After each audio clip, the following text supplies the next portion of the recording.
Reagan and Newfoundland. A Journey Through Life's Quirks. By Dominic Jacovacci.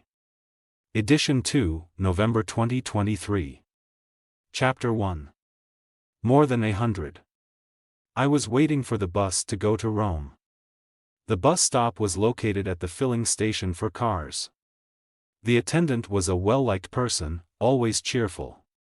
Several years earlier, we had been inseparable friends. We used to do everything together. However, from one day to another, he started to treat me only as an acquaintance. What had happened? I never really understood. I couldn't figure out where I had gone wrong. Did the girl leave him, and did he change because of that? Did school end, and did she find new friends? I didn't know how to explain it. He never said anything to me. I didn't ask him, he kept me at a distance. Even if I had asked him, I wouldn't have received an honest answer. Some people believe that others should understand, or they are convinced that they understand right away. I don't know if he was one of them, and maybe I should have understood. On my side, I didn't understand anything. These are the things that linger, unanswered. They remain there in the middle, in limbo, without causing too many problems, without remorse or recurring thoughts. It just happened this way. I was waiting outside for the bus, and he was in the shed. Even though he had seen me, he didn't come out to talk to me. He was accustomed to waiting there while the cars were refueled. His task was to stand there, wait, and do nothing. Suddenly, a car arrived, and he stepped out of his shed to assist the customer. I heard the driver exclaim, 2,033 lire. He was reading the gasoline price. He was surprised that it was still high. People thought the price had reached its maximum every day, but it continued to rise after a few days. As expected, the gas station attendant took the driver's keys, opened the cap, and inserted the gas nozzle into the car's tank tube. While the gasoline flowed, without even saying hi, he asked me, "Where are you headed?" I told him my destination. "But you? Going?" he asked again. I didn't answer him, but I thought, who else? I wasn't surprised by these strange questions. I had already understood what he was trying to convey. What are you even going to do? Just stay home. In those parts, if you do something, you'll find more than 100 people asking you, but why are you doing it? The bus arrived. It was a reddish-purple bus often used for tourist trips or long-distance routes, like the one I was about to take. I got on board and walked through the narrow corridor adorned with blue carpet. I reached my seat and settled down. It was located just above the rear wheels. I had deliberately chosen not to take the train because of its iron wheels that produced those unbearable squeaks, and the seats that were fixed and rigid. The bus was definitely more comfortable, especially a coach like this one, meant for touring. After stowing away the luggage, all the passengers took their seats, and we began the journey. We traversed a few kilometers of local roads that caused the bus to sway akin to a ship on high waves. Upon reaching the toll booth, the driver swiftly passed without stopping, utilizing a toll-free pass. From that point onwards, the undulations faded away, and the freeway stretched out relatively straight. I could hear the tires emitting dull, rubbery thumps whenever the bus crossed the joints on the bridge's surface. The bus rocked with every change in speed and every bend in the road. As I was trying to alleviate my inner tension, I decided to recline the back of my seat. I wish I had never done it. An obese lady seated behind me shouted, "You're squashing me. Quickly put the seat back up." I then rested my knees against the front seat, seeking support. But things got worse. The person in the front seat turned around, visibly irritated, and told me, "Could you lower your knees? They feel like they're jabbing straight into my back." I readjusted my knees to a horizontal position. My neighbor was no exception either. He had a bag from which he occasionally extracted a book, something to eat, a phone charger, and all sorts of other items. Almost every half an hour, he would receive a phone call, during which he'd provide updates on our journey's progress and assure that everything was proceeding well, as if something was about to happen at any moment. His elbow rested on the middle armrest as if it were exclusively his. I was held motionless in that narrow space against my will. Being with those people irritated me. They didn't consider the possibility that there could be other pious souls on that wretched bus. What do I care about you, they might have thought, but they still retained a hint of shame, so they refrained from uttering it out loud and kept it to themselves. I was certain of this. I consoled myself by thinking, do whatever you want. I'm leaving you and your wretched places. However, that didn't provide me any relief. In any case, I would have to endure having my rear stuck to that wretched seat for nearly 3 hours. The driver was the person occupying the front row, which I inferred due to the presence of the steering wheel in his hands. He wasn't wearing a uniform or even a driver's cap, nothing of the sort. He was dressed just like all the other passengers. He engaged in conversation about his affairs with another gentleman who happened to be seated in the row adjacent.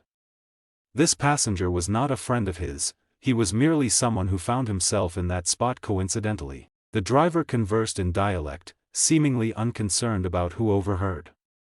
At the very least, the passengers situated at the front of the bus would be privy to all the details of his life once we arrived in Rome. The driver was discussing matters related to his family, topics that would normally be considered private conversations by others. He would then fall silent, waiting for the passenger to interject occasionally, though the passenger refrained from responding. Listening to these personal anecdotes made the passenger feel out of place. Consequently, the driver shifted his attention toward him, momentarily diverting his gaze from the road. Seeking affirmation for his narrative, he inquired, "Which isn't true?" "Yap. Yap," the passenger quickly responded. "What am I telling you to do?" the driver remarked, resuming his observation of the passing road. His implication was that the account was so accurate that it required no elaboration. He repeated this peculiar question several times. Each time, the passenger seemed not interested in what he was saying. After nearly 3 hours, without any prior announcement, he spoke into the microphone in his distinct dialect, familiar to everyone by that point. Tiburtina Station. We had reached Rome. He stepped off and unsealed the luggage compartment's doors, situated beneath the bus, as if it were a regular occurrence, irrespective of onlookers. Numerous individuals were waiting, family members, friends, and the like. At that stop, the passengers disembarked at their destination, commencing the process of retrieving their bags. From my elevated seat, I had a splendid view. I observed a man in his 30s, well built with a square face, wearing a gray suit that exuded elegance but also had a touch of outdated fashion. He strode across the street towards the bus. With an air of assurance, he started collecting bags, as if they were his own and he had just disembarked from the bus. Another stocky, relatively short man in his 40s with rolled-up shirt sleeves rode by on a bicycle. His demeanor indicated that he was likely a local resident. He began shouting at the man who had taken the suitcases. I couldn't hear his words, but it was easy to envision him saying something along the lines of, "That guy is stealing the bags. Look at this nonsense." Then, redirecting his attention to the thief, he bellowed, "Aren't you ashamed? Where are you trying to escape?" The thief, exposed and now the focal point of the scene, was unable to respond with words, presumably due to being a foreigner. Shifting his intentions, he turned and swiftly started moving away, aiming to distance himself from the scrutiny of the cyclist who continued to berate him in Roman dialect, presumably to make his accusations heard by as many people as possible. "Thief, where do you think you're going? Good for nothing. Did you think you were clever? Hey, come over here if you've got the guts." By yelling in this manner, he was stepping into the spotlight like a top-tier performer. He had thwarted the theft, an accomplishment worthy of a gold medal, or so it seemed. He had identified a 30-year-old thief hailing from Eastern Europe, dressed akin to Alain Delon in the film Joy House, yet missing Jane Fonda. However, he wasn't in France, nor was it the 1960s. The man who had turned into a thief out of necessity, despite his clothes, was out of place. Anyone could tell he hadn't come off that bus. He didn't know the bus came from areas where dressing that way on a Monday was unusual.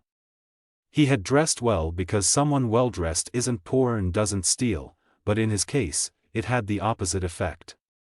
Others had also seen him trying to steal the suitcases, but they didn't say anything, maybe out of shyness or perhaps because it was a strange thing, and in any case, those who understood already had their suitcase in hand.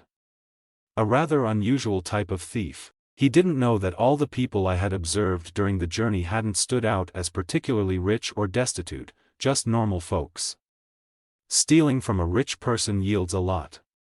Even from a destitute person who has all his values with him, sometimes it yields something.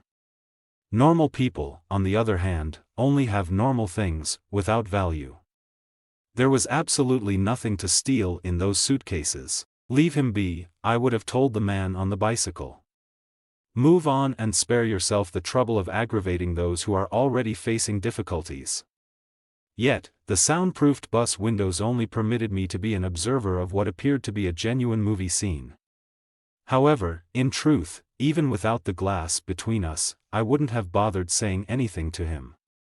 The thief had departed, and conversing with certain individuals would have been futile. A toothbrush stained with years of tartar buildup, a shirt showing signs of wear, and well-used underwear, these were the likely contents of their suitcases.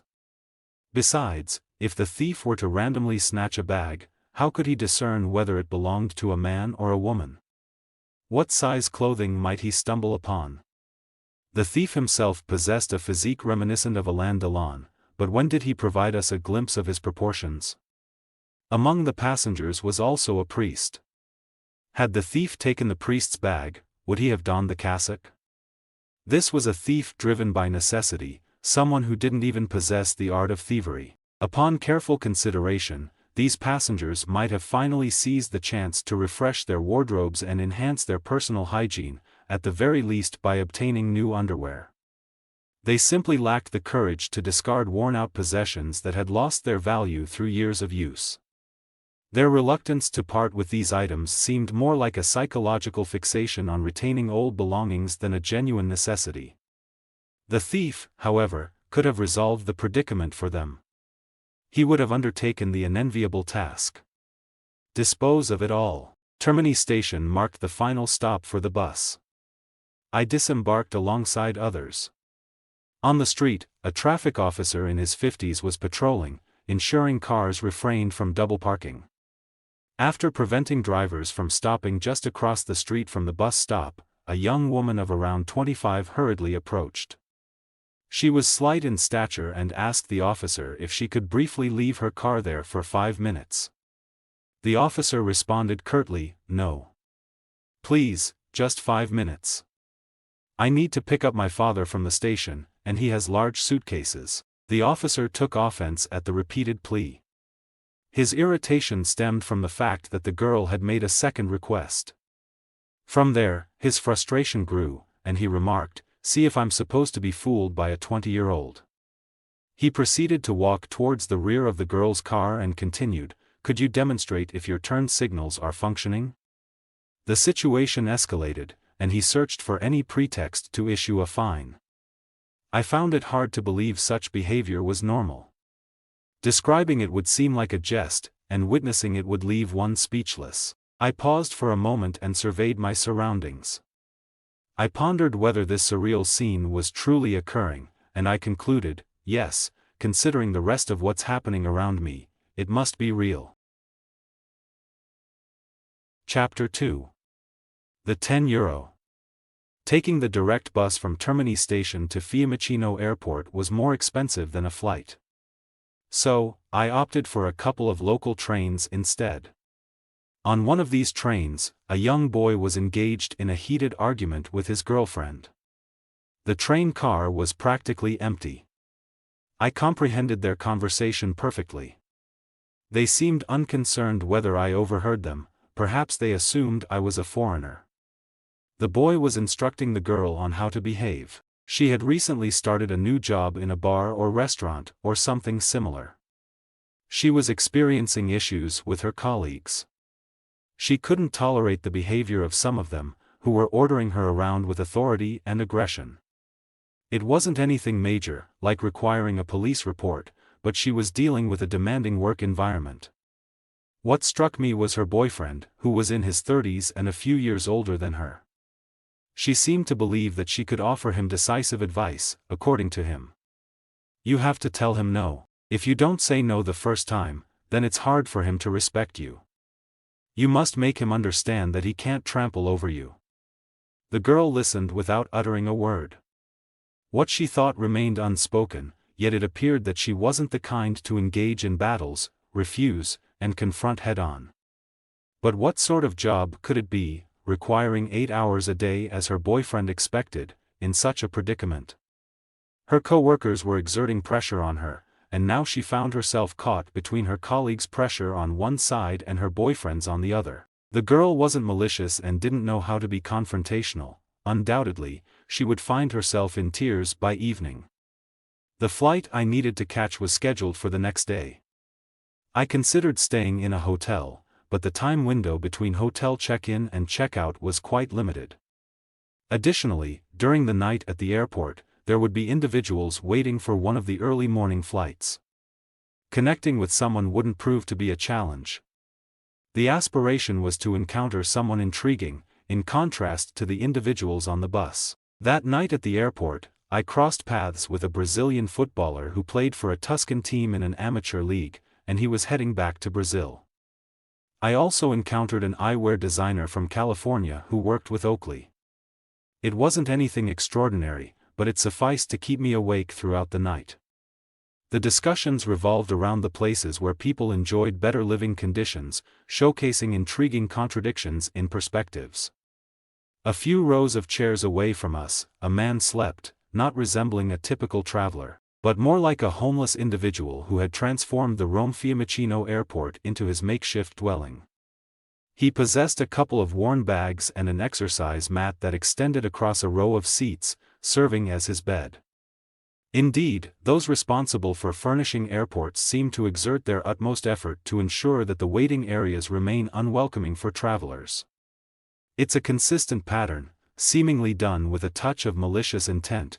They seem to devise methods to make travelers' experiences uncomfortable.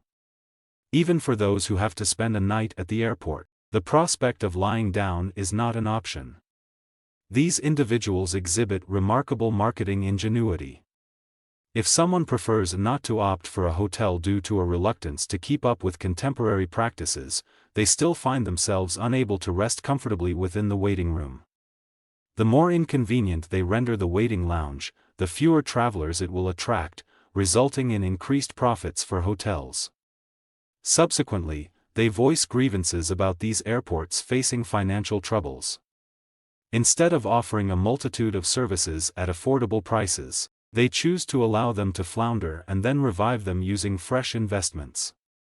Admittedly, their financial woes are not solely attributable to the inadequacies of waiting rooms, but such a philosophy offers little promise. Ultimately, observing this well-established pattern compelled me to wish for a chance to lie down and rest. I settled into another row of chairs, though without the carpet. The chair's contours provided a sort of massage sensation, which soon turned into an ordeal.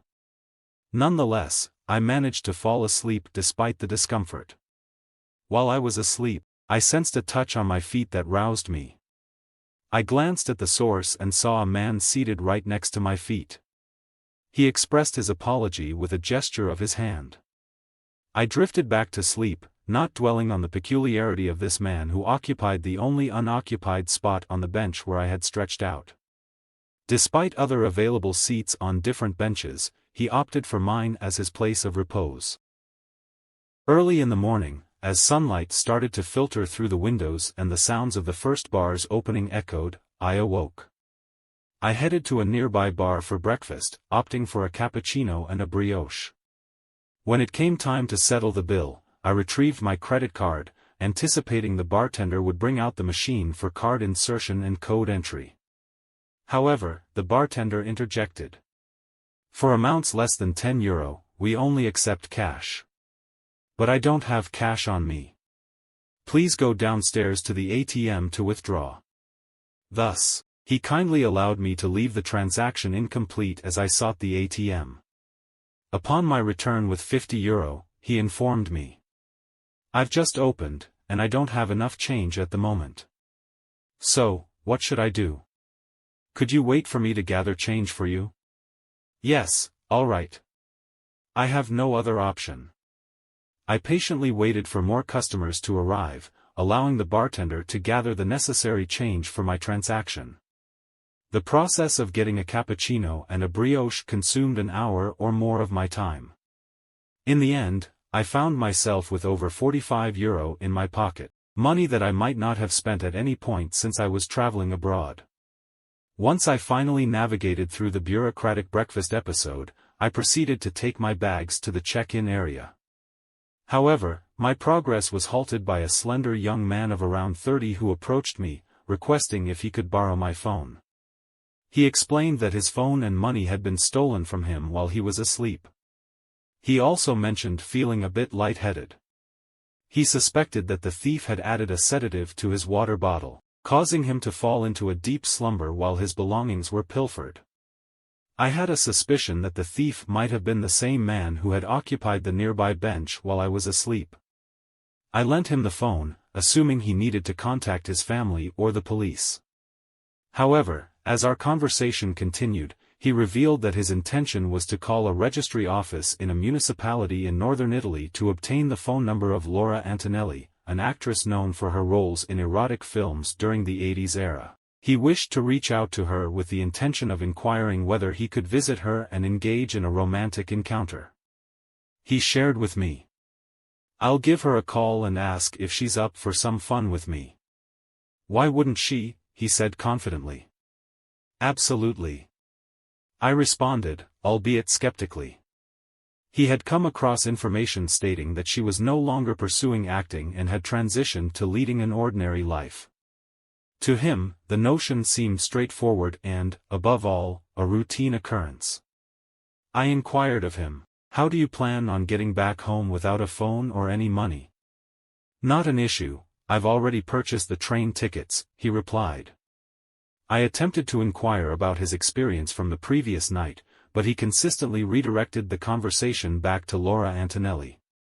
Something led me to consider the possibility that the sedative might have had some unusual impact on him, but his behavior and speech patterns suggested that he was this way in life even before the theft occurred. He even made me think. Now that I've lent him my phone, it wouldn't seem appropriate to ask for it back, it would lack politeness to do so. However, if he does make a call, my number will display on the recipient's end. If someone were to report him, I could inadvertently become implicated as well. Nevertheless, he seemed to have a sense of purpose in his life. At the very least, he had something intriguing to pursue. It piqued my curiosity since he wasn't an individual you encounter every day. He dialed the number from the municipal registry office, and a male voice on the other end answered and stated, "I'm unable to provide information regarding individuals residing in our municipality," the voice responded. I then let out a sigh of relief. He returned the phone to me. He expressed his gratitude and stated, "Either way, it's all right. At the very least, now I'm aware that Laura Antonelli resides in that town. Otherwise, the employee would have informed me that they had no knowledge of her. I'll go and have a face-to-face conversation with her, that might prove to be easier." Undoubtedly, he was intriguing, not solely due to his intentions but because of the distinct ideas that crossed his mind. While most individuals who have experienced a theft would focus solely on their losses, this individual was an exception, his thoughts straying in other strange directions. Chapter 3. No. Not that one. The queue I encountered at the check-in counter seemed endless, stretching out extensively. Trolleys brimming with suitcases divided the waiting passengers. The flight I was scheduled to board was Alitalia's AZ-644, departing from FCO Rome Fiumicino and bound for EWR Newark, one of New York's airports, even though it was situated in the state of New Jersey. After waiting in the line for some time, I came to the realization that the queue was eerily motionless. Admittedly, boarding a Boeing 767 with just under 300 seats could hypothetically lead to a lengthy line. However, there was an undercurrent of murmuring among the people. Perhaps they were privy to some information I wasn't. I found myself at the end of the line, and it was likely that no one else would join after me. I couldn't even discern what they were whispering about. The majority of the people in line were Americans. Consequently, I decided to investigate the situation and determine if there was a hiccup with the check-in process. As I moved further along the line, I noticed that fewer people were engaged in conversation. Eventually, those at the front of the line fell silent, their attention focused on a woman accompanied by a 2-year-old girl who was in the process of checking in. The woman appeared agitated, her desperation evident as she struggled to communicate. She was speaking in Italian with a discernible Russian accent and was gesticulating with 2 A4 pages, presumably her tickets. She also had 2 large suitcases with her. Beside her stood a man approximately 30 years old, presumably her husband or partner. He stood just beyond the yellow line that marked the boundary of the queue, indicating that he wouldn't be departing with the woman. He seemed to be there to address the issue at hand, yet his visibly tense posture and her confrontational demeanor only exacerbated the situation, making a potential resolution even more challenging.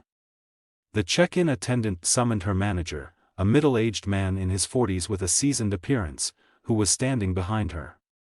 He interacted with the distressed couple in a courteous manner. Due to the escalating tension, the attendant requested the presence of the police.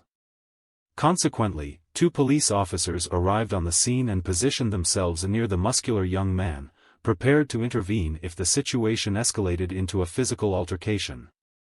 The dispute revolved around the fact that the woman had paid for a ticket for her child and 2 suitcases, each weighing 20 kilograms. However, they didn't accept suitcases at check-in.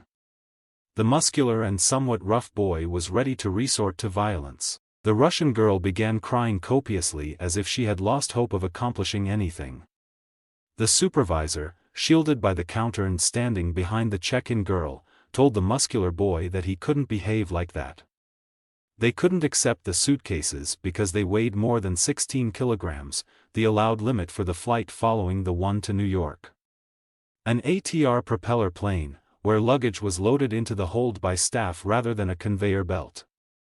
Since they were loaded by hand, they had to lift them, and the limit for a working person was that they could lift no more than 16 kilograms.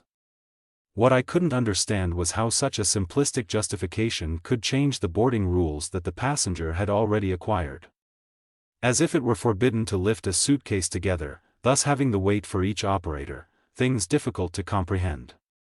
The Russian woman explained that she had indicated in her booking that the suitcases weighed 20 kilograms, a weight that was initially accepted and for which she had paid extra to carry. However, the check-in attendant persisted in reiterating that originally, a Boeing 737 had been scheduled for the second leg of the journey, which could have accommodated those suitcases. However, within the past few hours, the airline had switched the aircraft from a 737 to an ATR, likely due to technical issues or possibly owing to fewer passengers than anticipated. The specific reason for the change was unknown. The entire debate revolved around this issue. The check-in could not be completed due to the excess weight, and the Russian woman was left perplexed about how to proceed with her baggage. I couldn't help but think that removing 4 kilograms from each suitcase wouldn't be a difficult solution. Due to the considerable delay that had accumulated, the check-in manager directed the woman to approach the adjacent counter. He signaled to the police officers to assist in facilitating further discussion and to proceed with the check-in process. The Italian man turned to his partner and exclaimed, "Open these damn suitcases." His frustration and exasperation were evident as he confronted his Russian partner, who was crying intensely. "Why are you crying? Stop it." The only one who remained composed, still, and devoid of emotion was the little girl, who appeared to derive her serenity from her pacifier. As the suitcases were eventually opened, a hushed silence fell over the scene.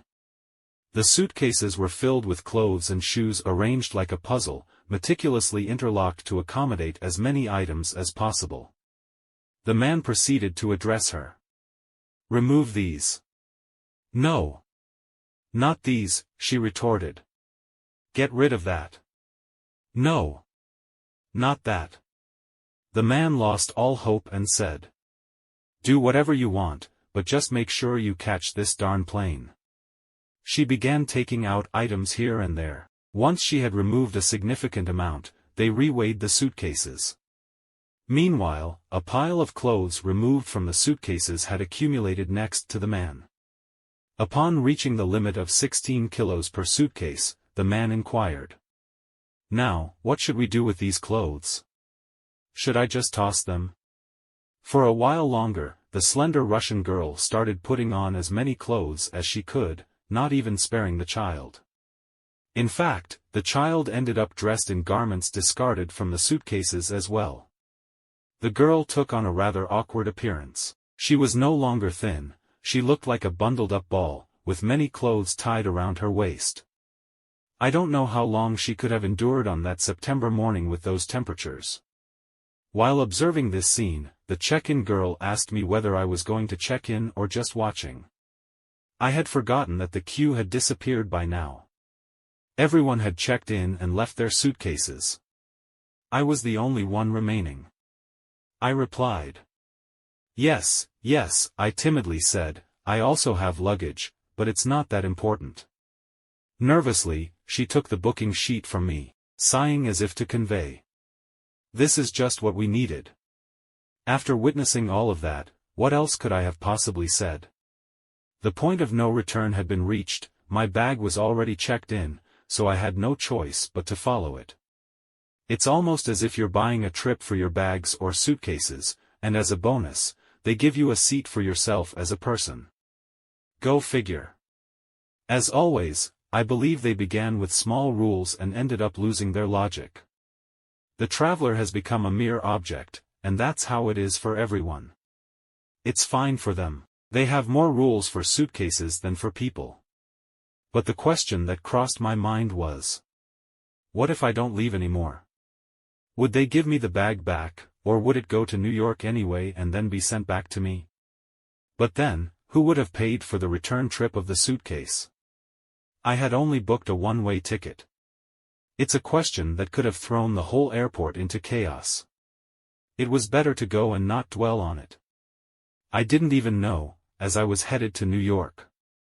I've never been one for tourism, I've never purchased a travel package. The idea of going to a place with every day pre-planned seems dreadful to me, let alone paying for it. I was heading to New York with the intention of experiencing it firsthand.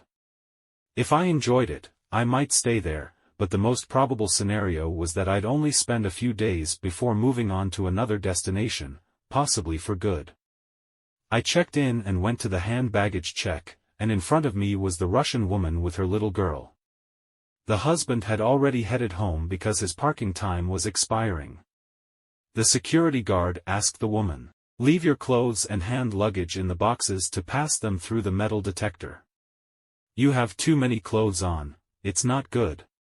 Give me some of your clothes, and I'll pass them with me," I told her. I only had one piece of hand luggage and a jacket. Another guard, a young woman around 25 years old, quickly approached me to say, "It can't be done. Each person is responsible for their own baggage, and it's not allowed to carry items for others who are not traveling together." "Of course," I replied. "That would be crazy." I took the 4 shirts that the Russian girl had given me and proceeded to the parallel checkpoint to avoid that particular guard. After the security check, I returned the 4 shirts to the Russian girl. She thanked me, and I proceeded to the gate on my own. As I walked through the enticing duty-free shops and took a small train-like shuttle to the terminal for non-EU flights, I was already content with embarking on this journey. Chapter 4. Put a lid on it. After checking in and passing through security, I felt as if I had relived my high school exams. The hassles of check-in and security were behind me, and it seemed like people were intentionally complicating things with their odd questions. All they cared about were enforcing the rules. My mind and hands felt lighter. I no longer had my suitcase or trolley. I was left with just my ticket and the task of remembering a letter and number that indicated my gate. Beyond the security checkpoints, this section of the airport felt entirely distinct from the others. It was akin to entering a paradise. Before the security checkpoints, I had seen a sea of people rushing from one place to another as if they didn't know what they were doing.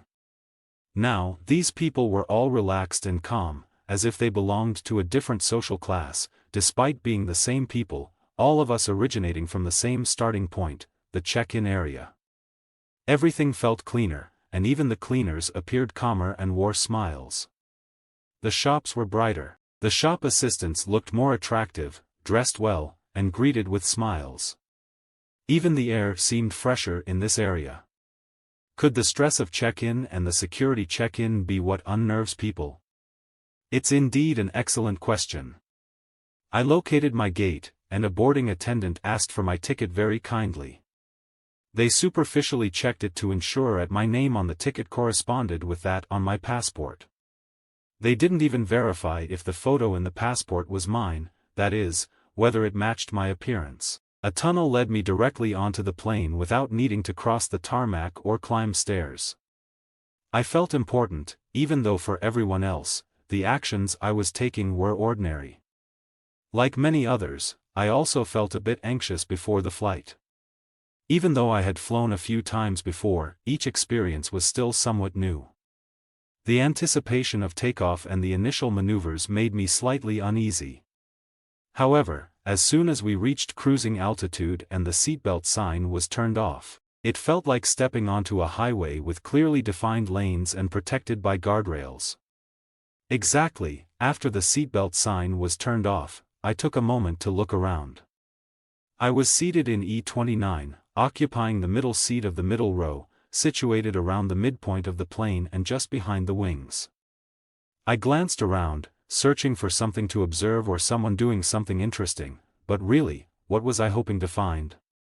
Everyone was simply sitting there, not much to see. The more experienced passengers seemed to be dozing off already, treating the flight as if it were routine.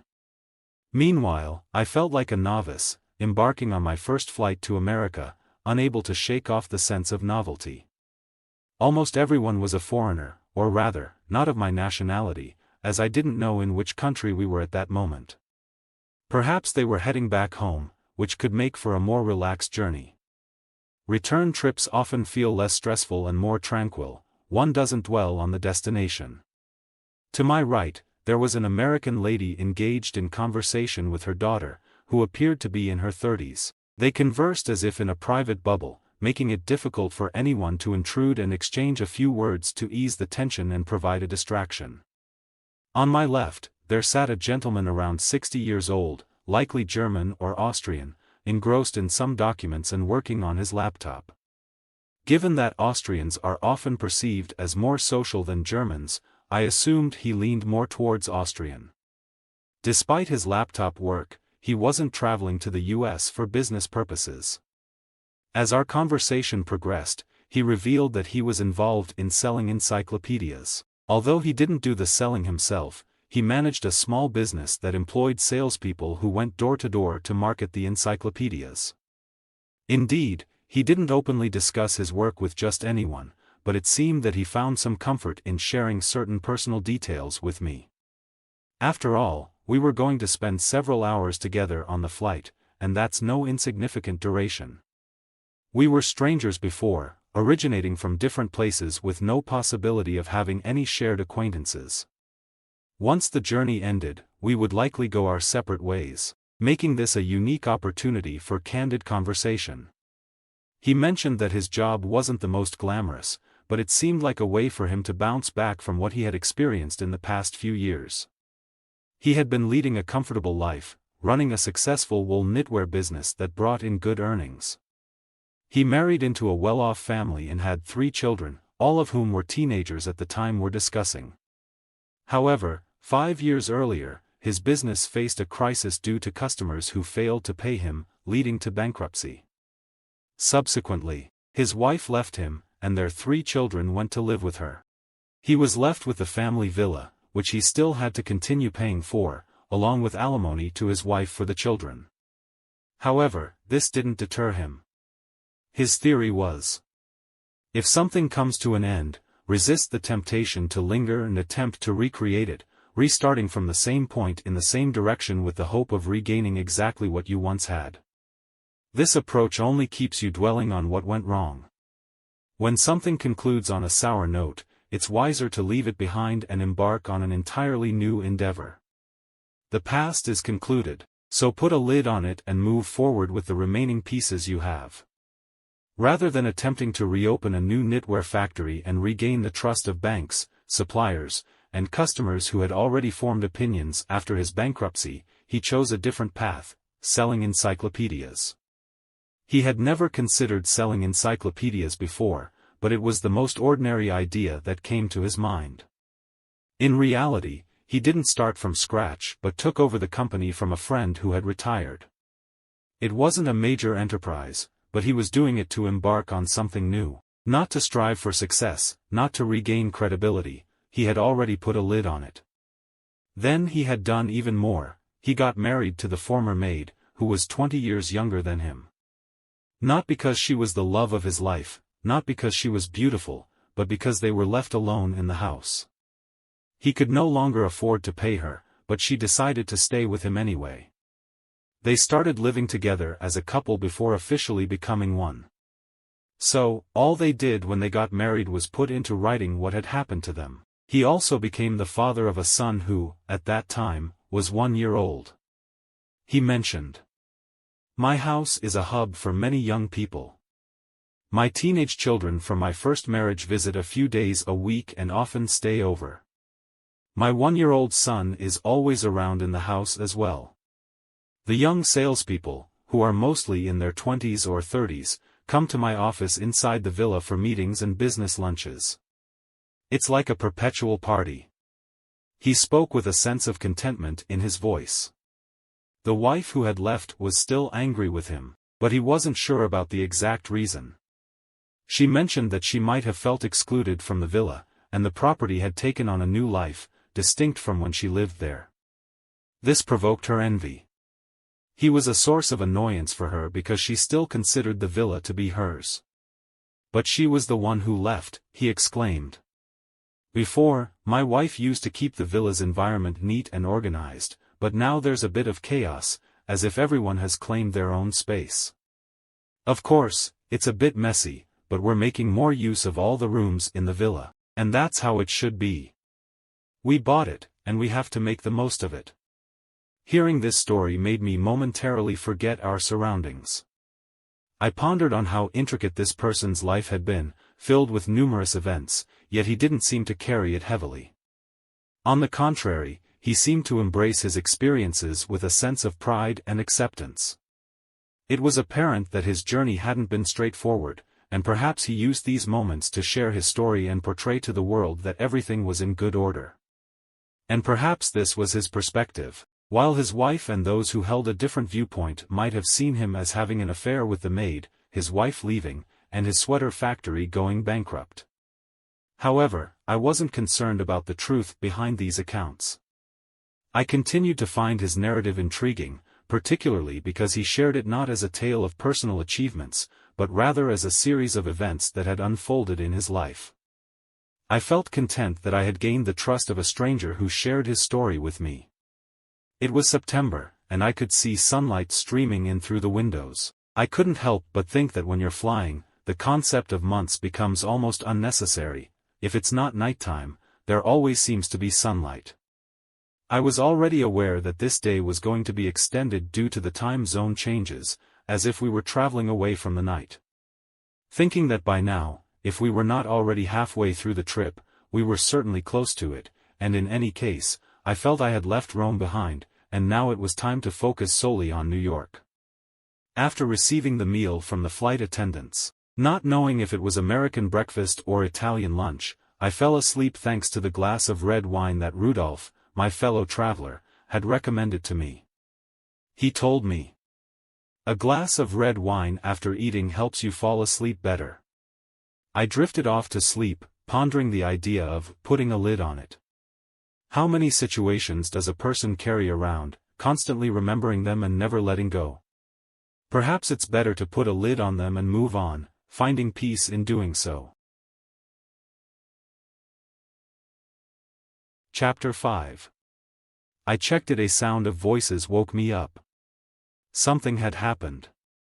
People were talking to each other nervously. The silence returned only when the plane's pilot spoke into the microphone, but I didn't understand anything, not even when he spoke in Italian. His voice was low, as if all the words were stuck together. Pilots usually mutter when they speak. The job of a pilot is a tough nut to crack, contrary to what ordinary people think and how much prestige they have. They always have to stay in the cabin, a space so tight that not even a train station toilet is that cramped. They're with a co-pilot they may not have chosen, who must inform them of everything they do, and in return, the pilot responds, "I checked that you did it." This is for flight safety, to prevent any divergence between thought and action or the omission of tasks. Nobody wants to have someone constantly monitoring their every action, even if offered double the salary of a pilot. After just an hour, most people would become frustrated, yet pilots endure these conditions every day. They can't even say, "I'm going out for a 5-minute walk." "Where are you going?" "You're at 10,000 meters above sea level." So, it's normal that when they have to speak to passengers, they do it reluctantly. Who wouldn't? They have to give announcements, but if passengers don't understand, it doesn't matter, they've done their job. The only one who was asleep was Rudolf, my Austrian neighbor. I couldn't tell if he had consumed more than a glass of wine or if he had taken some sleeping pills with it. I attempted to strike up a conversation with him, but he didn't seem interested. He was fairly disconnected from the other restless passengers. I managed to grasp only 3 words from the pilot. "We'll land earlier." So, if we land, there is no big deal. I thought. We landed early, which could mean we arrived earlier than expected. Even if it was strange, that made me feel comfortable. After all, I had no other choice. When you have no other option, it's better to convince yourself it is the best possibility. Meanwhile, the passengers had placed their personal belongings in the overhead bins. These are the luggage racks that open above the passengers' heads. They had taken their seats, fastened their seatbelts, and a sense of calm had settled in, or perhaps the silence of concern made everything appear calm. Calm means everything is okay. I was trying to reassure myself. Rudolf slept peacefully and quietly. Looking out the window, I could see a bit of good weather from my position, and we were flying over the sea. Since New York is on the coast, it's possible that we were approaching our destination. I had a feeling that the plane was descending in altitude, the lights were turned off, and the flight attendants were in their positions. Everything appeared to be fine. Everything was okay. I was also envisioning New York with all the images I had seen in photos and movies, the Statue of Liberty, the skyscrapers, the yellow taxis, and people walking briskly on the sidewalks. New York awaited me shortly. I felt calm and started to relax, closing my eyes and attempting to lower my level of alertness, aware that once I disembarked, I would need to retrieve my luggage, undergo document checks, and find a hotel. I also had a slight fear of potentially struggling to find my way or comprehending what to do or where to go, but then I visualized the multitude of people in New York, and I reassured myself. If they can live there, I can surely find a hotel too. It should be straightforward, there are bound to be numerous tourists every day. As I sensed the plane descending in altitude once again, I glanced out the windows on both the right and left sides, even though they were quite distant from me. I observed wooded areas, but did New York have this many parks? It felt peculiar, yet I continued to reassure myself that it was indeed New York. Television typically showcases buildings, but perhaps there were forests near the airport. Ultimately, the plane touched down on the runway, prompting a collective sigh of relief from everyone on board. "We've arrived," I thought. However, the woods outside the window were still present. Chapter 6. To smoke. The plane, after landing, taxied a short distance to the airport facilities, which reassured me that I would finally see some buildings. "Here we are," I thought. "I'll see the New York airport soon." Not exactly New York, because we had arrived in Newark, New Jersey, close to New York, but those were just details. We waited for them to let us disembark, but time passed, and they told us to wait.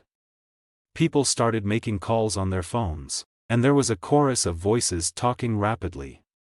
I didn't understand anything, but everyone seemed agitated. Why aren't they letting us off? That was the question of the moment. Rudolph still slept like a log. I tried to look out the windows, and from one of them, I could see the word "Gander," and from another, a Canadian flag. I wondered if it was one of the terminals at the vast Newark airport, perhaps called Gander Terminal, and if they had flags representing different countries at the airport, as I could only see the Canadian flag from where I was. After hours of waiting, we were finally given permission to disembark. The first surprise wasn't the usual jet bridge that connects the aircraft to the terminal, but the old-fashioned mobile stairs that led down to the tarmac. Stepping out of the plane's door and onto the tarmac, I took a quick look around and couldn't help but exclaim, "No way! This can't be happening." I couldn't believe it. We were literally surrounded by a forest, and the location was Gander, which was in Canada. The only flags I saw were Canadian flags. What the hell are we doing here? We weren't in danger. In fact, the place exuded a certain tranquility, surrounded by nature.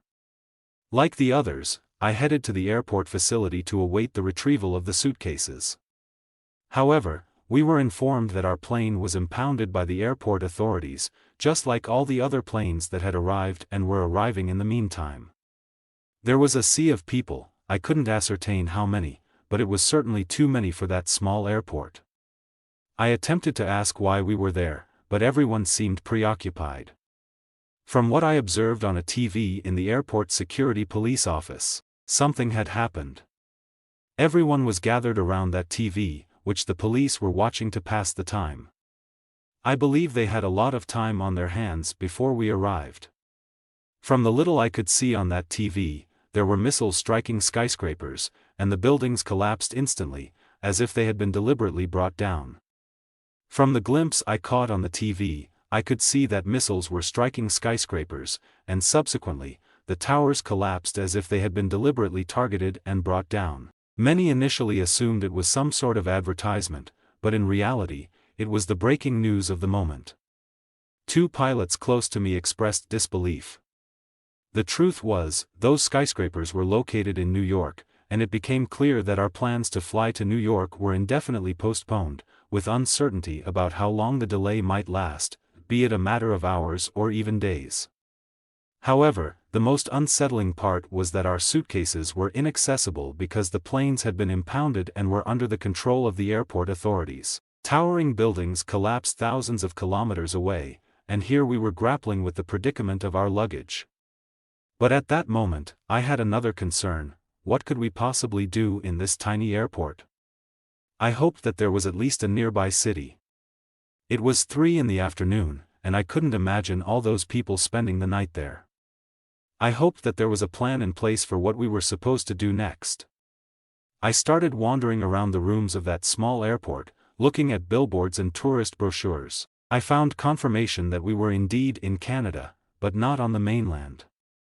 Instead, we were on a Canadian island. It was a sizable island, but in comparison to New York, it seemed sparsely populated. The fact that it was relatively large wasn't exactly good news, as a smaller island might have had a more concentrated population. Considering our longitude, it wasn't hard to deduce that this region was characterized by forests and a lack of significant population. Based on the information available, I learned that the province was called Newfoundland and Labrador, and we were on the island of Newfoundland. The name Newfoundland was likely given because it was one of the earliest lands discovered in the Americas. The Vikings had actually been there several centuries before Columbus discovered America. The town we were in is called Gander, just like the airport, and it had a population of about 5,000 inhabitants. In the past, this airport was used as a stopover for planes making transatlantic flights that didn't have enough range to fly non-stop. As a result, this airport was relatively large considering the size of the surrounding area. And as for hotels, there were only 2 available in the vicinity.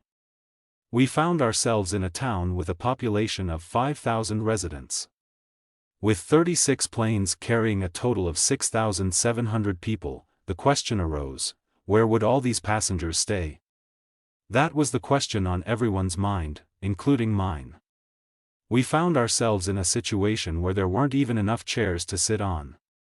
Subsequently, we received news that we would have to spend the night in Gander. The local authorities had taken action and mobilized volunteers to help. They were working to find accommodations in hotels, as well as in facilities like gyms and churches, where they could set up beds. Even private individuals with spare beds offered to help accommodate the stranded passengers. I couldn't gather much information from the intelligence officers. As often happens, in situations where information is scarce, I turned to the smokers. In large groups of people, there's usually a small gathering of smokers. They have the luxury of time to talk. You can ask them questions repeatedly, giving you the chance to think, inquire further, and share more details. They seem to know everything and have a knack for exchanging information amongst themselves. So, I inquired with the service staff about where I could smoke a cigarette. They directed me to the parking area on the right side of the main entrance. That's where I found a group of smokers. A Spanish girl who was enjoying her cigarette confirmed what I had heard. She also informed me that we wouldn't have a choice about where to sleep. We would be assigned sleeping arrangements, they would call us, and we'd have to go where directed. And luggage? I asked. No, you can't take your baggage.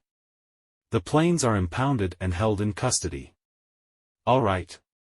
I exclaimed, but how did you expect them to let you take your bags? Chapter 7. Breakfast at Tiffany's. The waiting room started to empty as evening approached. Many had already secured accommodations. Eventually, my name was announced over the loudspeaker, indicating that it was my turn to receive overnight lodging. A staff member gestured towards a girl with his hand, signaling me to follow her. I made my way over to her, and when I stood in front of her, she introduced herself. Reagan, she said.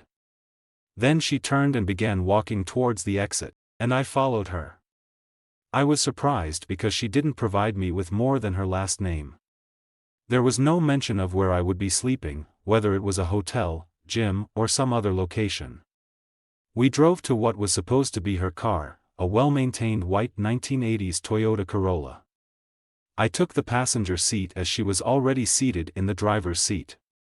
She started driving without saying a word, navigating the streets of Gander with familiarity, while I remained clueless about our destination.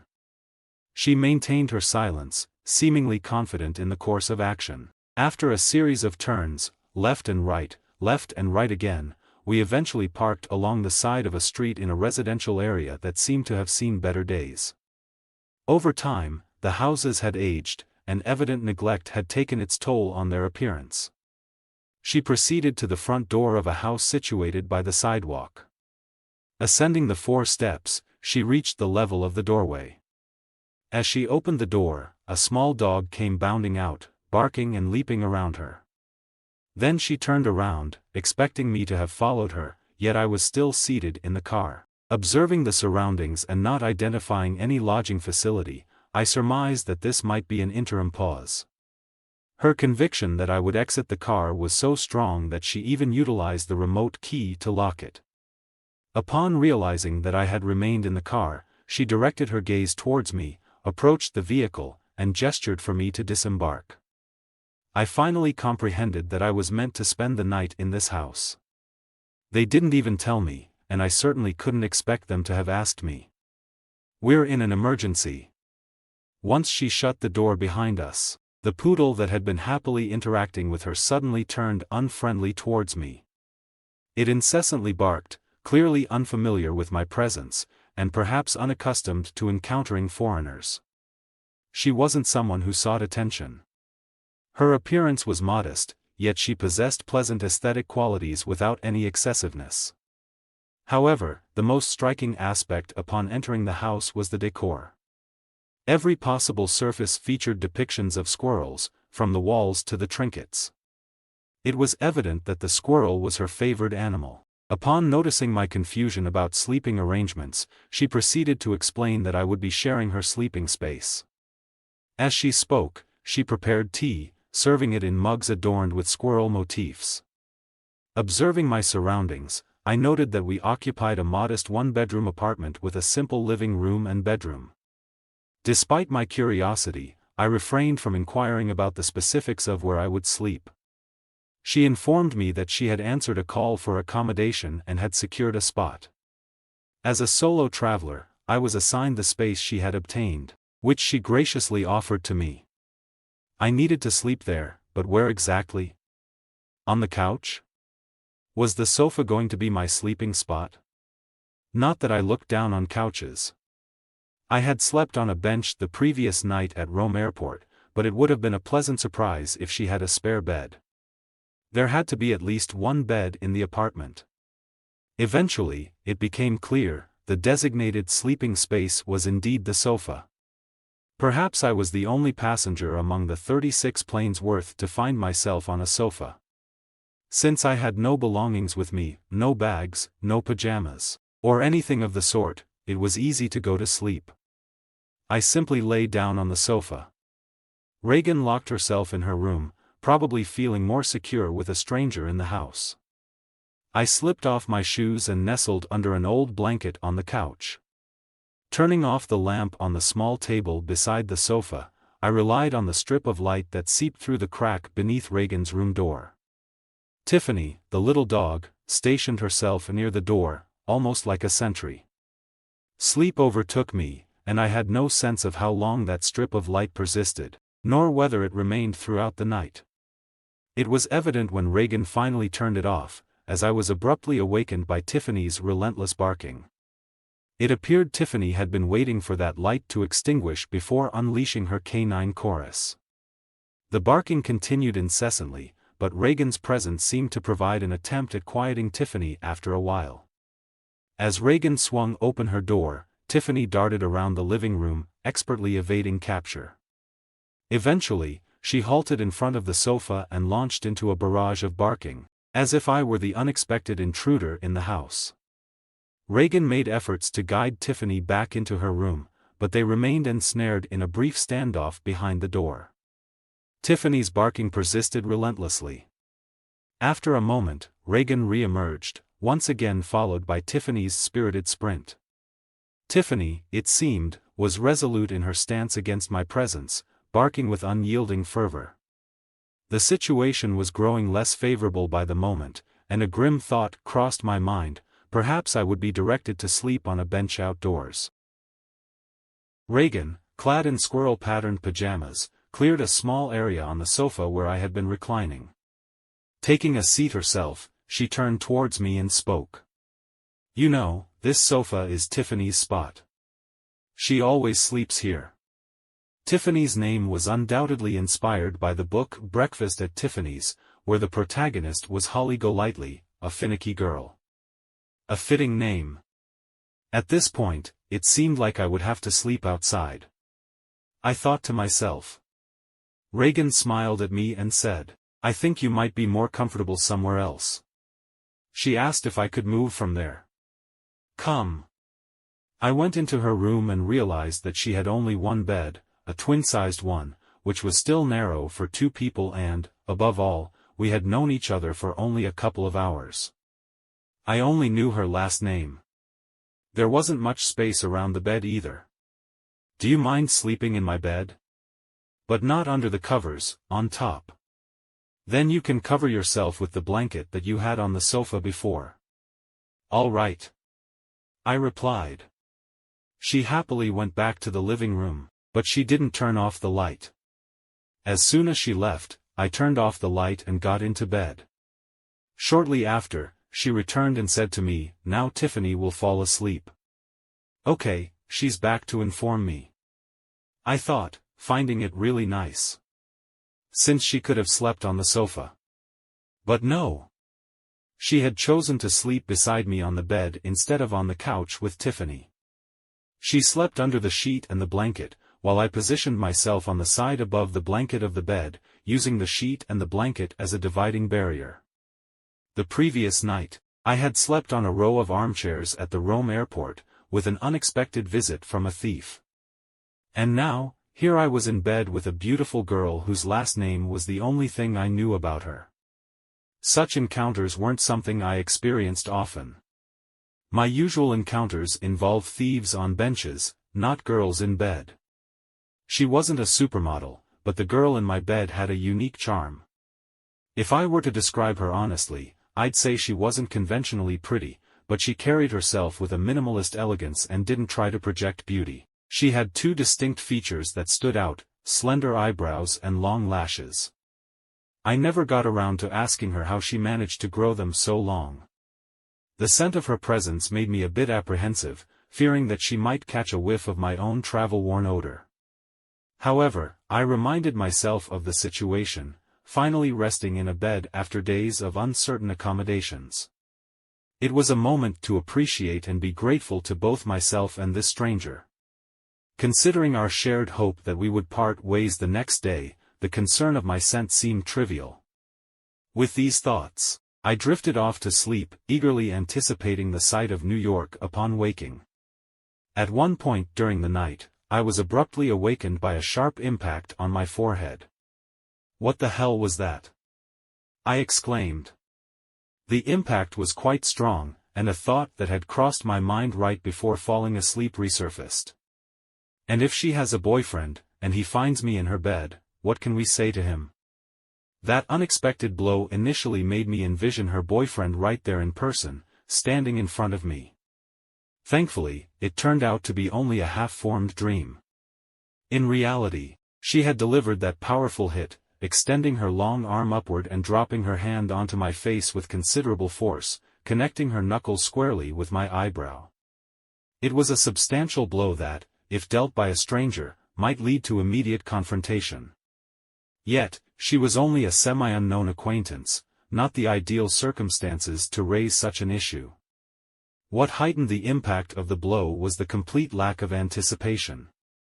Caught off guard by the blow, I remained frozen, my mind struggling to immediately grasp what had just happened. When the searing pain, combined with a surge of panic and discomfort, finally penetrated, I managed to regain my composure. Despite the instinct to react, I forced myself to remain still. Instinctively, I knew that I should have gently removed her hand from my face. However, as I sensed her rhythmic breaths, I deduced that she was asleep.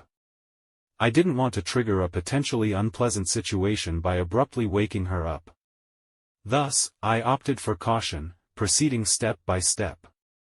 With cautious deliberation, I used two of my fingers to lift her hand from my face. I verified that her breathing remained steady before slowly moving her hand away. I waited for a moment, continuing to monitor her breathing patterns, ensuring that my actions wouldn't disturb her slumber. Indeed, she was still asleep. I was able to gently shift her hand to her side. However, as soon as her hand crossed the invisible boundary that divided our respective parts of the bed, she suddenly jerked and pressed my hand against her side. It felt as if she had detected my movement and instinctively responded by pushing my hand away from her. This unexpected reaction startled me, and I found myself contemplating. Now this is it, and she might think that I've crossed a boundary. I'm in trouble now, she might kick me out of the house. But the fear eventually subsided. She didn't stir or react. My hand was on her side, and hers on mine. I held still, waiting for an idea, an involuntary but definitive solution. The fact that her breathing remained steady reassured me that she was still asleep. As I waited for this moment of action or self-resolution, I unintentionally fell back asleep, and how the situation resolved itself, I never came to know. Chapter 8. Wrong. Wrong. My hands were by my side when I woke up. It was morning. Everything was fine. The night had gone well. She was in the kitchen or the bathroom and had been awake for a while. It was 10 o'clock, the time zone or perhaps the events of the night had confused me a little. As soon as she saw me, she asked if I had slept well. To guard myself, I replied, "Yes. I slept all night. I didn't wake up at all." This way, if something had happened with my hands, I could let it be assumed that I had done it unconsciously. It was because of her hands, not mine, that something might have gone wrong. I had always stayed in my place. She was the one who had hit me in the face. I wanted that to be clear, but I couldn't say it outright. She responded. I also slept without waking up. This left me believing that she hadn't noticed anything, true or not, I don't know. So I was sure that even if something embarrassing had happened, she wanted to hide it. Perhaps more simply, both of us didn't know what had happened, and we were worried that we had lost control without realizing it. In the late morning, we needed to return to the airport to see if we could depart. We could have also turned on the TV to check the situation in New York, but we simply didn't think about it. I was convinced that it was the day to leave, and Reagan wasn't the kind of person who would watch the news on TV. At the airport, the situation hadn't changed. The same crowd was present, as if no one had gone to sleep. While searching for the information office, I ran into Rudolph, the Austrian, who shared that, in his opinion, it wasn't the right day to leave, and it might take quite a while, who knows how long. He had a plan to rent a car and drive to New York, even though we were on an island and he'd need to take a ferry. Rudolph was tackling problems step by step, figuring out ways to move from our current situation. I held on to a bit more optimism, hoping that the next day would bring better news. After bidding him goodbye, I continued to search for the information office or something similar to gather more updates. I located a desk with individuals wearing service staff vests and inquired about the situation and the potential departure schedule. A middle-aged lady, seemingly proud of her position, appeared deeply engrossed in her tasks. Her response was a gaze that conveyed a sense of incredulity, as if my question was inappropriate or possibly a joke. What queries were these service workers expected to respond to? Everyone around was eager to depart. What other information could they possibly provide? Observing the expression on the lady's face, I promptly turned around and communicated to Reagan. "Let's go, I know another spot where we might find more up-to-date information," I suggested to Reagan, and we headed off in search of the group of smokers. The same girl who spoke Spanish was still there in the smoking area as if nothing had changed from the day before, smoking her cigarette. She said to me, "Haven't you seen television? American skies are still closed to air traffic. We can't move from here for now. They will update us day by day." After finishing the conversation with the Spanish woman, I said to Reagan, "What do we do here now? It's better to leave. There are too many people here." I asked Reagan what she wanted to do and if my presence was causing any inconvenience during these days, as I didn't want to disrupt her plans. She mentioned that she didn't have any specific plans since she had been recently laid off and had free time. I suggested that we could go shopping for clothes and other essentials since I didn't have my bags with me. She proposed going to Walmart for this purpose. I was surprised to find out that there was a Walmart in Gander as well. Before heading there, we decided to have lunch. It was around 1:30 p.m., and we chose to dine at a place called Rosie's Restaurants and Bakery on Rowe Avenue. It was a small single-story prefab house that had a charming interior furnished with light wood, including chairs and tables that gave off a nostalgic vibe. Most of the items on the menu seemed to revolve around fried food, which could be a bit heavy for daily consumption. However, it did give me a sense of being in America. We placed our order at the counter, and the atmosphere had a cozy, family feel to it. Reagan knew what to order and communicated it at the counter. We then took a seat at a table meant for 4, even though it was just the 2 of us. The window nearby had a dark wooden ledge that shielded us from the sun. This provided a sense of separation from the main dining area. While having lunch, we conversed about the unprecedented nature of the situation where air travel was completely halted. Reagan inquired about my travel history, and I admitted that I hadn't traveled extensively. This trip to America was my first time, and similarly, she hadn't been to Europe and had only a limited knowledge of it. She couldn't name many countries, she was familiar with only a few of the most well-known ones. Her perspective was centered around America, and other nations held a secondary significance. The rest of the world didn't seem to play a major role in her life. She further inquired about my occupation, to which I explained that I wasn't currently employed, actively seeking a job, or financially affluent. My response might have given the impression that I was evading the topic or unwilling to share details about myself, but that wasn't the case. She seemed to lose interest in my response. Following that, I asked her about her own situation and why she wasn't working. She explained that up until the previous week, she had been employed at a commercial company specializing in lumber sales. However, a significant incident occurred when she unexpectedly entered the office and discovered the owner's daughter engaged in a compromising situation with the director. In response to this unexpected encounter, the director promptly terminated her employment, likely as a preemptive measure to protect himself from further scrutiny and potential repercussions among other employees, and possibly even from the owner. I found it challenging to respond as she shared her story with a great deal of sincerity. While she openly spoke about her experiences, I felt as though I had little to share, which gave the impression that I might be concealing aspects of my own life. However, the conversation took a more comfortable turn when she mentioned that she sometimes felt like an outsider due to her recent move to the area a few months prior. She explained that she originated from St. John's, the largest city on the island, located further to the south. Her decision to move was influenced by personal family matters, which she couldn't disclose. Knowing that there were aspects of her life she couldn't reveal alleviated my own concerns about not sharing much about myself. Nonetheless, I found myself pondering the intricacies of my predicament. Despite the likelihood that I wouldn't see Reagan again after this situation resolved, the shared experiences of spending time in the same house and on the same bed made me wonder if it was making me feel more connected to her in some way. It was perplexing to grapple with the notion of behaving as if we were a couple, even though there were no indications that we were on that path.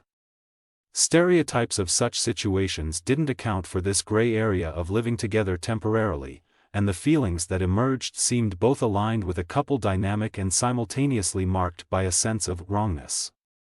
After lunch, we headed to Walmart and purchased essentials like toothbrushes, toothpaste, shower gel, and deodorant. In the clothing section, I aimed to grab a new t-shirt or pair of pants, as I'd been wearing the same clothes for the past 2 days. While the styles weren't exactly what I was accustomed to, I was willing to make do.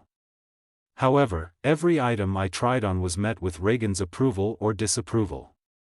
Our tastes didn't align, but I went along with her choices, as it didn't seem crucial to argue about clothing preferences with someone I'd only known for 2 days. The fact that she selected a t-shirt and jeans for me raised some questions, but I didn't push it. Respecting her input was the easier option to ensure a smoother experience during this unusual time together. In the evening, our conversation continued, and she shared bits about herself. However, intermittently, she'd mention that she didn't know me well enough to divulge certain secrets. It was evident that there were 2 aspects she was keeping to herself. The enigma remained as to why she relocated to Gander because of her family issues. I pondered, is she going through a divorce and seeking refuge from her ex-partner, or perhaps she's simply seeking a fresh start following the divorce? However, her demeanor and behavior didn't quite align with that hypothesis. When she mentioned the secret, it didn't come across as if she were discussing past relationships or love in general. While she might not have had a particularly expressive or emotionally attached way of discussing personal matters, it still didn't seem to fit. I didn't fully grasp the nature of the second secret, but I wasn't overly concerned about it.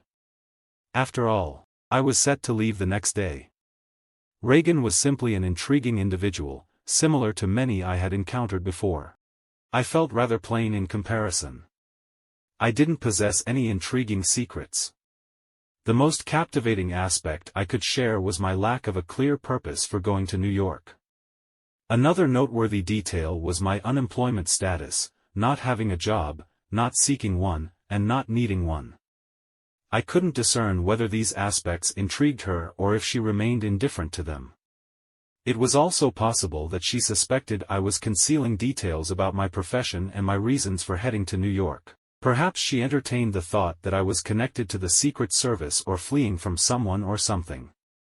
Yet, it became clear that these notions held no significance for her, potentially due to my imminent departure the following day. Still, I wondered why she chose to withhold her two secrets from me. It's possible that people often act without much contemplation, expressing themselves in habitual ways, without calculating their words or actions based on individual circumstances.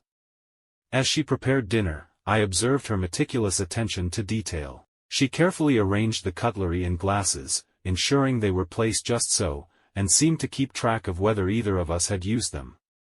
It appeared to be her habitual way of doing things. People tend to adhere to their usual routines.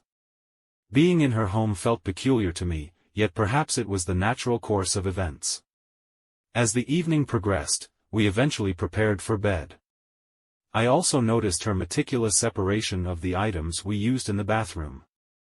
Surprisingly, this attention to detail didn't extend to our sleeping arrangements. We continued to share the same bed, while Tiffany claimed the sofa as her resting spot.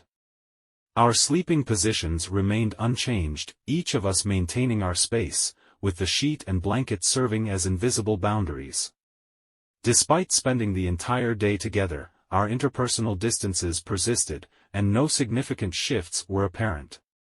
Both of us were still guided by the uncertainty of airport news regarding our departure. As I drifted off to sleep, my thoughts echoed those of the previous night, anticipating my journey to New York the next day. But what occupied her dreams, I had no way of knowing. Chapter 9. The Kodak. In the morning, as we woke up, we exchanged affirmations of having slept well, even though the reality might have been different. Much like the previous day, the clock showed it was already mid-morning.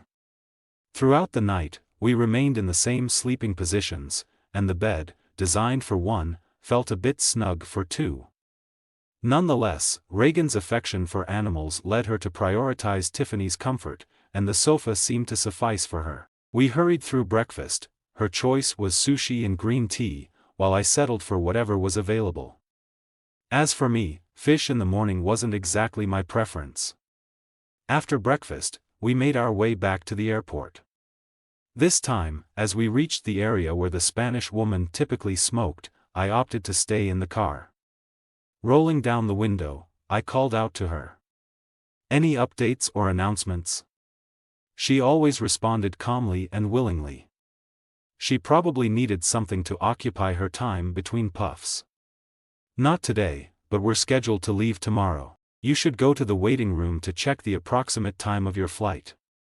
I thanked her and said that I would never forget her help, hoping that it was truly the last time we needed it. I started looking for information, feeling relieved that the situation was finally resolving. I turned to Reagan and said, "I'll finally get to see New York." She nodded in agreement and remained quiet. Maybe she didn't want to show too much emotion about my upcoming departure, or perhaps she had mixed feelings, but I didn't see a specific reason for it. She was the type of person who spoke her mind, so if she didn't say anything, it probably wasn't a big deal to her, or she didn't want to come across as unpleasant. On the way back home, Reagan mentioned to me, "Since you're leaving tomorrow, you shouldn't miss a visit to the North Atlantic Aviation Museum. In the early years of transatlantic flights, aircraft used to make a stop at Gander International Airport.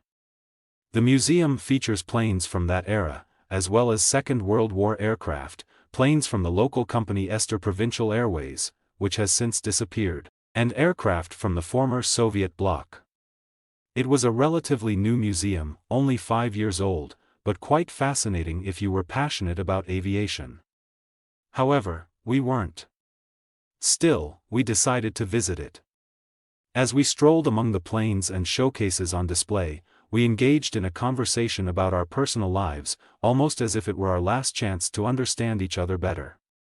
During this time, Reagan told me, "I don't understand how you can go to New York for the first time in your life and not have a camera." This also made her think I was hiding something. I replied, "Photos of New York are everywhere, and I'll buy a disposable camera to take a picture of myself in New York." She didn't believe it, but I swear that's how it was.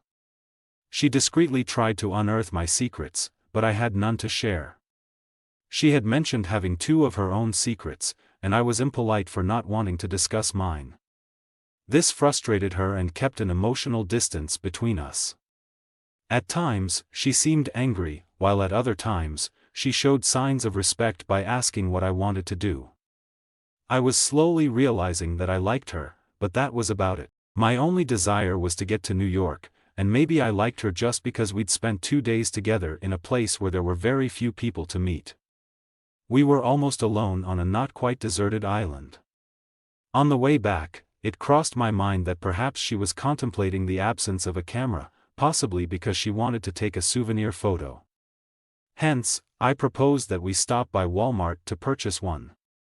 Before securing a parking space at Walmart, she circled around 4 times in search of the nearest spot, much like she had done previously. We purchased a disposable Kodak cardboard camera and snapped some photos on the lawns adjacent to Walmart. However, upon returning home, we left the camera in the car. This made me realize that she probably didn't have any intention of taking a souvenir photo, and she hadn't even thought about the possibility of needing to get the film developed, whether by her or by me, or whoever would eventually receive it. Our attempts to understand each other were, for the most part, unsuccessful. In the evening, we went to sleep, fully aware that it was our last night together. Nothing unusual occurred until we were already lying in bed, assuming our usual somewhat uncomfortable positions. Whenever she shifted, the blanket would be tugged a bit, causing me to slide about half a centimeter towards the edge, as though I were about to topple off. When I attempted to adjust myself back into my original position, inadvertently, I exerted more pressure on the blanket along the border between us, leading her to become stuck and slightly pushed. It was during one of these instances that she remarked to me, "If you want, you can get under the covers," she suggested, as if indicating that all this careful arrangement wasn't necessary and as if it had never been an issue before. As I pulled up the sheet and saw her pajamas, I couldn't help but feel foolish for overthinking everything. After 2 days of dealing with various challenges, I realized I was simply misunderstanding things. Her pajamas, like mine, had a squirrel pattern on them since I had been wearing her tracksuit. As I settled under the covers, she spoke to me. "Move up and down to optimize the space," she suggested. At that point, I regained my composure and no longer felt like an idiot. So, I positioned myself with my head near her feet and my feet near her head. Her feet didn't emit any odor, but I wasn't sure about mine, so I attempted to bend my knees, raising my feet and further away from her head. I finally felt relaxed, lying in a real bed that was already warm. Her body emitted a comforting warmth that made me feel like hugging her. Even only the idea of wrapping my arms around her feet felt strangely comforting. Chapter 10. I no longer believed anyone. When we woke up, we told each other that we had slept well. We hurried to the airport, where the situation was a bit chaotic. This airport wasn't accustomed to boarding 36 planes in a day, with a total of 6,700 people. Logistical problems arose, but things progressed slowly but steadily. After a couple of hours of waiting, we also came across a Spaniard who was smoking and a guy who was complaining about not being allowed to take his bags with him. He wanted to leave the airport on his own. These were typical airport issues. Nevertheless, the time had come. I just needed to walk to the plane, crossing the parking area where the other planes were parked. It was time to say goodbye to Reagan, and I didn't know how to do it. I don't think she had any idea either. Saying goodbye to a relative or a friend is one thing, but saying goodbye to someone you've known for 2.5 days, shared 3 nights together, eaten and spent all your time together with, how do you say goodbye? Simply, thank you, and goodbye. We hugged, and then I left.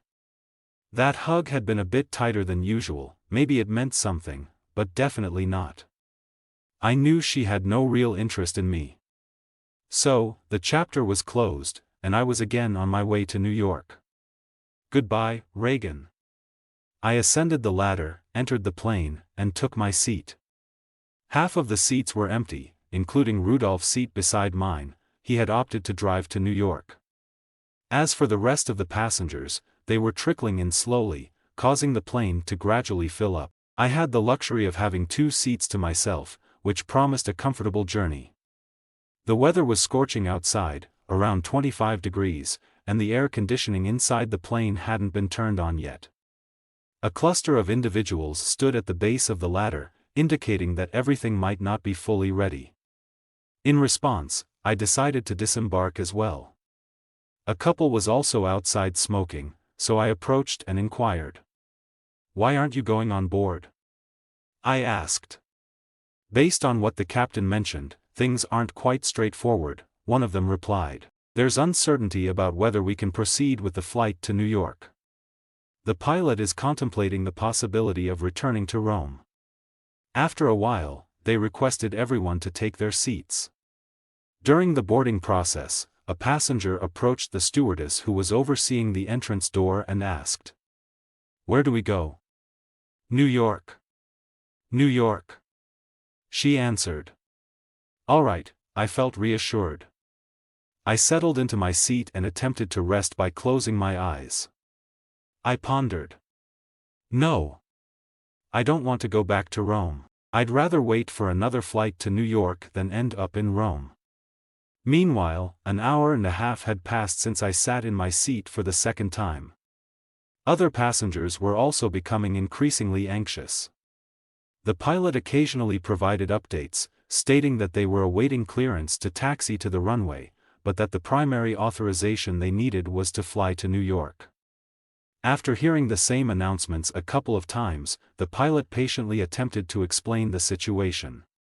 "The air traffic controllers in Rome have given us the green light to fly to New York. Rome received approval from the Newark air traffic controllers, but Gander's air traffic controllers have not yet granted us permission to fly to New York or Newark. We're in a holding pattern until Gander receives this information from New York as well.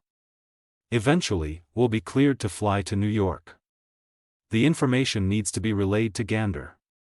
So, it was just a matter of time. In less than 3 hours, I would be in New York." I had almost dozed off. It had been 2 hours since I took my seat.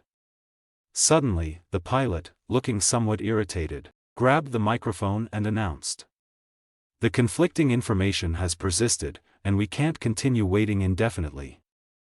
The consensus is that we can fly to Rome. Therefore, we must make the decision to change our route and seek authorization for takeoff to Rome. We're headed for Rome now." As soon as I heard "takeoff to Rome," I woke up suddenly and exclaimed, "No!"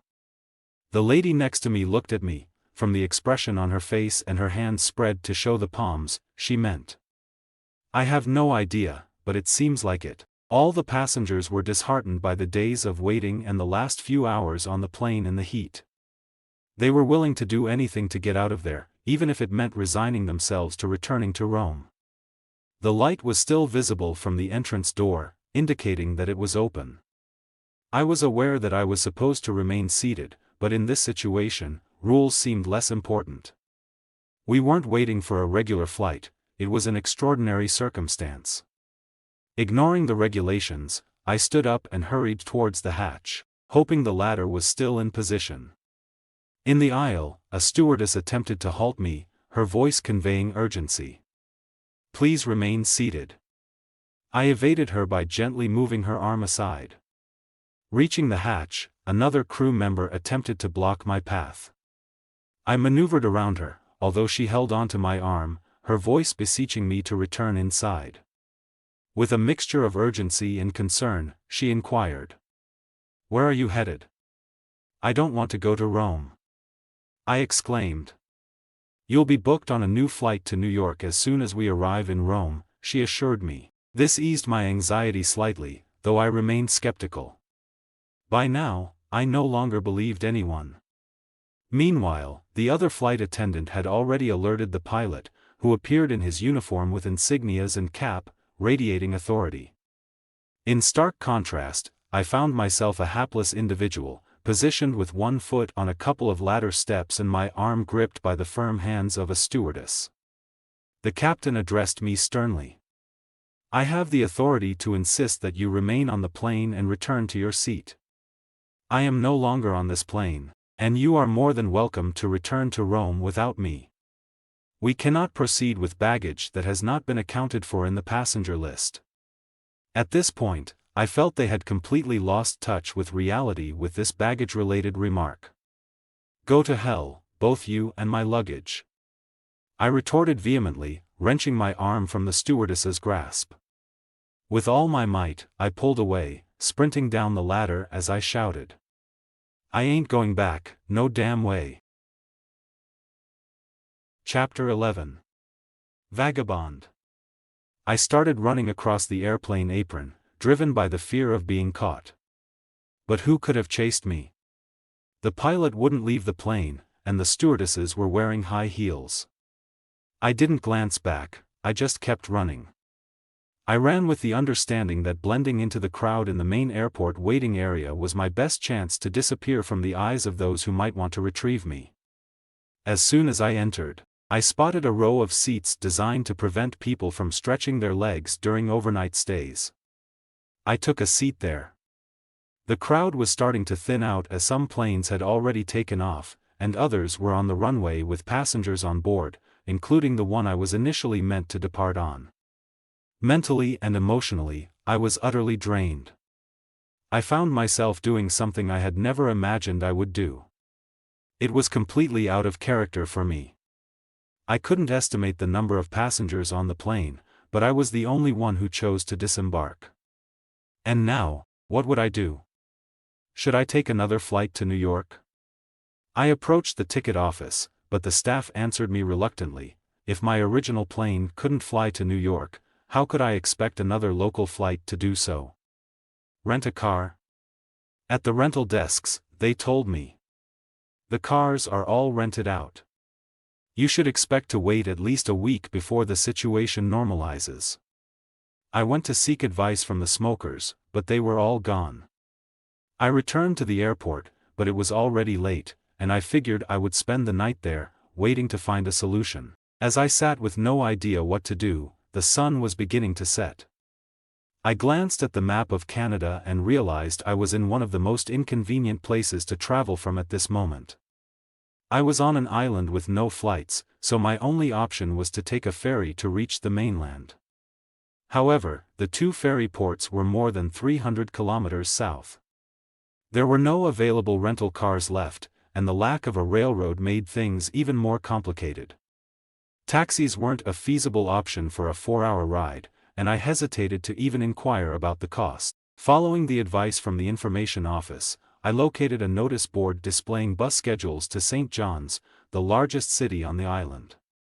A bus ride lasting 4 hours would take me there, and from that point, I could catch another bus for a 2-hour journey to Argentia, where the ferries were stationed. These ferries sailed towards North Sydney on the mainland in Nova Scotia. St. John's also housed a larger airport with daily flights to different locations. The bus to St. John's was scheduled to depart at 5 in the afternoon daily, meaning I would need to wait until the following day. If it weren't for the fact that the airport would close at 10 in the evening, I might have considered spending the night there. All that was left for me to do was to return to Reagan and ask her if I could spend one more night at her place. While I didn't have the courage to go back after my impulsive exit from the airplane, I was feeling so low on self-esteem that it hardly mattered anymore. Even if Reagan was annoyed or refused, it wouldn't really change my situation. I had nothing to lose. I left Italy as an honest and trouble-free person, aside from the fact that I had no desire to work, though that was a separate matter. In that moment, I found myself stranded in an unfamiliar place, needing to seek assistance from a girl I had recently met, someone unemployed, with a couple of secrets that remained a mystery. Going back to her seemed to be the only option, but I suddenly realized that I didn't even have her phone number, and I only knew her last name. As much as I thought I wouldn't see her again, I hadn't obtained her phone number or email, and she hadn't asked for mine either. This absence of contact information emphasized my insignificance in her life. I didn't even have her address. I contemplated the possibility of finding her house on foot, but the risk of getting lost in the dark made me uncertain. Regardless, I had no other options. I estimated it was around 5 kilometers, roughly an hour of walking. The challenge lay in finding the correct path. Armed with a tourist brochure map of Gander from the information office, I still faced the obstacle of not knowing the name of the street. My recollection was limited to landmarks I had glimpsed while we were driving, and, of course, her house. However, the darkness of the night and the uniformity of Gander's single-story or mezzanine-style houses posed a challenge in distinguishing one from the other. I chose to head towards McDonald's near Walmart for a meal first. Navigating there was straightforward. I followed James Boulevard, took a right at the Garrett Drive intersection, and then a left onto Rowe Avenue, passing by the restaurant where we had lunch on the initial day, Rosie's. The path continued past Scotiabank. This led me to McDonald's with ease, and everything went smoothly. As I ate, I studied the map and attempted to chart out my route.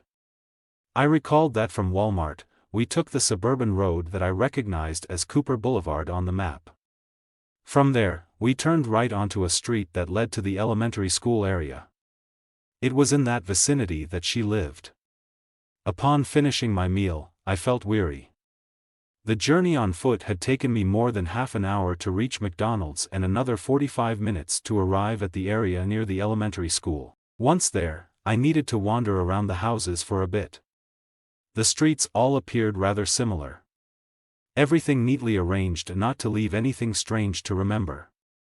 However, I noticed that a few houses had campers or caravans parked in their yards, which I distinctly remembered. Amidst these, I came across a well-placed Airstream caravan, those iconic shiny aluminum trailers that were renowned for being modeled after airplane fuselages. This particular trailer was on the same street, and after nearly 2 hours of walking, I eventually located the house. I hesitated for a moment before approaching. I scanned the surroundings, searching for any signs of her presence, the white Toyota Corolla parked nearby, the telltale glow of lights through the windows. Taking a seat on the sidewalk, I paused to catch my breath, gathering the courage to reintroduce myself. However, my emotions weren't reassuring. I felt like a lost wanderer, about to knock on the door of a stranger. This was the only way I knew how to identify myself at the moment. The concept of a wanderer had always carried positive connotations for me, but as I found myself in the role of one, I felt a loss of identity. I stopped overthinking and rose to my feet, making my way toward Reagan's house. As I arrived at the front door, I knocked, but there was no response. It dawned on me that it was quite late, and she might not answer the door at this hour, especially since she didn't know anyone in Gander. I knocked again, and this time she opened the door almost immediately, as if she had been standing right behind it. Her eyes widened in surprise as she looked at me. I anticipated her saying something like, "You again, what do you want?" Instead, to my surprise, she said nothing of the sort. She hugged me tightly, resting her head on my chest, and whispered, "I missed you." A tear rolled down his cheek. He wiped it away immediately so as not to be seen. In a few steps, I had gone from being a wanderer to finding a home where I was wanted. We stayed embraced for a while, and then he said, "Come on, come inside." And with that, she closed the door. For 3 days, he hadn't said a word to me, not even a sign or a behavior that could make me understand that he enjoyed my company. I had been gone for 10 hours, and everything had changed. What logic could it have? Being away for 10 hours, knowing that I wouldn't return, was it worth 10 years of absence? Something to be studied by Einstein on the relativity of time. In any case, I hadn't understood anything, neither with Einstein nor with her, and I was tired. Imagine if I felt like staying there to try to understand their logic. I was planning to tell her the next day, and I was prepared to do so. But was she expecting an explanation? I didn't think so, at least not in that moment. It felt like I had returned for her. This new situation made me feel better. Her embrace was comforting. I couldn't ask for more at that moment. The next day, I would explain everything to her if she wanted to hear it. But for now, I embraced the positive aspects of the situation and tried not to overanalyze the events of the day. After an hour of my arrival, I asked her if I could go to sleep in my pajamas, that mean her tracksuit, which I had been using as pajamas. It was still where I had left it. I went to the bathroom, and my toothbrush was still there, as if she knew I would come back. We lay down on the bed under the covers without saying anything, holding each other in the same direction. I could feel her warm presence, but I couldn't stop thinking about what had happened to me that day, what I would tell her the next day, and how I would continue my journey. Sleeping in that bed and embracing her was rejuvenating for me. It was just what I needed. We slept all night without ever waking up. Chapter 12. Military time. It was quite late when we woke up the following day. She seemed genuinely happy to see me, her eyes and expression revealed it. Her hair was tied up, and she radiated a sense of energy, as if she had an ambitious plan in mind, similar to a bricklayer rolling up their sleeves before beginning a task. In the previous days, her task had been to accommodate me. However, from that point onward, she seemed to shift gears and move towards a different objective. Yet, I hadn't quite figured out what that goal was. On the other hand, I was clear about my plan, to head to St. John's and then find a way to catch a flight, rent a car, or board a ship to finally reach that elusive New York. I didn't dare to tell her. I didn't want to reveal the entire story of how I had impulsively jumped off the plane before takeoff.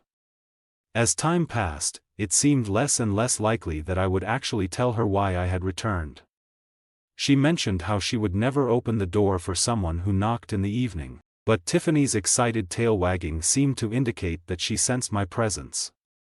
So, Reagan seemed to understand it was me before even opening the door. Tiffany seemed to want me to come back.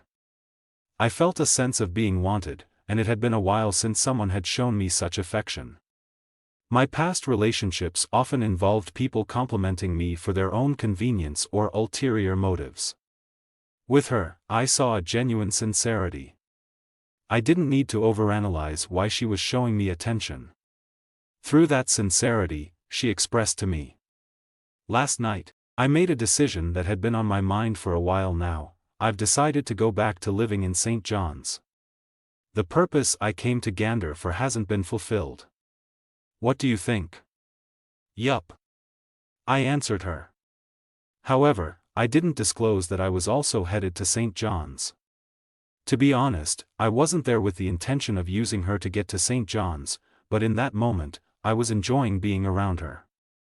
But at the same time, I also had another thought. What if she's using me to get help with her move? No, that doesn't seem like her style. She's been genuinely sincere, and I shouldn't be thinking that way. We had already begun the process of moving to St. John's that day. The distance was 340 kilometers, and while it seemed short, it would take about 3.5 hours to cover. Her Toyota Corolla didn't have a spacious trunk, so even though she didn't have a lot of belongings, it wasn't possible to fit everything into the car in one go. I had no luggage with me, it was on the plane to Rome. I was left with nothing, except for my 3 credit cards and my passport. They were all I had. Reagan made a phone call to the owner of the apartment she used to live in back in St. John's. Surprisingly, the apartment had been vacant for about 5 months since she left. This revelation hinted at the fact that there might not be many people seeking accommodation in St. John's either. As a result, the owner offered us the option to move in immediately, even though we had initially planned for October 1st. The owner's kindness and the positive interactions with people there made me realize that perhaps the community was small and focused on accommodating tenants as best as possible. With the landlord's agreement, Reagan visited the neighboring house where the apartment owner resided. She informed them of her decision to move and terminate the current arrangement. Her absence took some time, and I patiently awaited her return. The local residents' kindness and generosity, as well as Reagan's ability to build connections and rapport, left a strong impression on me. It seemed that the people in the area were genuinely helpful and supportive, and Reagan's personality and interactions might have played a significant role in fostering such positive relationships. Having both accommodations available for the next 2 weeks of September gave us the flexibility to move at our own pace. There was no need to rush, we could make trips back and forth as necessary. We spent the afternoon doing nothing. At 5 p.m., she made dinner and said to me, "It's not a common Canadian practice to have dinner this early, but I've read that consuming food after 5 p.m. doesn't serve as an energy supplement. Instead, it tends to contribute to weight gain." This was a rule I had to get accustomed to. It felt a bit like hospital meal times. While we were discussing this topic, she brought up, "You say the time in an unusual way. Instead of saying 5 p.m., you say 1700 hours, like in the military. Military time operates on a 24-hour clock. But are you a military man?" She asked me if I was in the military because she still didn't believe that I didn't have a job. I hadn't even served in the military, for reasons I'm not disclosing here. I told her. In Italy, it is said both ways. She seemed puzzled, and I couldn't quite convince her. But it didn't seem to bother her. After all, she had her own secrets, and I accepted that. Even though I didn't have any secrets, it seemed in her eyes that I was hiding a multitude of them. Perhaps she thought she had ended up living with a dangerous criminal who had escaped from who knows where.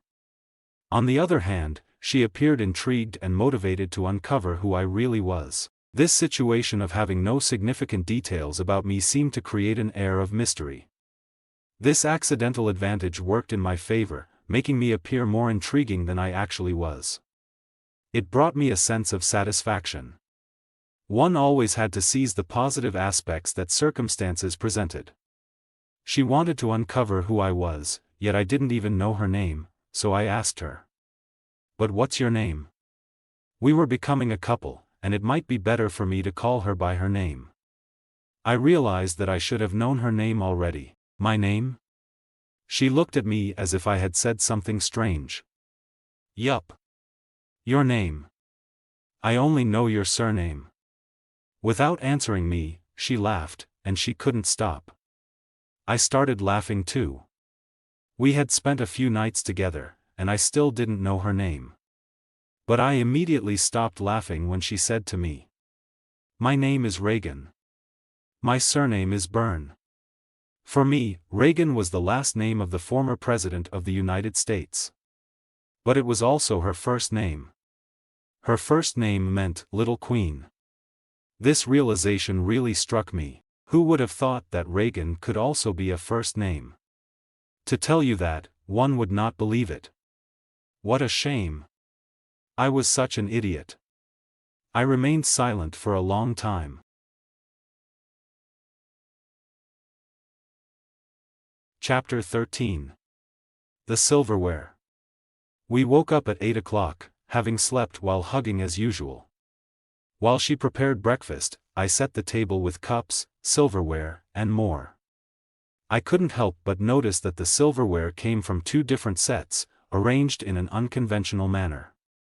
Instead of keeping forks with forks and spoons with spoons, she had grouped them together in one compartment, with a fork, a spoon, a knife, and a teaspoon all nestled together. In a different section of the drawer, there was an additional set of cutlery, including another spoon, fork, and so forth.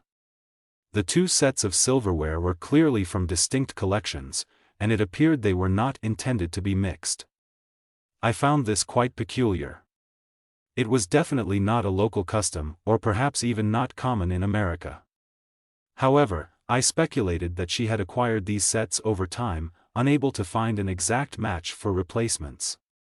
This observation made me think that she was a meticulous and organized person, regardless of how the silverware ended up being a mix of two sets. I noticed a unique feature in the apartment: the kitchen sink had a motor. The drain opening was slightly larger than usual and had a grate with relatively large openings. This design allowed not only food scraps but also small items to pass through while keeping fingers safe from entanglement. By pressing down on the grate, the motor would activate and grind up anything that had entered. Although it was currently malfunctioning, I understood its purpose. Essentially, you could introduce almost anything for disposal, grind it up, and then easily flush it into the sewage system. This innovation helped reduce the amount of waste to be thrown away and prevented the sink from getting clogged. I even considered implementing a similar system for the toilet, envisioning the convenience of being able to dispose of almost anything down there, even things like pieces of wood and plastic. A powerful mechanism could efficiently blend everything, leaving virtually no waste to be managed.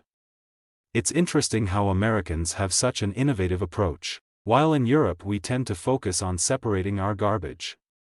Although their system may not be flawless, it does make me wonder if it's an older method that's evolving towards more sustainable practices, like recycling.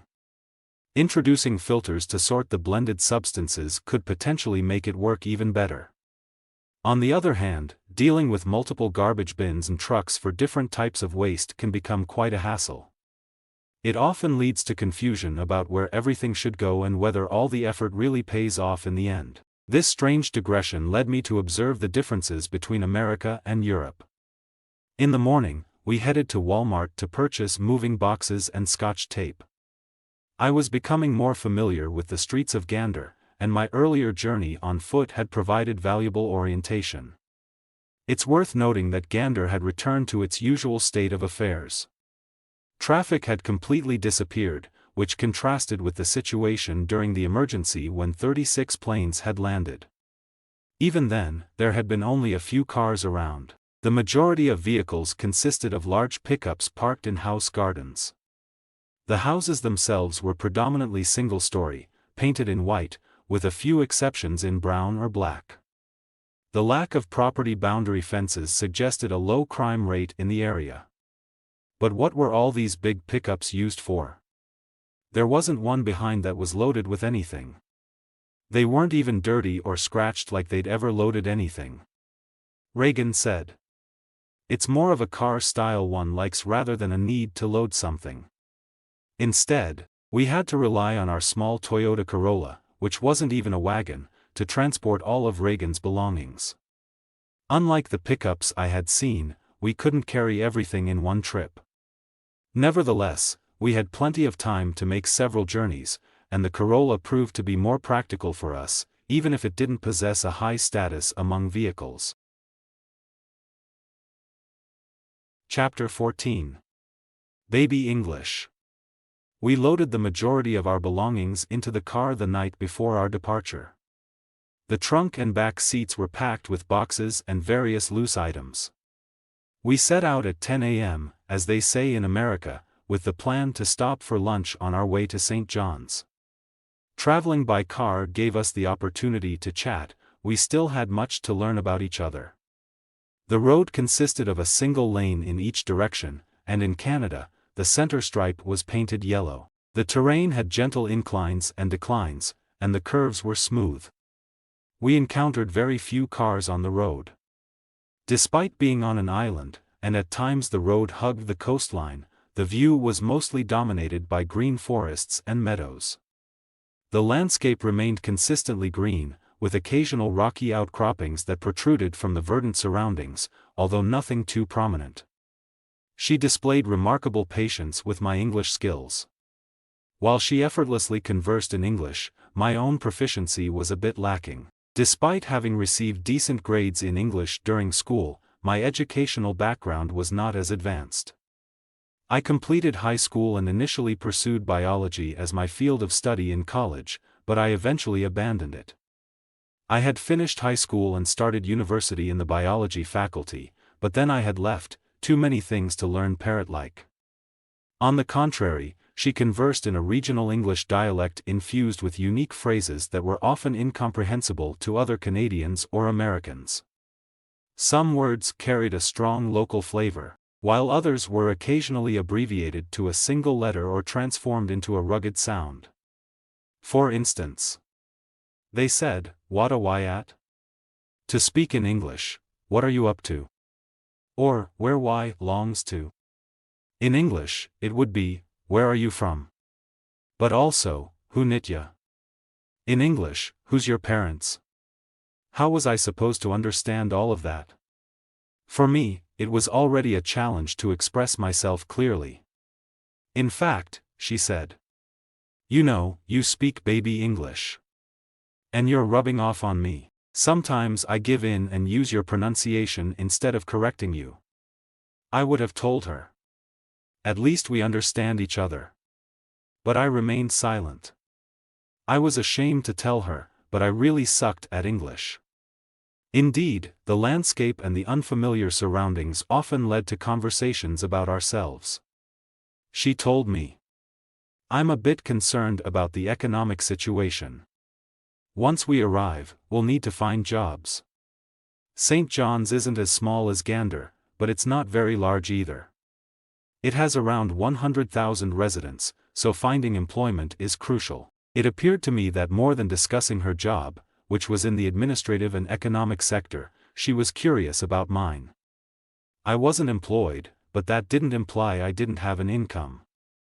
I wasn't wealthy, but the little money I had sustained me. I wasn't being deceitful, but my responses seemed to make her both anxious and intrigued, further fueling the enigmatic aura around me. I was truthful, but in order not to leave her without a response, I shared.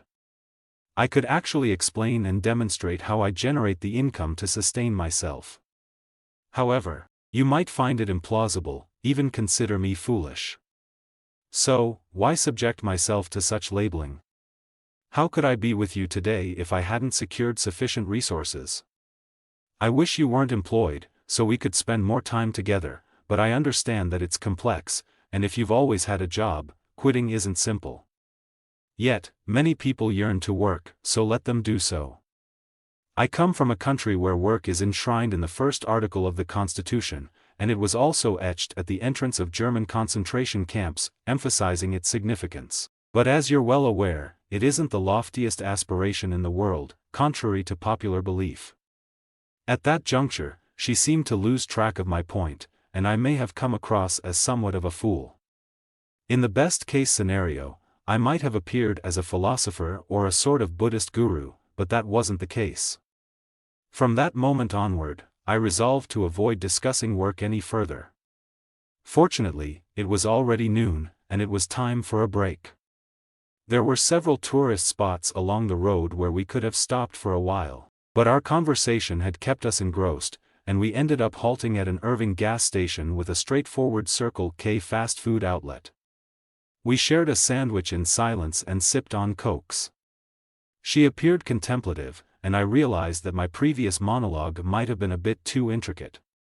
Therefore, upon exiting the fast food establishment, I embraced her, and she reciprocated the hug, much like the way we hugged while sleeping. These embraces seemed to soothe us and restore our equilibrium. It was becoming our go-to strategy, acting almost like a reset button for our emotions.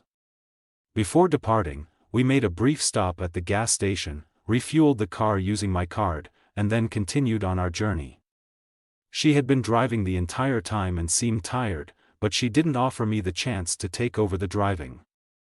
It's possible that she was accustomed to driving her car and felt more comfortable continuing to do so. After getting back on the road, she opened up about her family. The words came out with some difficulty. She mentioned having an older sister who was married and had 2 young children. Their relationship was distant, but it was still better than the one she had with her mother.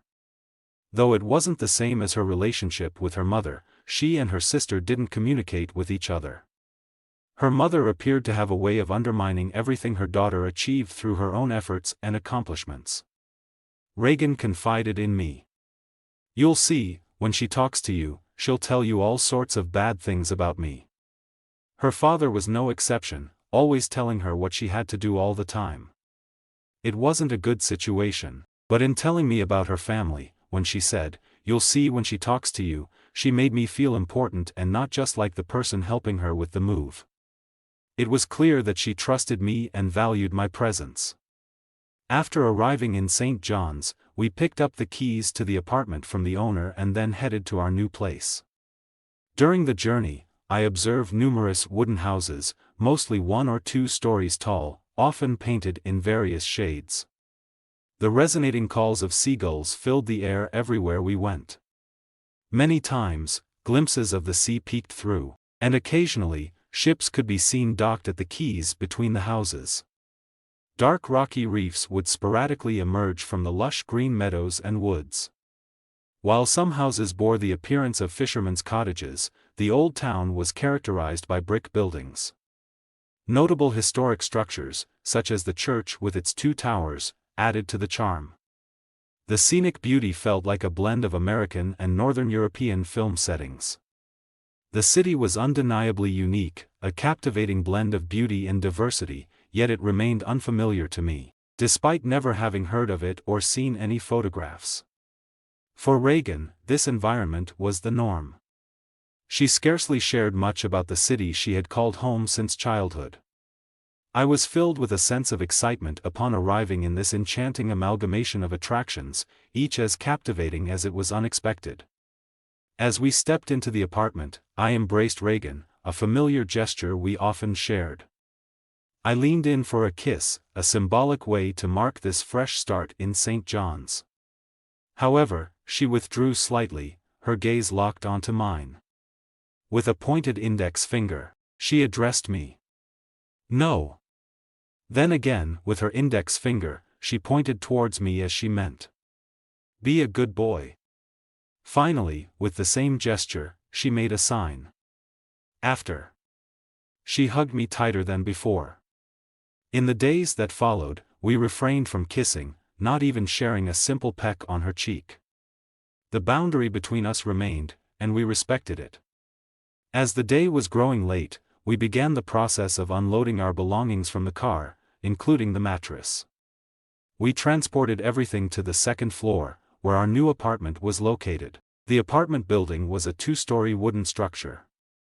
The external staircase was covered by a canopy, and the wooden steps showed signs of wear, having become uneven in height over time. As we carried the boxes and the mattress up the stairs, Tiffany, our faithful companion, playfully darted around us, adding to the challenge. By the time we had finished moving everything in, we were physically exhausted.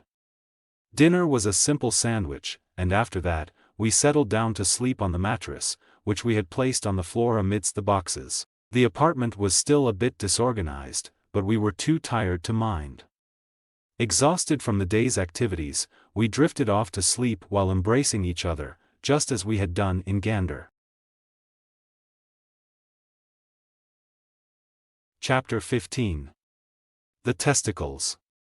It was the first morning I woke up in St. John's, and something was wrong. I had severe pain in my testicles. It was so bad that I could barely walk to the bathroom. I urinated, thinking I had some sort of urinary tract problem or an infection. The color of the urine was as regular as ever, and I had no burning or pain while urinating. However, the intense pain in my testicles persisted even after urination. I hoped that having a bowel movement after breakfast might solve the problem, and I clung to this second option as a potential solution. During breakfast, the pain persisted, but I didn't want to tell Reagan. I struggled to hide it, and reaching the bathroom again, I had a bowel movement. Unfortunately, the pain didn't subside, and the stool appeared normal. Adding to the situation, despite us not having kissed, we always kept the bathroom door open, sharing a sense of transparency, and we often wore just underwear around the house. This meant that I couldn't even retreat to the bathroom to deal with the situation privately.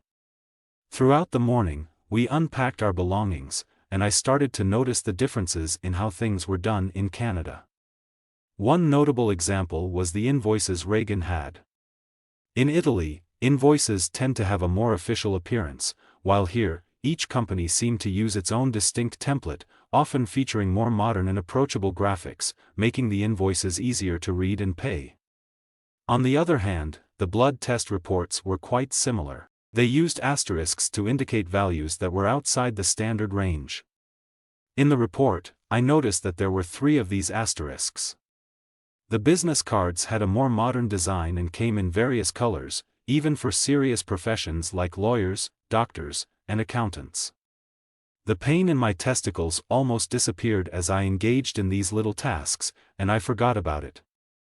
However, the issue still concerned me because I was unfamiliar with how healthcare in Canada worked, and I didn't have any health insurance there. I had initially intended to go to the USA if the incident I mentioned earlier hadn't occurred. Just before lunch, we loaded the mattress back into the car. It was the only one we had, and since we were heading back to Gander, we would be sleeping on it again. As we left, Reagan told me, "You drive." I felt a sense of confidence and took the lead in driving back towards Gander. While driving, I began to notice the differences between Canada and Europe. Traffic in Canada was nearly non-existent compared to what I was used to in Europe. The traffic lights were suspended from wires instead of being supported by poles.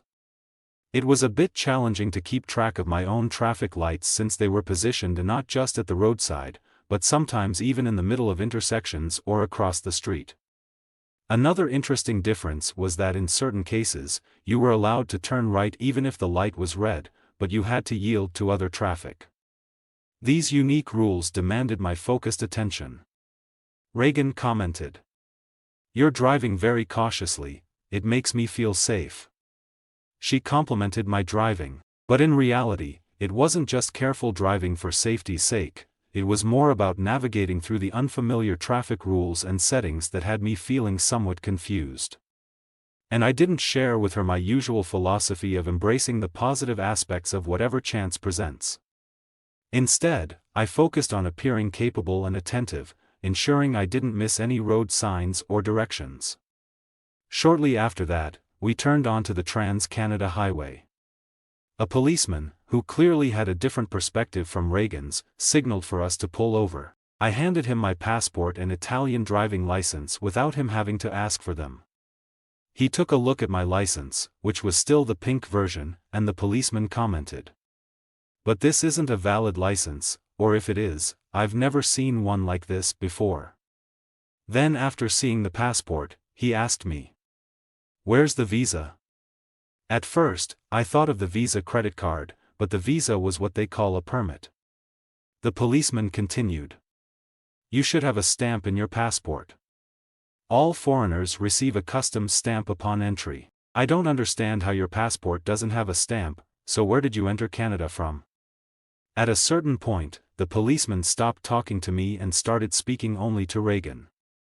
I couldn't understand anything anymore. They were speaking in their English dialect, and the only words I caught were Twin Towers and Gander. But one thing I had deduced. I wasn't supposed to be there.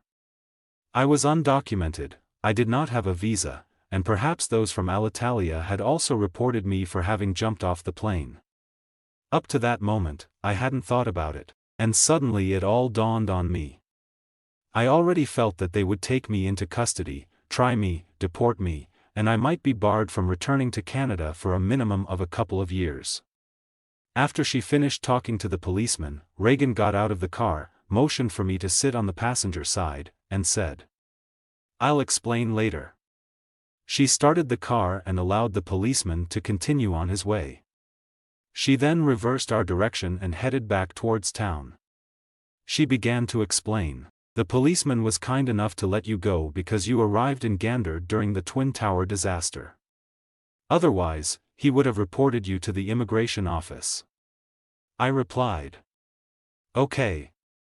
I replied, but I refrained from asking for more information, fearing that revealing the truth about me jumping off the plane would complicate matters. So, we headed to the immigration office in an attempt to sort out my situation.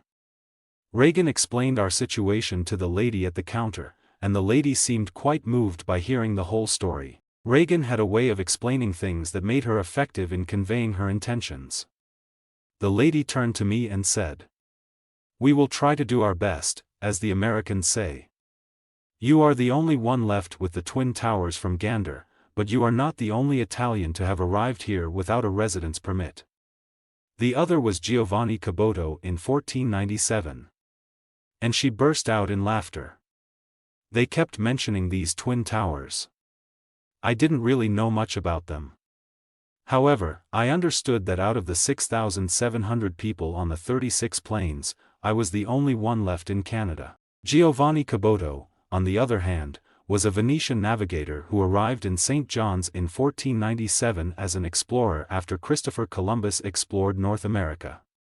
He was Venetian but had sailed for the English and was born in Gaeta. A fascinating figure that I would have liked to meet, a complete and complex character. Reagan went into the offices to explain the situation. I'm not sure exactly what she said.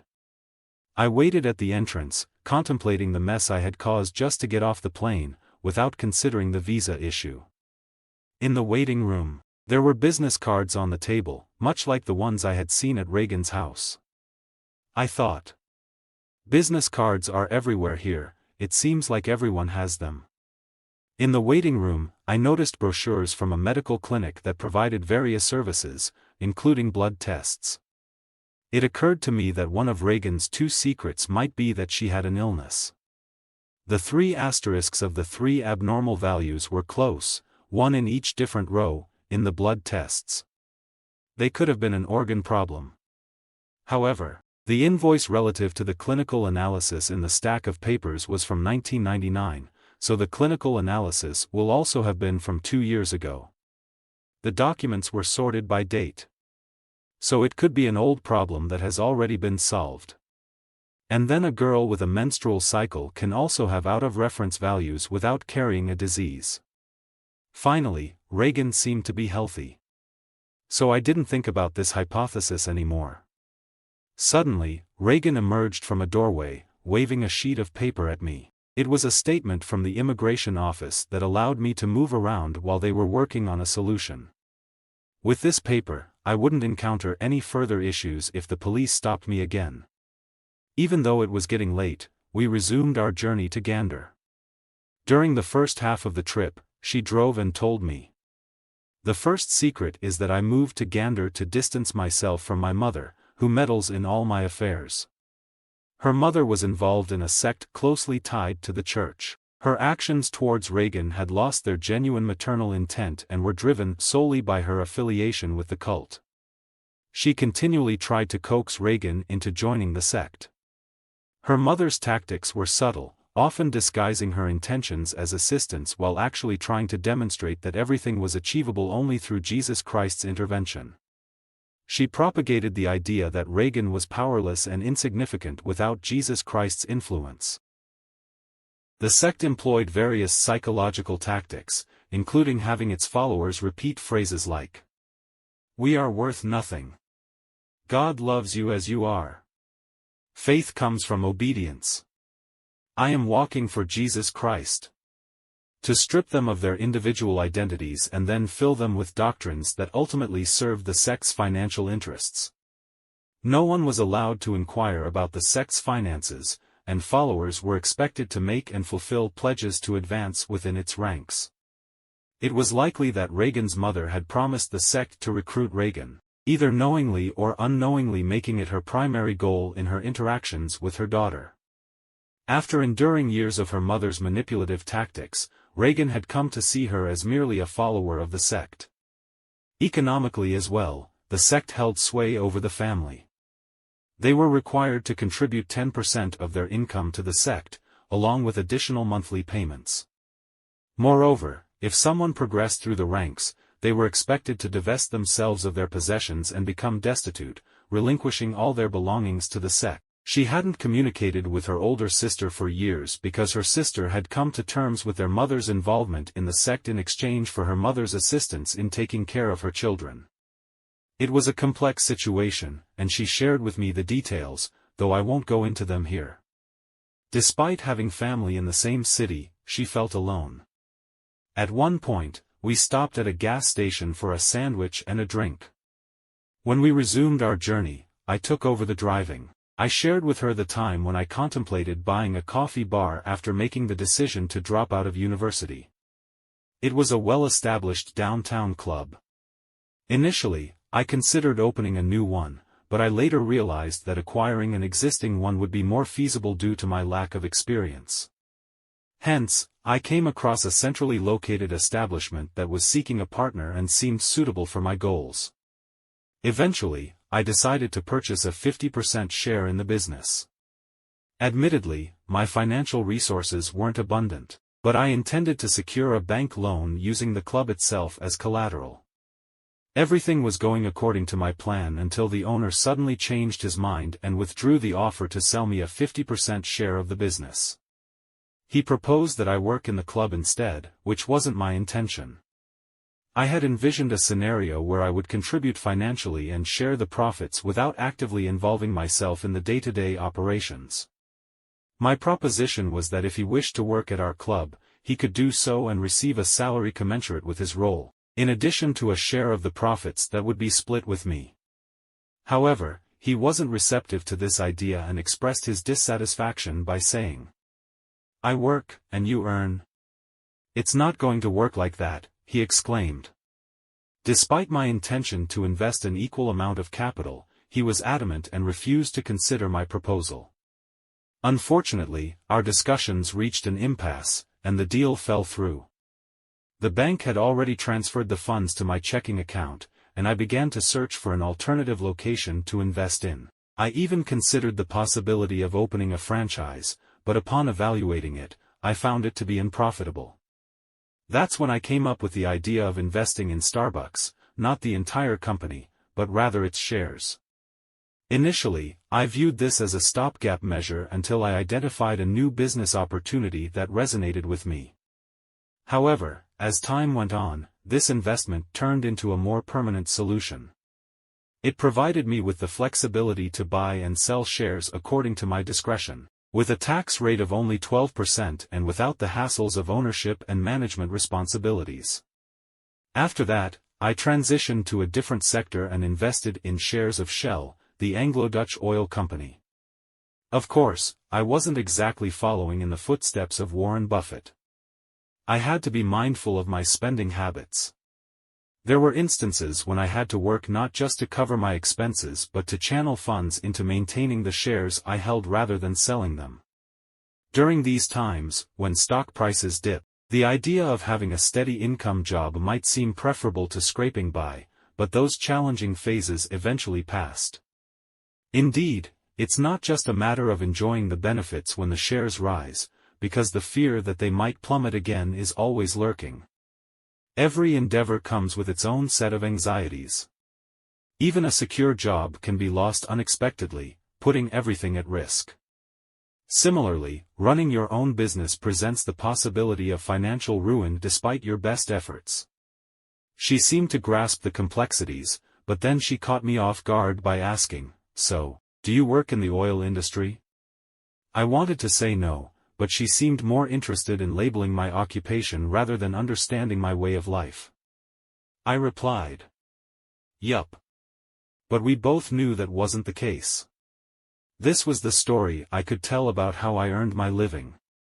However, in reality, I was engaged in another activity that wasn't illegal, but it required me to be less than truthful with my customers in order to make money. When I began investing in stocks, rumors spread at the bar that I was making significant profits on the stock exchange. My friends, and then acquaintances of friends, started entrusting me with their money to invest. As everyone was experiencing losses, and I myself had suffered substantial losses from the funds customers provided me, I chose to invest those funds in government bonds that yielded a 10% return.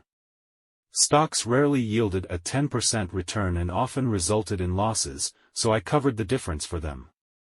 Essentially, I was making the money they had lost, plus an additional 10%. This system was effective and enabled me to sustain my livelihood without the need for regular employment. We arrived back in Gander around midnight, unloaded the mattress, and brought it into the house. Just like before, we fell asleep while embracing each other. Tiffany also settled in the living room, serving as a miniature guard dog with her height not exceeding 40 centimeters. Chapter 16. The Secret Number 2. When I woke up, the severe pain in my testicles had returned to the same level as it had been the day before. This was the second occurrence. It was no longer an isolated incident, there had to be an underlying issue. Due to the stress of these past few days, I've been engaging in various activities. When we're uncertain about the cause, we tend to attribute it to stress. It could be related to the food as well. The diet here involves consuming different types of cuisine at irregular intervals, and we frequently opt for fast food on the go.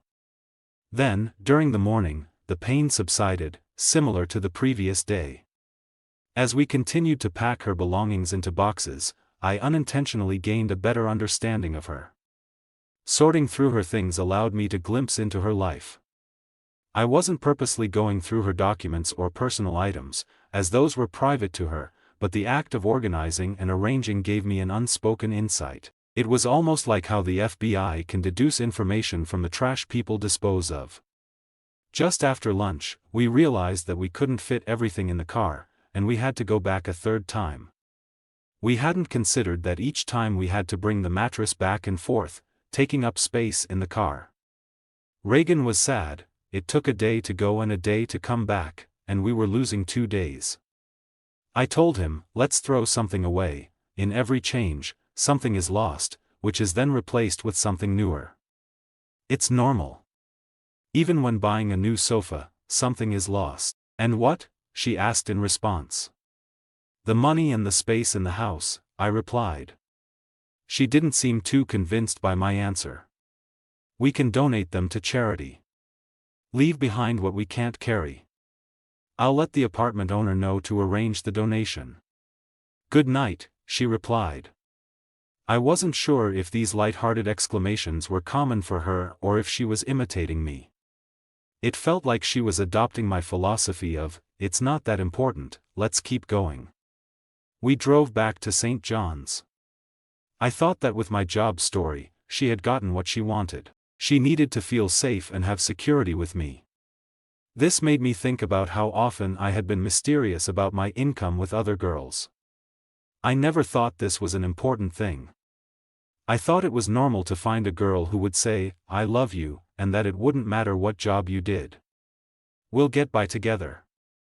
Or even more, someone who would tell me. It doesn't matter if you don't work. I'll take care of it. I have good ideas. I've never found someone like that. Of course, there might be, but perhaps I'm a nonconformist and don't come across such women. I always seek out interesting individuals for reasons that others might not consider. I liked Reagan, although it was she who had expressed interest in me. If we're completely honest, I hadn't returned for her, but I couldn't admit that. I felt ashamed about it. Officially, I had stayed in Gander with the intention of reuniting with her. The rest remained a secret. But there were aspects about her that I did find significant. One of the reasons was that she was Canadian.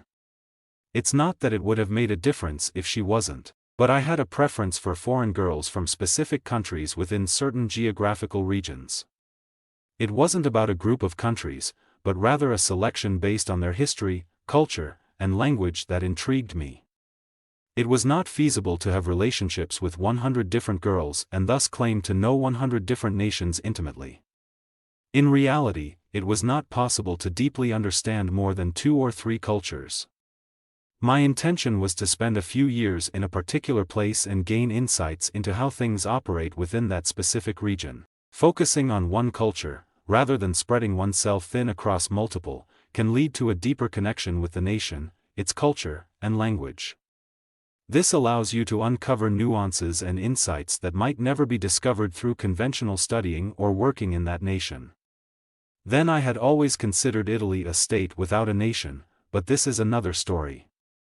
In the second part of the journey, she took over driving the car after a stop at a gas station. Before continuing and having a meal, she hugged me for a prolonged moment, as if she wanted to linger in that embrace to forget everything or convey something through the silence. Driving, she seemed more assured than usual. It wasn't that she was speeding, but I could sense that things were unfolding according to her plan. After a pleasant silent ride, she started to speak and said, "I think it is right that you know something about me, and I would like you to know.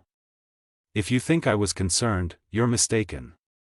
It's common for many people, not just girls, to believe they have things to hide. Many years ago, someone told me that she smoked a cigarette after breakfast. It was the only cigarette she smoked each day. She revealed this to me as if it could have been a deal-breaker for the budding relationship, as if I would have had a problem with it. So, I was expecting such a thing. Reagan said to me, 'It's nothing serious, but I have a disease you need to know, so it won't get any worse.' I have no problem. I just wanted you to know." I replied, "There's no problem.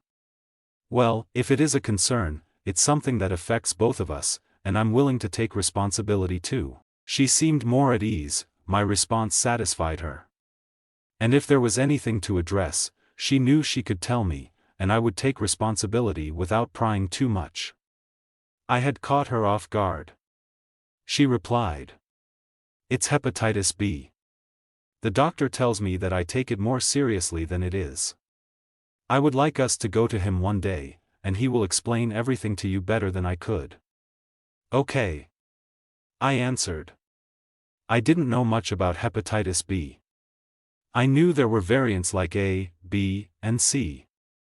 I was aware that those with it could have yellowish skin, and it was related to liver issues.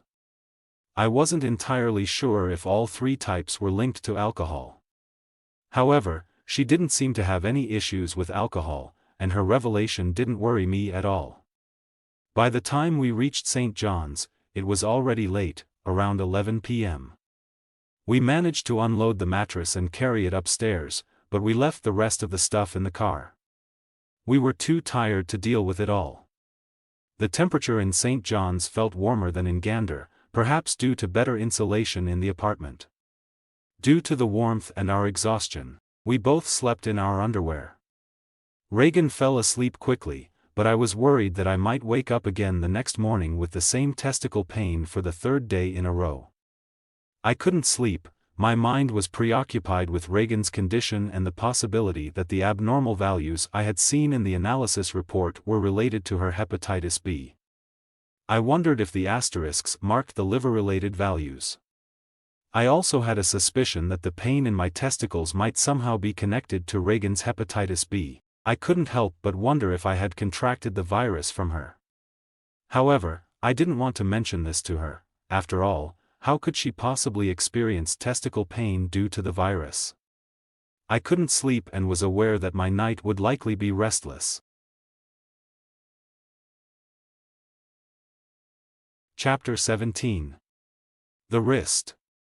It was around 2 o'clock, or perhaps almost 3, when I found myself in a semi-sleep state, shifting and moving restlessly.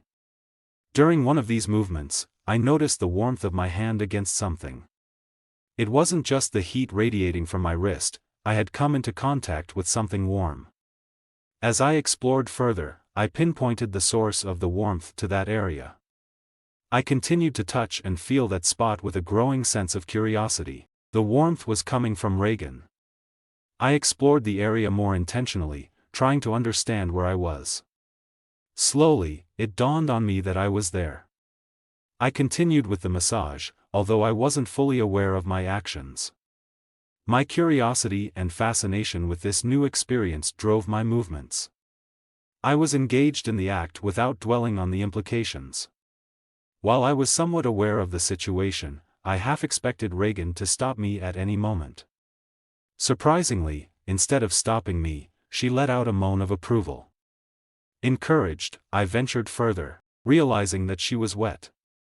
I continued with a rhythmic motion, and her moans and movements intensified. She shifted her body, arching her back and then moving towards me, gripping me tightly with her hands until she inflicted pain upon me. After repeating this movement 2 or 3 times, she suddenly let out a scream and came to a sudden stop.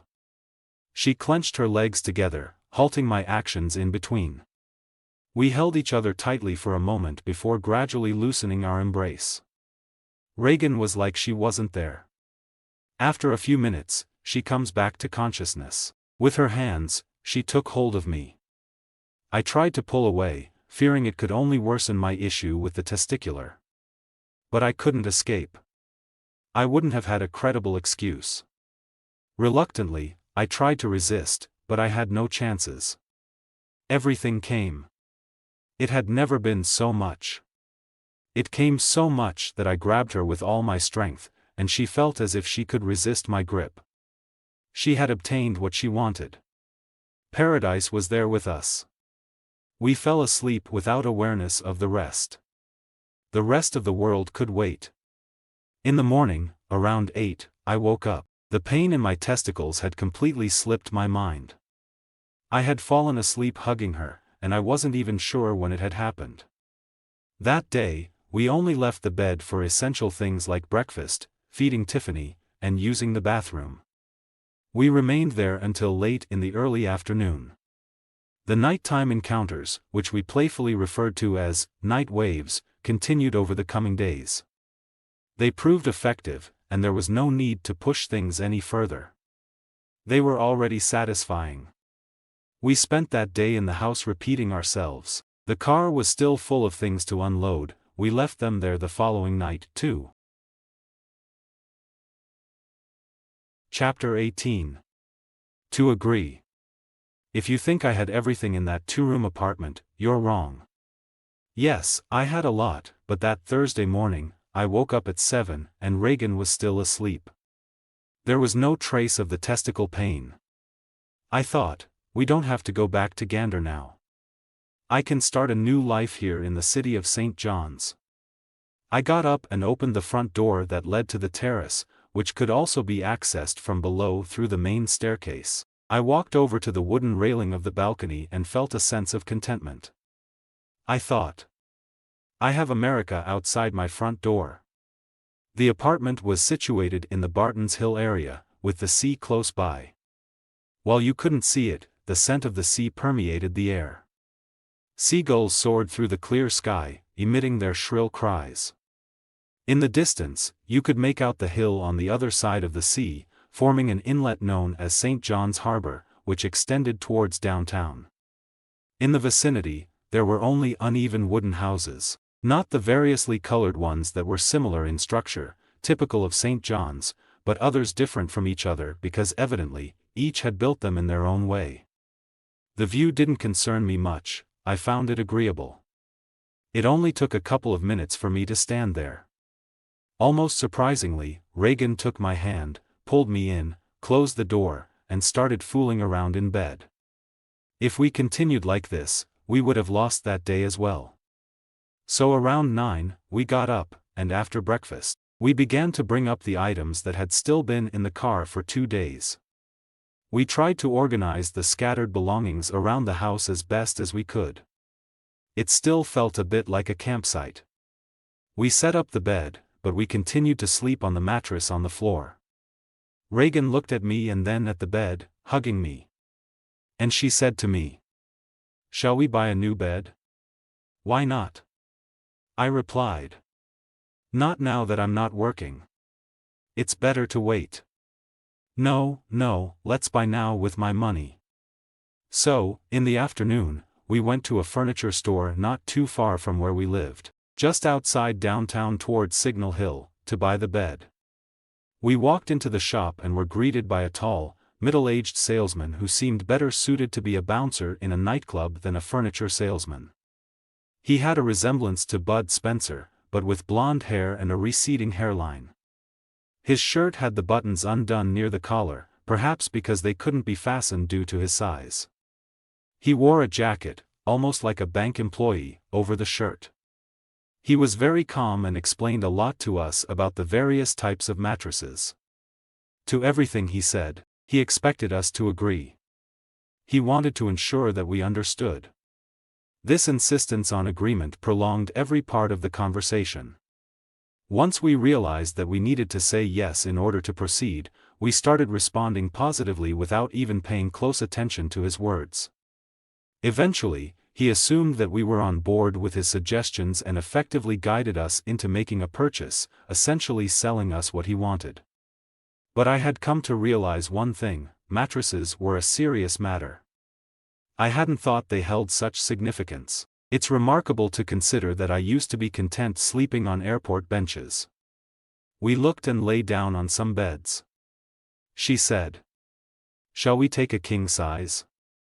"Sure, you don't want to sleep on a single again?" "Why not?" Smiling. In the end, we ended up purchasing a king-sized bed complete with everything: white sheets, pillows, and blankets, just as the seller intended. If we wanted to add some color, we had the option of buying colored bedspreads. I had never before spent so much on a bed. However, the seller was persistent in trying to convince us to buy many other items. He recognized that we had just started living together and believed we should furnish the entire house. While selecting the bed had been straightforward, resisting the urge to purchase additional items in the store was a challenge. When he realized we weren't interested in buying more, the seller suggested paying in installments. He persisted, insisting that it was a convenient option, regardless of our preferences. Parting ways with certain sellers can prove to be more difficult than searching for desired purchases. As we left, I turned to Reagan and said, "The next time we need to make a purchase, let's arrive there half an hour before closing so we can avoid wasting time like we did today." They delivered it to us after 2 or 3 days. As we left the shop, it was evident from her gait and expression that she was delighted.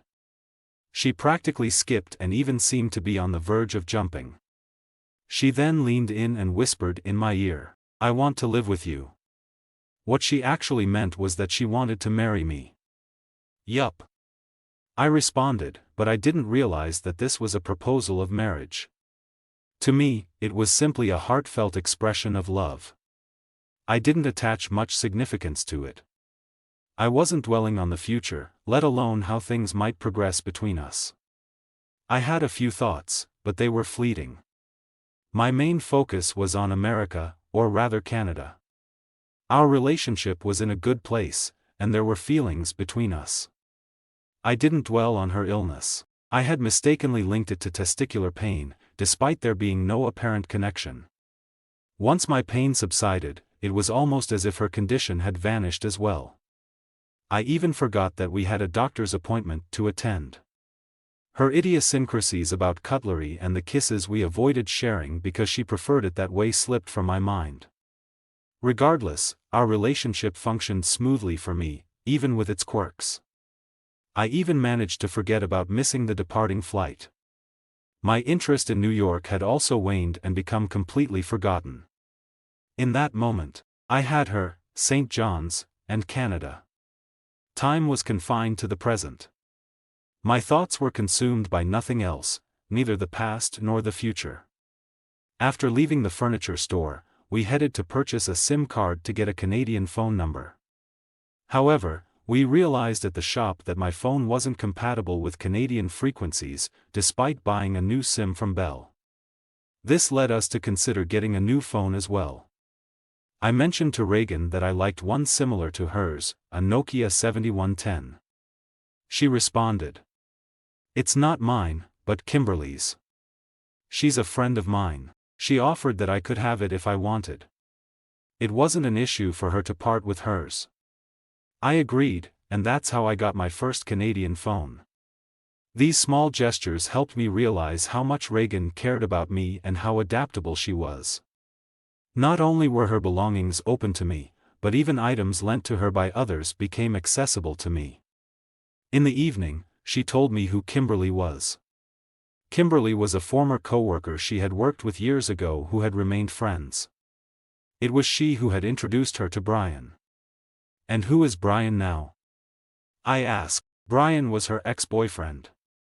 They had ended their relationship a few months before because he was a part of a band, and the other band members had given him an ultimatum, to choose between Reagan or remaining in the group. He had chosen to stay with the band. It did strike me as odd that he chose the band over their relationship. Brian seemed quite peculiar to me. However, Reagan assured me that he was actually a good guy. Chapter 19. The Sheraton. We woke up around 10. The night had followed its usual course after the upheaval of changes. The testicular pain had faded from memory. At this point, I was confident that the night waves and discomfort in my testicles were interconnected. I was equally convinced that Reagan's condition had no bearing on my testicular pain. Yet, I don't understand why I still, mistakenly and knowingly, assumed that if my testicular pain had subsided, Reagan's ailment had as well. This notion likely stemmed from a day when I briefly entertained the notion of a connection between the two afflictions. These are the kinds of things that one knows are incorrect, without a shadow of doubt, and is completely certain that they aren't true. Yet, one continues to believe in them, perhaps out of convenience or due to a lack of effort in updating one's thoughts, or maybe just by chance. I can't say for certain. What I do know is that it was precisely that way. Reagan recalled the visa matter, prompting us to revisit the immigration office after breakfast. I wasn't overly optimistic. In 2 or 3 days, what could they possibly have accomplished? At best, I would have anticipated them granting me a 30-day permit, notifying me just a day before it expired so that I could hastily leave Canada, and then wait for a certain number of days before returning. Bureaucracy doesn't offer any favors and seems designed to generate issues. When there are no problems at hand, it seems like they're compelled to invent some. Similar to the previous visit, I found myself waiting in the reception area, leafing through brochures, business cards, and other papers strewn across the table. My curiosity was piqued by a business card from a detective. I'm truly in America now. So, I took the business card and put it in my pocket. Not because I thought I needed it, but because it was a nice thing to have in my pocket. It made me feel a bit American. Suddenly, Reagan emerged through the door that led to the internal offices, waving a paper just like last time, only this time she seemed even more joyful. In my thoughts, I pondered. Did they grant me a visa? She was truly happy, walking with a hop in her step because she was so elated, So it is, right? Do I have a visa? When she approached me, she hugged me tightly, almost jumping into my arms, and planted a kiss on my cheek. The moment between that cheek kiss and her beginning to speak felt like it lasted 10 minutes. It's not that the feeling disappeared, but my mind was flooded with numerous thoughts simultaneously. I had no clue what might have prompted her to alter her stance on the kiss, which hadn't been in question all these days. No kissing. That was rule number 1. When I regained my composure, I realized she had whispered in my ear. "We're getting married." A shiver ran through my body, not because I disagreed. In fact, I was completely okay with it. I was becoming Canadian. No. Getting married wasn't the main concern or the reason for the shivers I felt. The cause of those shivers was Reagan. I will marry Reagan. It was a surprise unlike any other I had ever experienced. After a few moments, we regained our composure, and I turned to her, seeking an explanation. She said to me, "You've been granted a 3-month tourist residence permit. This is standard due to your Italian passport. However, the immigration office suggested that we should address the situation before the visa expires, either by finding a job or getting married, to secure a permanent visa. But considering all you've shared about work, it seems getting married is our best option." Ultimately, I appreciated that Reagan injected a bit of humor into the situation, something we often did. As lunchtime rolled around, I mentioned that if we were going to get married, we should make the engagement official. I suggested we go somewhere to celebrate, to which she responded, "Yeses. We need the rings too." Not long after that, we headed to the Avalon Mall and purchased the rings. While we were driving, I thought that she hadn't wanted to kiss me before due to her illness. I was sure of that. She had told me herself that maybe she was making it seem worse than it actually was. She had suggested that it might be better if the doctor talked to me directly for a more balanced view.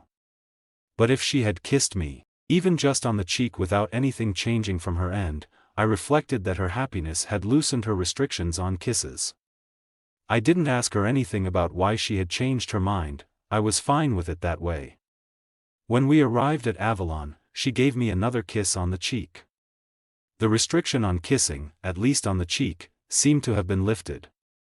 We entered a store, a hybrid between a jewelry shop and a costume jewelry shop, and purchased the rings. I viewed this happiness as more than just a joke. It was a pleasant moment. However, I didn't attach overwhelming significance to it. The wedding rings we chose featured Celtic engravings on the edge. To me, they didn't resemble typical engagement rings, at least not the ones used in Europe. But we were in Canada, and perhaps these were the local customs, or maybe she simply liked them that way. Upon leaving the shop, we headed for lunch, treating it as if it were our ring exchange ceremony. I didn't mind any fast food, but her preferences were different. She asked me, "Maybe it's better to go somewhere downtown?" It became clear to me then that for her, a sincere engagement was important. We made our way downtown. Considering it was a genuine engagement, I couldn't take her to an inexpensive restaurant. Hence, we opted for the restaurant at the Sheraton Hotel. We ordered a couple of items served on generously sized plates, though the portions were somewhat sparse, similar to the style in France. It had been quite a while since I had indulged in a multi-course meal, but this wasn't just any lunch, it was an engagement celebration. She was joyful, her eyes radiating happiness. At that moment, an idea occurred to me. What if we decide to check into a room after an unconventional lunch? The dining area was bustling with people, leaving no room for the ring exchange ceremony. Therefore, the idea of getting a room seemed perfect. She hesitated initially, fearing it might be too expensive. Oddly enough, I found myself thinking even more about the expenses than she did.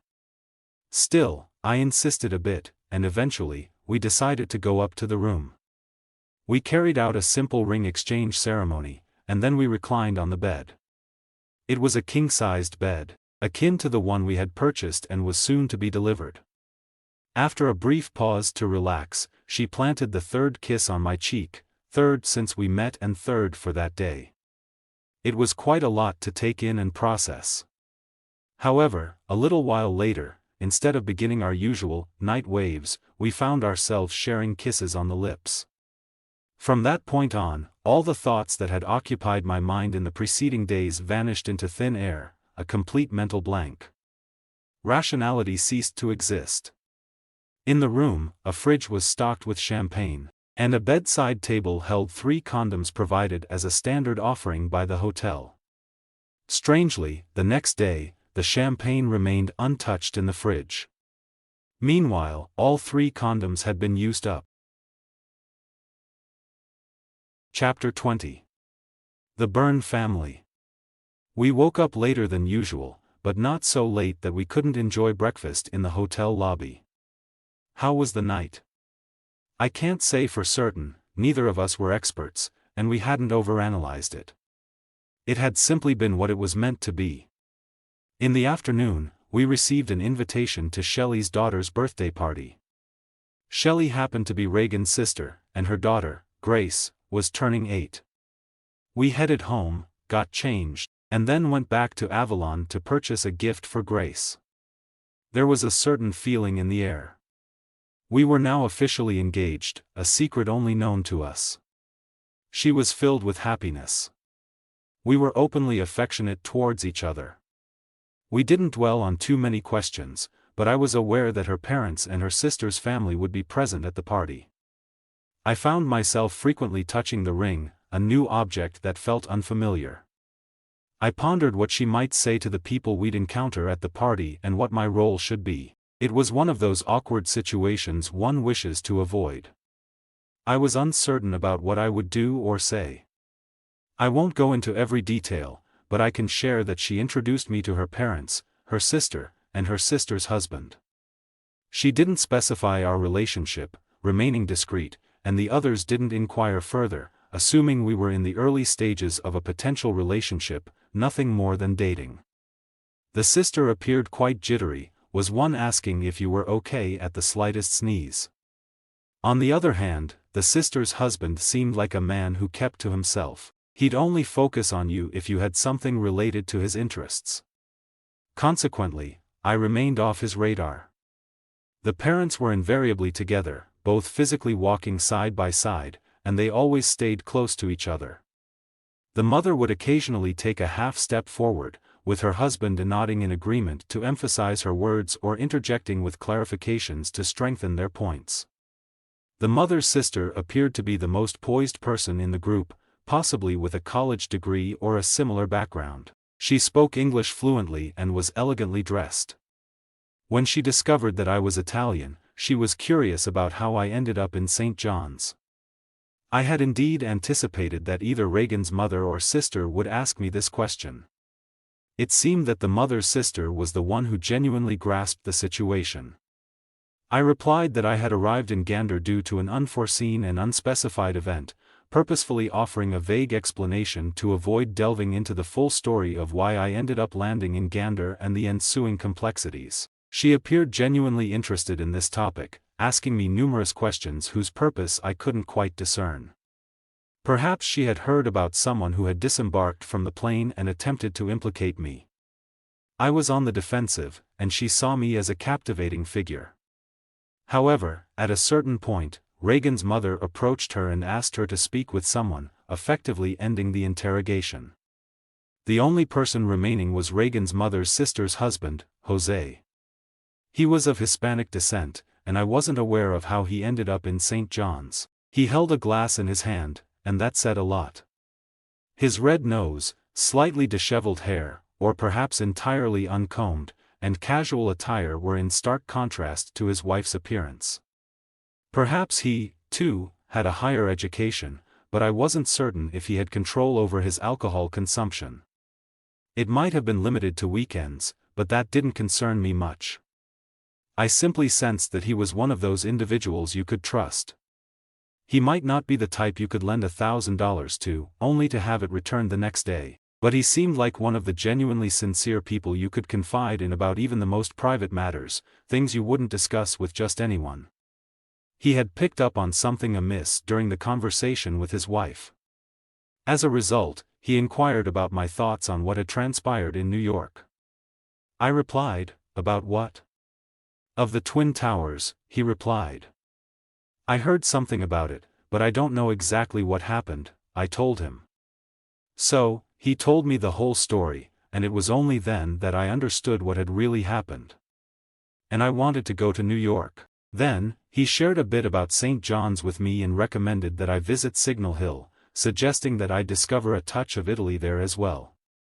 He regaled me with numerous stories and historical anecdotes. I expressed my gratitude to him and made my way over to Reagan, who had gestured for me to join her.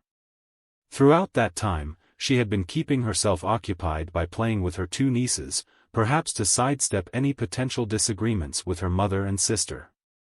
Suddenly, she summoned her mother, father, and sister and announced to them that we were officially engaged and planning to marry within 3 months. Her mother gazed at Reagan, a mix of surprise, wonder, joy, and bewilderment in her expression, and then she inquired, "Are you pregnant?" Reagan replied, "Mama Aya." The father asked Reagan about me.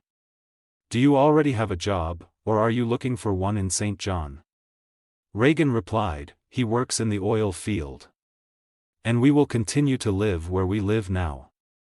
I remained silent, utterly surprised by her announcement, as I hadn't expected this turn of events. Reagan had always conveyed that her relationship with her family wasn't on good terms, and she didn't communicate with her mother or sister.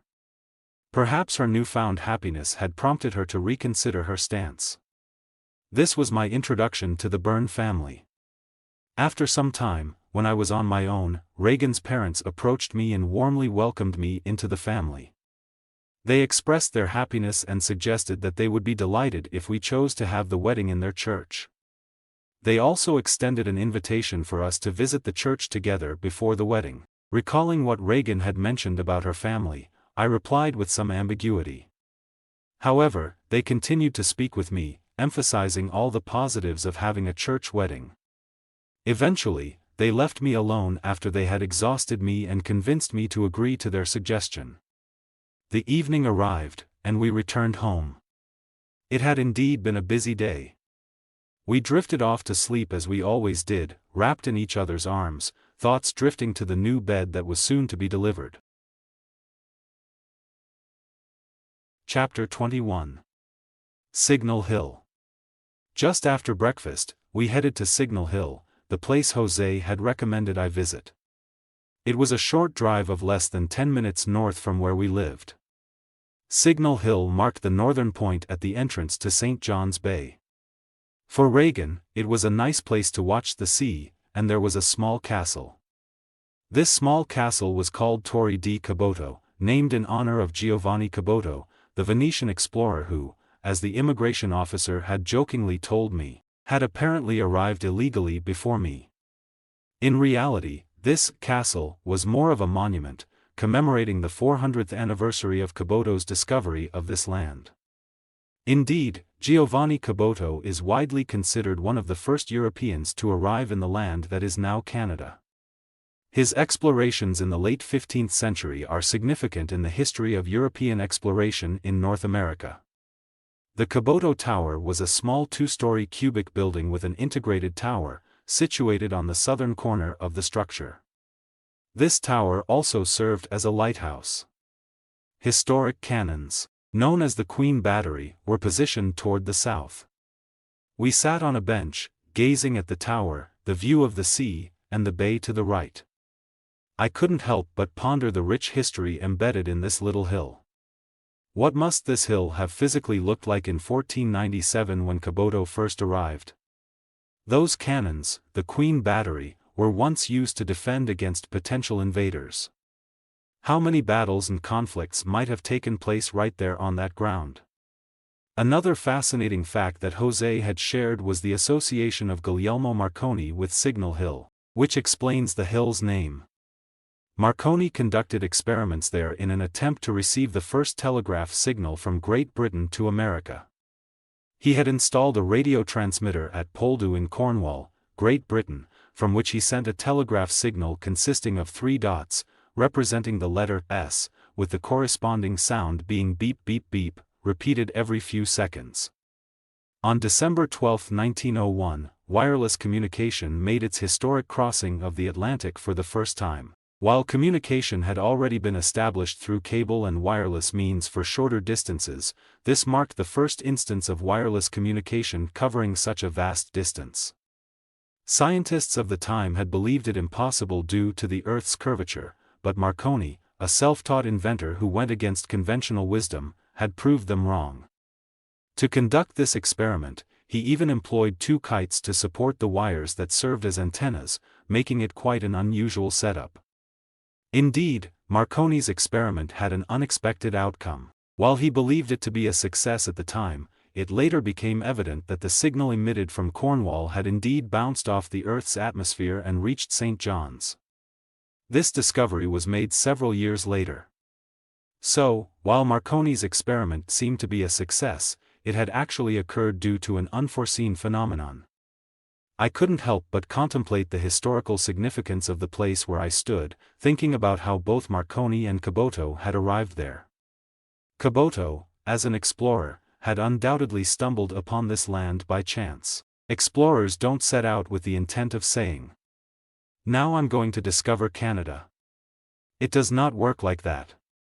To put it in perspective, Caboto had arrived in this place without prior knowledge of its existence, unaware of the presence of this land or island. Marconi's journey to Signal Hill for his wireless communication experiment was not a straightforward one either. He initially attempted the experiment in the United States, where he constructed gigantic antennas reaching tens of meters in height.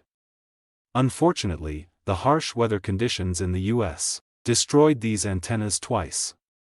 It was almost by chance that he eventually arrived in St. John's, which was not yet part of Canada but a British colony. Marconi's favorable relationship with the English, thanks to his Irish mother and therefore being a native English speaker, facilitated his dealings with the local bureaucracy. Marconi's decision to employ kites to support the antennas at Signal Hill indicated a complex situation. It wasn't a scenario where Marconi arrived with 2 folded kites in his backpack, flew them, and received the signal, making it seem easy. In reality, it was a culmination of years of testing, both successful and filled with numerous failures, that had led to this breakthrough. Marconi faced immense challenges during his wireless communication experiments. He encountered resistance from the scientific community, bureaucratic obstacles, and even skepticism from those who doubted his achievements. Additionally, a company with exclusive rights to all radio signals on Newfoundland Island had prohibited him from continuing his experiment there. To top it off, Marconi had to conduct the experiment at St. John's with a degree of secrecy to avoid unwanted attention from reporters and the public, particularly in case of failure. His persistence in the face of these challenges is a testament to his determination and the difficulties he had to overcome to achieve his breakthrough. Of course, Jose knew about things, yet who would have ever said it? Perhaps those at yesterday's party didn't know that Jose knew so many incredible stories. Reagan was also surprised at the things Jose had told me. For her, this place was thus a place where she had always come from an early age and had other meanings.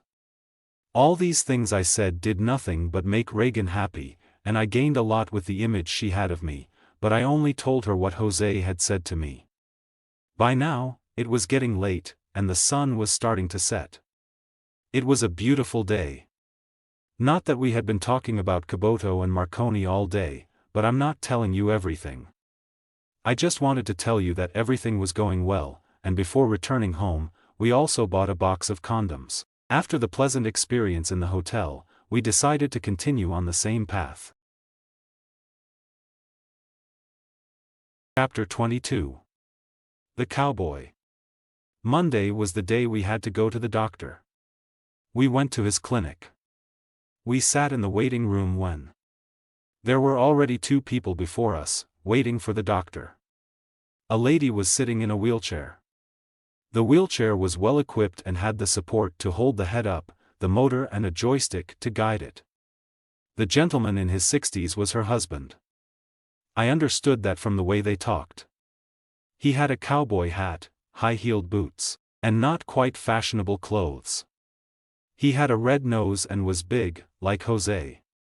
They probably practiced the same activity. Reagan asked them when they had an appointment, so we discovered their turn was after us. Not that it mattered. We had plenty of time. The tasks at home could wait. No work, no hurry. So, Reagan began giving me instructions, explaining that she would go in first, have a discussion with the doctor, and clarify everything. Then, he would call me. Once I was inside, the doctor would provide me with all the necessary information. She said to me, "You can ask any questions you want." "Okay, no problem, I understand." Then we discussed the illness, speaking in general terms to avoid revealing the specifics of our conversation to the cowboy and his wife. After a while, the doctor came out and called Reagan by surname. As soon as she entered to the doctor room, the cowboy said to me, "Do you see her?" pointing to his wife in the equipped wheelchair. I nodded. She was healthy. Maybe he wants to talk, but starting like this is strange, I thought. My English wasn't that strong. He spoke with an unusual dialect like the others, making it challenging to understand. So, I remained silent. He continued, saying, "She got the vaccine because I also have hepatitis B. If he asks you to get the vaccine, don't." I nodded in acknowledgement, more to convey understanding than agreement, but I didn't know what to say. It wasn't a subject I was familiar with. Then he explained something about medical regulations. I caught the words but didn't grasp the concept's meaning. In these situations, I'd often mull it over for days before really grasping the meaning. Not that it helped me much, as it usually ended up concluding the conversation. But it was a little mental exercise I'd engage in when there was nothing else occupying my mind. Trying to recall the words to decipher the sentences, I found it rather amusing. Suddenly, Reagan opened the door and said, "Come in." So, I got out of that awkward situation without answering. I entered the doctor's office and took a seat next to Reagan, while the doctor sat on the other side of the spacious desk. The room was adorned with diplomas and all the usual paraphernalia that doctors tend to have. They use them to instill confidence in their abilities and the knowledge they possess. I've never heard of anyone checking them before appointments or asking a doctor if they remember what they learned when they received their degree. The doctor introduced himself and said, "I'm familiar with Reagan's condition. I've been her doctor for several years now. She has hepatitis B. The available medications have made the condition less dangerous than it was a few years ago, but as with all illnesses, it's important to understand them to make informed decisions, and that's why you're here. Nothing serious, you can rest assured. Reagan is a good person, and her illness won't impact your relationship. Understanding what hepatitis B is makes everything more manageable. Avoiding excessive behavior, unlike what Reagan sometimes does, helps in managing the disease." With this speech, the doctor didn't reassure me any further, as I was already calm, having spent 10 days with Reagan 24/7. Then the doctor continued to explain. Hepatitis B is a virus that affects the liver. Yes, there is a cure, but sometimes it doesn't completely heal, so one must take medications. It is transmitted through blood and sexual intercourse. It is not transmitted through saliva, even though Reagan keeps her cutlery separate. Her mother mentioned it, but it's not necessary. After he explained this to me, instead of reassuring me, I began to worry. Blood. Sexual intercourse. Yes, we had used a condom, but if any fluids had escaped, I could have become infected. Things were starting to get complicated. Then he continued saying, "People don't always get infected. Let's say it's not common. Statistics suggest around 10%. It's more prevalent among children and the elderly, where the immune system is weaker. So, for someone who's 29, the percentage should be lower than 10%. Moreover, of that 10%, only 5% develop a chronic infection. That's why there's a vaccine available, which I can administer here. It has been effective for the past 10 years since its introduction, although it's necessary to confirm if Reagan's hepatitis is not a certain type and if you respond well to the vaccine. Nonetheless, the vaccine is widely available. So, if you're interested in getting vaccinated, take some time to think about it and return. It involves 3 small injections in the arm, spaced out over time." We hadn't left the doctor's office yet. I had already calculated. 10% minus the children and the elderly leaves us with 5%.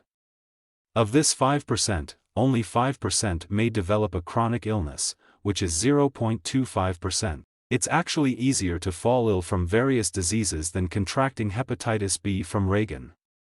Since the doctor mentioned that the vaccine is effective in only a few cases, it seems the old man in the cowboy hat was correct.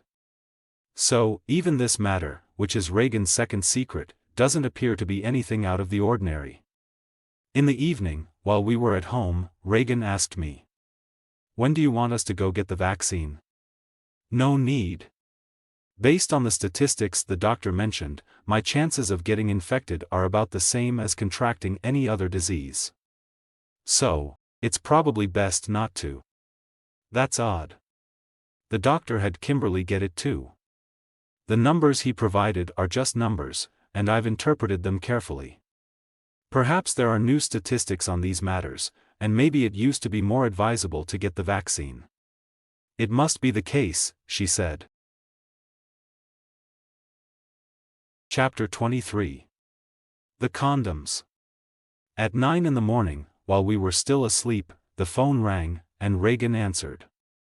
It was the furniture store calling to inform us that they could deliver the bed and everything else on the same day. At 11 o'clock, our breakfast time, the bed arrived, still wrapped up. They arrived on time, using a truck with the shop's name on the side, even though the shop was so close they could almost have walked. They brought it to the front door, and then we had to assemble it ourselves.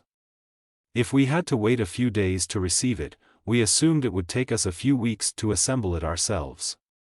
It had been my idea not to have it assembled by the store staff.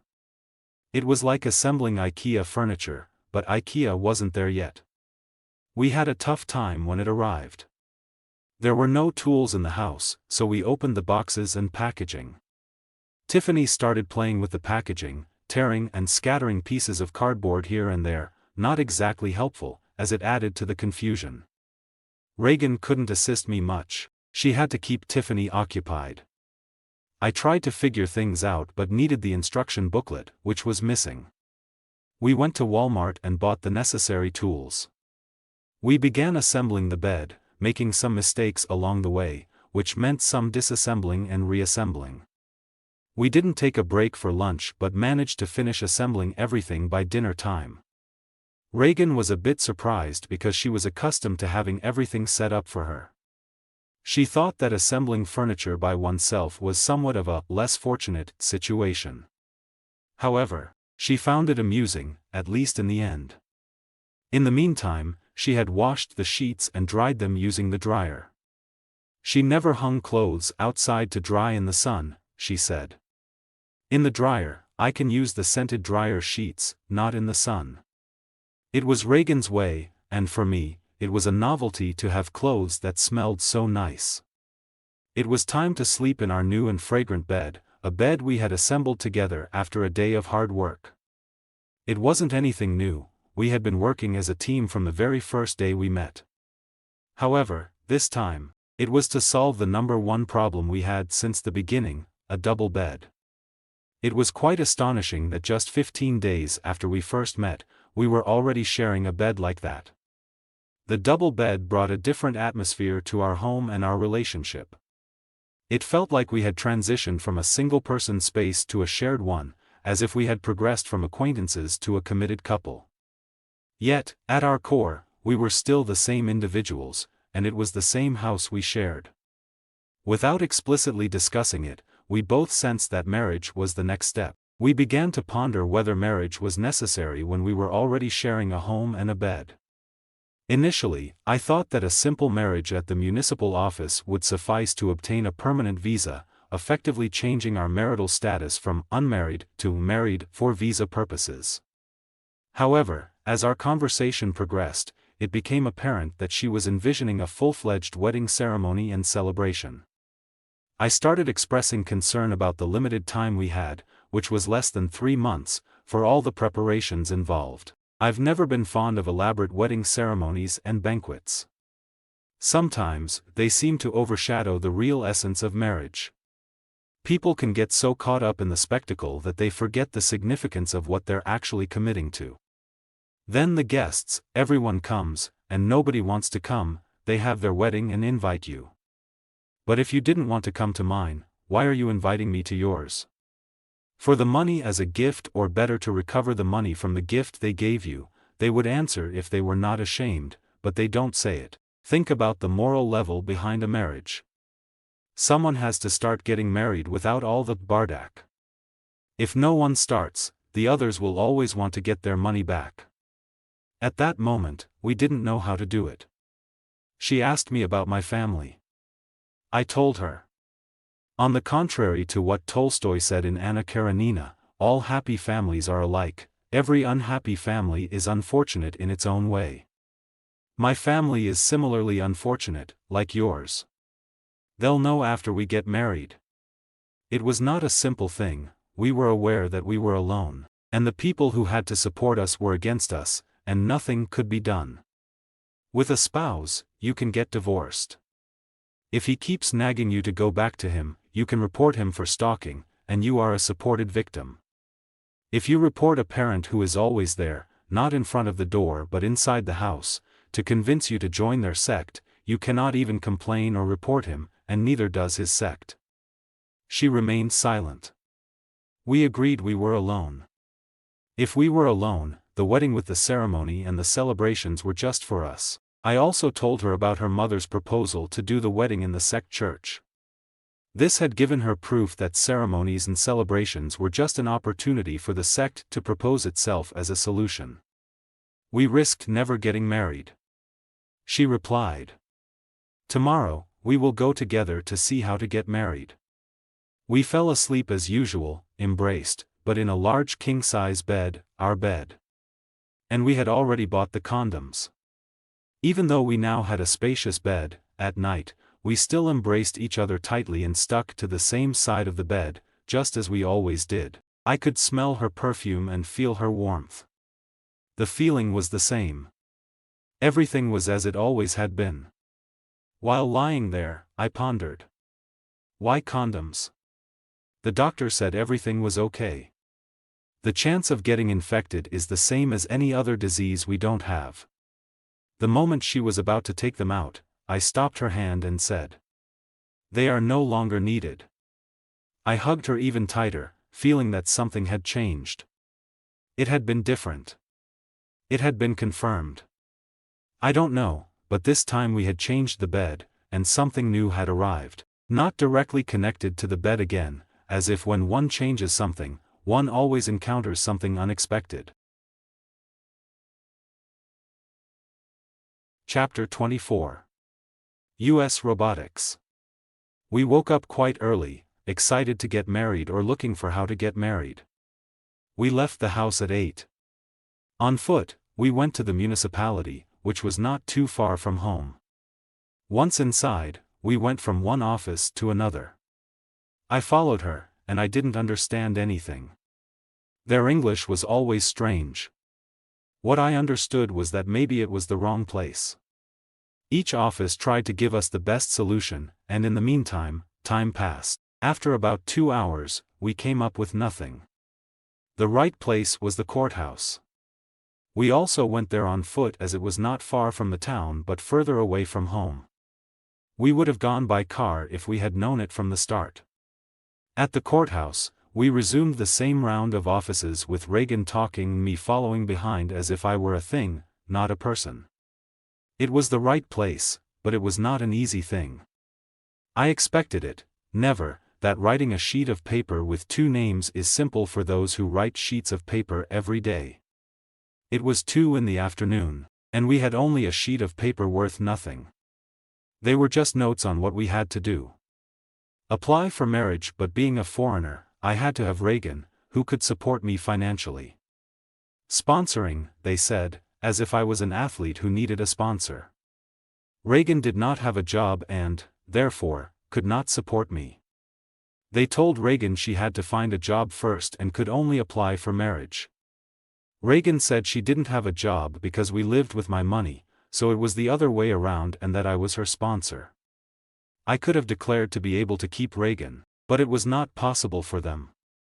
They asked us what work I did. Reagan said I worked in the oil field, but then I told behind it that it was not really like this. She could not say things that were not correct in front of court staff. So, in this situation, they no longer took us seriously. Then, after submitting the application, we had to wait 6 weeks for the publication of the list of people who were getting married because, in the meantime, someone could object to our marriage. This is a bureaucratic process that, in addition to being bureaucratic, is really old, perhaps centuries old. 6 weeks was a month and a half, and we had only 3 months. A few days would have already passed in the court, and at the end of the 6 weeks, they had to take some time before calling us for the wedding. And if my visa expired in the meantime, I would have to find a job, which of course, I didn't want, but finding a job called a job for a foreigner in St. John's was not an easy thing. We left the court offices and lost all the enthusiasm we had had in the morning as soon as we left the house. I wanted to take off a shoe and start hitting it on the table like Khrushchev at the UN in 1960. Go and watch it on YouTube. Instead, we left disappointed and disconsolate. We were down in spirits. It could all go wrong in less than 3 months, it could all end, and I would have had to leave Canada and come back, who knows when. We went home. While we were having lunch in silence, an idea came to me. Let's buy a computer. It was to seek important information, but also to change the air of disappointment. So, we went to the Avalon Mall and bought the Compaq PC, an HP printer and, most importantly, a US Robotics 56K fax modem. We both already knew how to use computers, but this was the first computer we could use as we pleased in our own home. So, from that day, the modem began to screech with that noise as when the television had no antenna. Tiffany barked at first, but realized she had to get used to it by now. Reagan was looking for work by faxing CVs. On the other hand, I discovered that I could control stocks when I wanted, and it was very different in America. Meanwhile, the Wall Street Stock Exchange was open when I was awake or corresponded to the working hours where I lived. Things were more immediate, I didn't always have to call the bank. But it was not all positive. I had discovered that I was losing half the money I had. Not that the money was mine, but the money they had lent me to buy the coffee shop I hadn't bought. But I didn't worry, it went down and then went up as usual. Chapter 25. Harbor Drive. Waking up after the first night in the new bed wasn't easy. It was warm inside, but it was starting to get a little cold outside, especially at night. We started talking about things without too much importance, as if this environment, so welcoming as well as relaxing us, made our thoughts flow without weighing them down by too many reflections. Then she said to me, "You know, I'm a little bummed because there's this draft in the car, right near the rear wheel. I didn't mention it earlier because I was worried you might think I caused it. But I promise, I found it like this. Why would I have assumed it was your fault? I didn't mean it that way, but I'm kind of bummed because I have to sort this out, and I wasn't sure how to break the news to you. You might not fix it, as in you might choose to leave it unrepaired." I'm not sure I get what you're saying. As if you were buying a pair of faded jeans. You don't complain that they are faded. You see them faded, and you like them already worn. The car has the draft, and you like it, giving it a sense of being used and lived.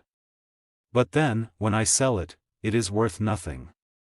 When you sell it, the entire car will be older, and all the other parts of the car will have a value more similar to the broken part than they do now. And when you sell it, you can mention that it's a used car, so it's normal for something to be broken. Okay, I won't fix it.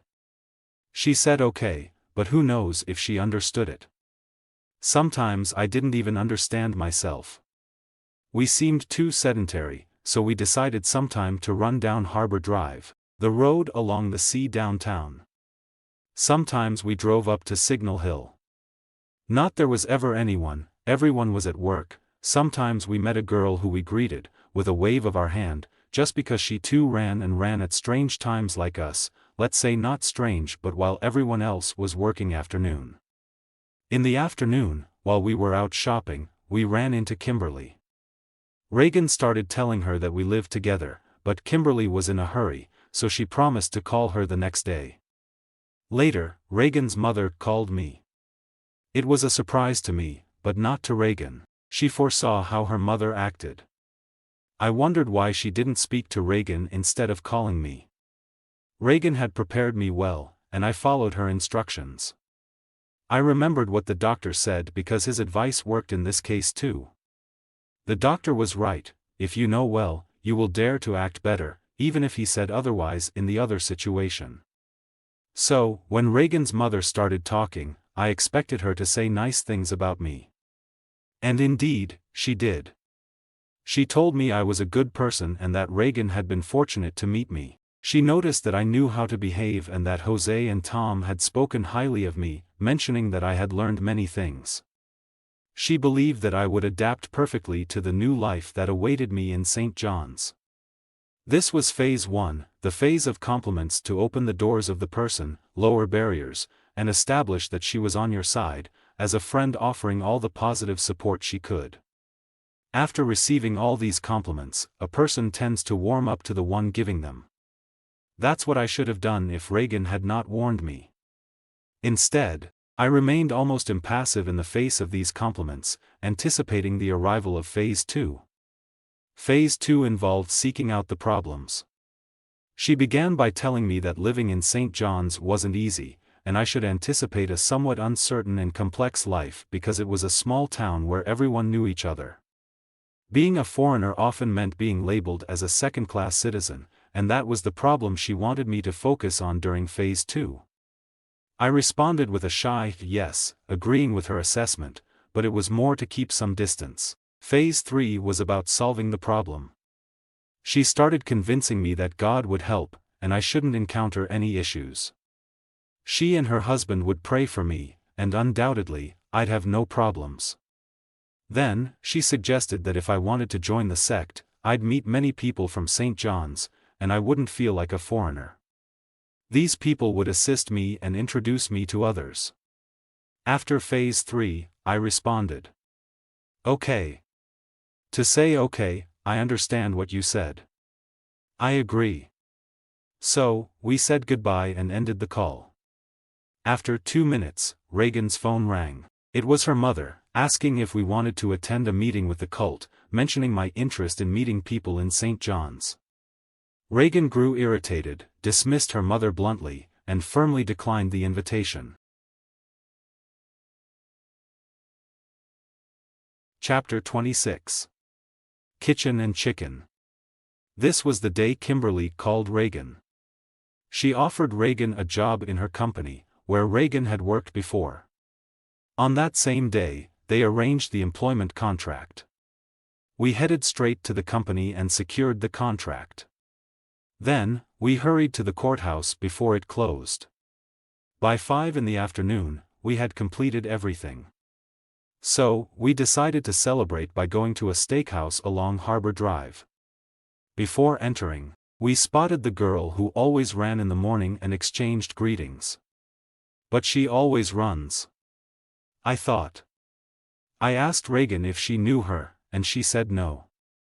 She was beautiful, but her peculiarity puzzled me. Nothing about her seemed out of place. She had blonde hair neatly tied back, likely because she had been running. Her face was long, and she had a slender body, typical of someone who runs regularly. I couldn't quite grasp what made her different, as if she possessed something I couldn't quite identify. I asked Reagan if she noticed anything peculiar about that girl as well. Reagan mentioned that the girl never smiles. Perhaps she was right. Reagan was straightforward and sometimes gave answers that took you by surprise. The place was mainly frequented by people with large mugs of beer. However, we didn't drink beer, so we felt out of place. Our goal was to have dinner at a spot where we could overlook the bay on one side and downtown on the other.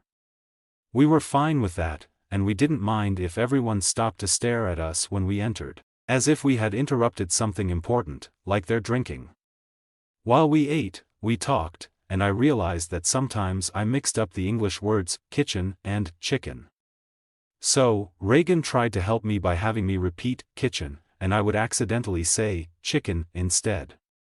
Initially, I had some difficulty, but then I intentionally swapped the words, and she laughed as hard as she could.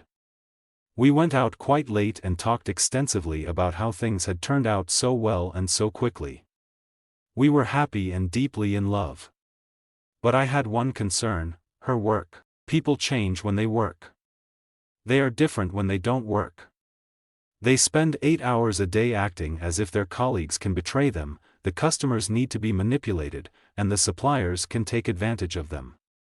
Yes, don't tell me it's paradise.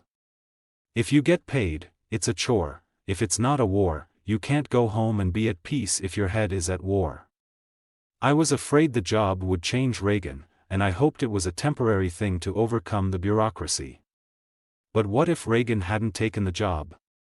In any case, we had already submitted our marriage application. If we got married after 6 weeks, and if we still managed to sustain ourselves financially after a year, nothing would change. I would still obtain permanent permission. It was only bureaucracy that was limited to standard situations. If someone achieved the same result through a different path, it wouldn't be acceptable to them. In the evening, on our way home, Reagan also expressed her concerns to me. She began telling me about the parental sect, doing so with a touch of irony as she highlighted the inconsistencies of the sect's leader. He was a Mexican from Mexico City who claimed to be a famous painter, boasting of winning a $1,000 prize when he was young. Despite his claims of immense wealth and fame, which only he seemed to regard as significant, he considered it a saintly act to abandon it all one night and sleep among the poor, or so he claimed. A few months later, he approached a priest expressing his desire to become a Christian, and the priest suggested he follow a doctrine. However, this seemed too straightforward for him. He yearned for a more intricate doctrine, leading him to create this sect with a woman who followed in her mother's footsteps. This pair of individuals, who resembled a nun and a priest, claimed to be nuns and priests to others, but they weren't. They also gave off the appearance of a married couple, to the extent that they encouraged others to marry and have many children. Strangely enough, they were neither married nor did they have children. Their relationship was peculiar. The woman was consistently nervous and angry with him, often mistreating him. The only thing they seemed to do well together was smoke cigarettes. He claimed that once, while he was in a bar, the Madonna appeared to him. This apparition had occurred only once in his youth, and it remained a mystery why it never happened again. Over time, they recruited followers in various cities and provided instruction on a supposed psychological path.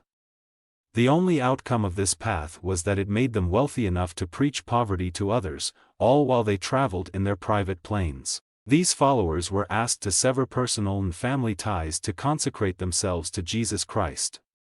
Consecration, in theory, meant no longer prioritizing oneself but dedicating one's life to Jesus Christ. However, in reality, it amounted to doing the bidding of these two individuals, recruiting more followers, and extracting money from them.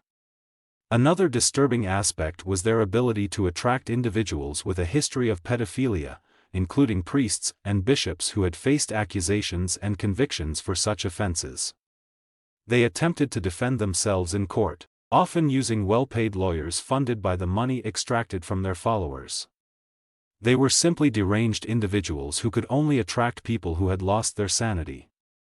We went to bed late, filled with happiness, with a few lingering doubts, but as always, we embraced each other. Chapter 27. 30 Years. For the evening, we were invited to dinner at Kimberly's house. I didn't have suitable clothes, and Reagan wanted me to dress well. We went shopping for clothing, and I had to set aside my preferences. She was Canadian and knew how to dress in Canada. I had no choice but to adapt. Kimberly had a beautiful house, a small villa in Glandale near Mount Pearl. She had been married for 10 years already. Kimberly was 10 years older than Reagan, which also made her older than me. Her husband had a good job working at the Ocean Science Center. They had 2 children, and they were still paying off their home loan. Both of their cars were also bought on credit. I saw it as more of a prison than a home. When you buy a house, you're bound to live where you bought it, and if you sell it, you might lose money. Additionally, if you find a higher-paying job far from home, you can't easily relocate. Even if the commute is long and challenging, you have to make it every day, making you feel like you spend more time on the road than at home. Then you have to work to pay the monthly installments. It requires both husband and wife to work every day. It's best not to think about the consequences if one of them loses their job. But I liked Tom, Kimberly's husband. He could handle all the expenses. He mentioned that every month, the bills were consistent. I said to him, "But if you have to pay for this house for 30 years and then have to renovate it with all the expenses you've incurred in the meantime, you'll end up paying much more than what you've actually consumed." It's almost like they're renting the house to you for 30 years, but you pay all the interest up front on the very first day you move in. The house absorbs all the inflation we have right now. When I came to tell him this, he looked at me in silence. I don't know if he didn't understand, if he understood too much, or if I was being too complicated. But then, Tom listened to me with interest, even when we discussed trivial matters. Tom told me about his work. He was a researcher at the Ocean Science Center, a department of Memorial University, the University of the Province of Newfoundland and Labrador. Their research focused on the flora and fauna of the North Atlantic Ocean. Many researchers and students from outside Canada came to this center. Due to its strategic coastal location, it was ideal for studying cold ocean processes and subarctic, Arctic, and deep-sea organisms. Research areas included water cultures and fisheries, ecological behaviors and populations, biological and chemical oceanography, biochemical physiology, as well as molecular and biogeochemical biology. They also had a section open to the public where you could observe mollusks, fish, and other marine life-related exhibits.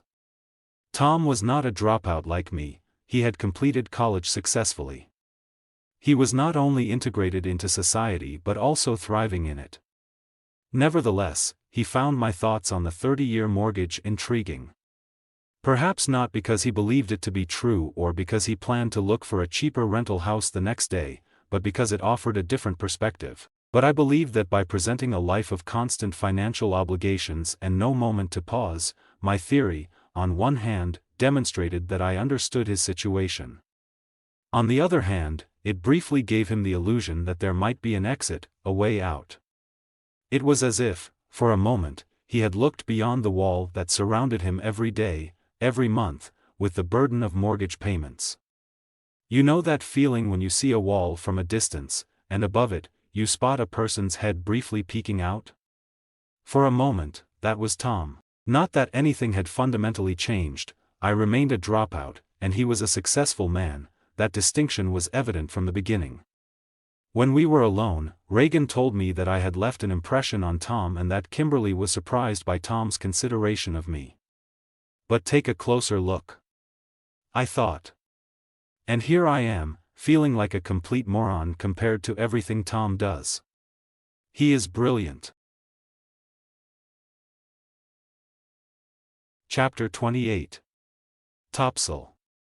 We didn't rest on Sunday, instead, we went for a run up Signal Hill. The route was flat along Duckworth Street, but the ascent began when we reached Signal Hill Road. Halfway through, Reagan glanced at me, and I said, "Can you do it?" She didn't reply, instead, she snapped, and I hurried to catch up with her. She had thrown down the gauntlet, and I trailed after her, contemplating. Sooner or later, she does tire, but she keeps going. She powered her way up to Signal Hill. Just a few dozen meters before reaching the summit, I made an attempt to overtake her, but she held her ground. We both reached the summit almost simultaneously, both utterly spent. My thigh muscles were stiff and aching.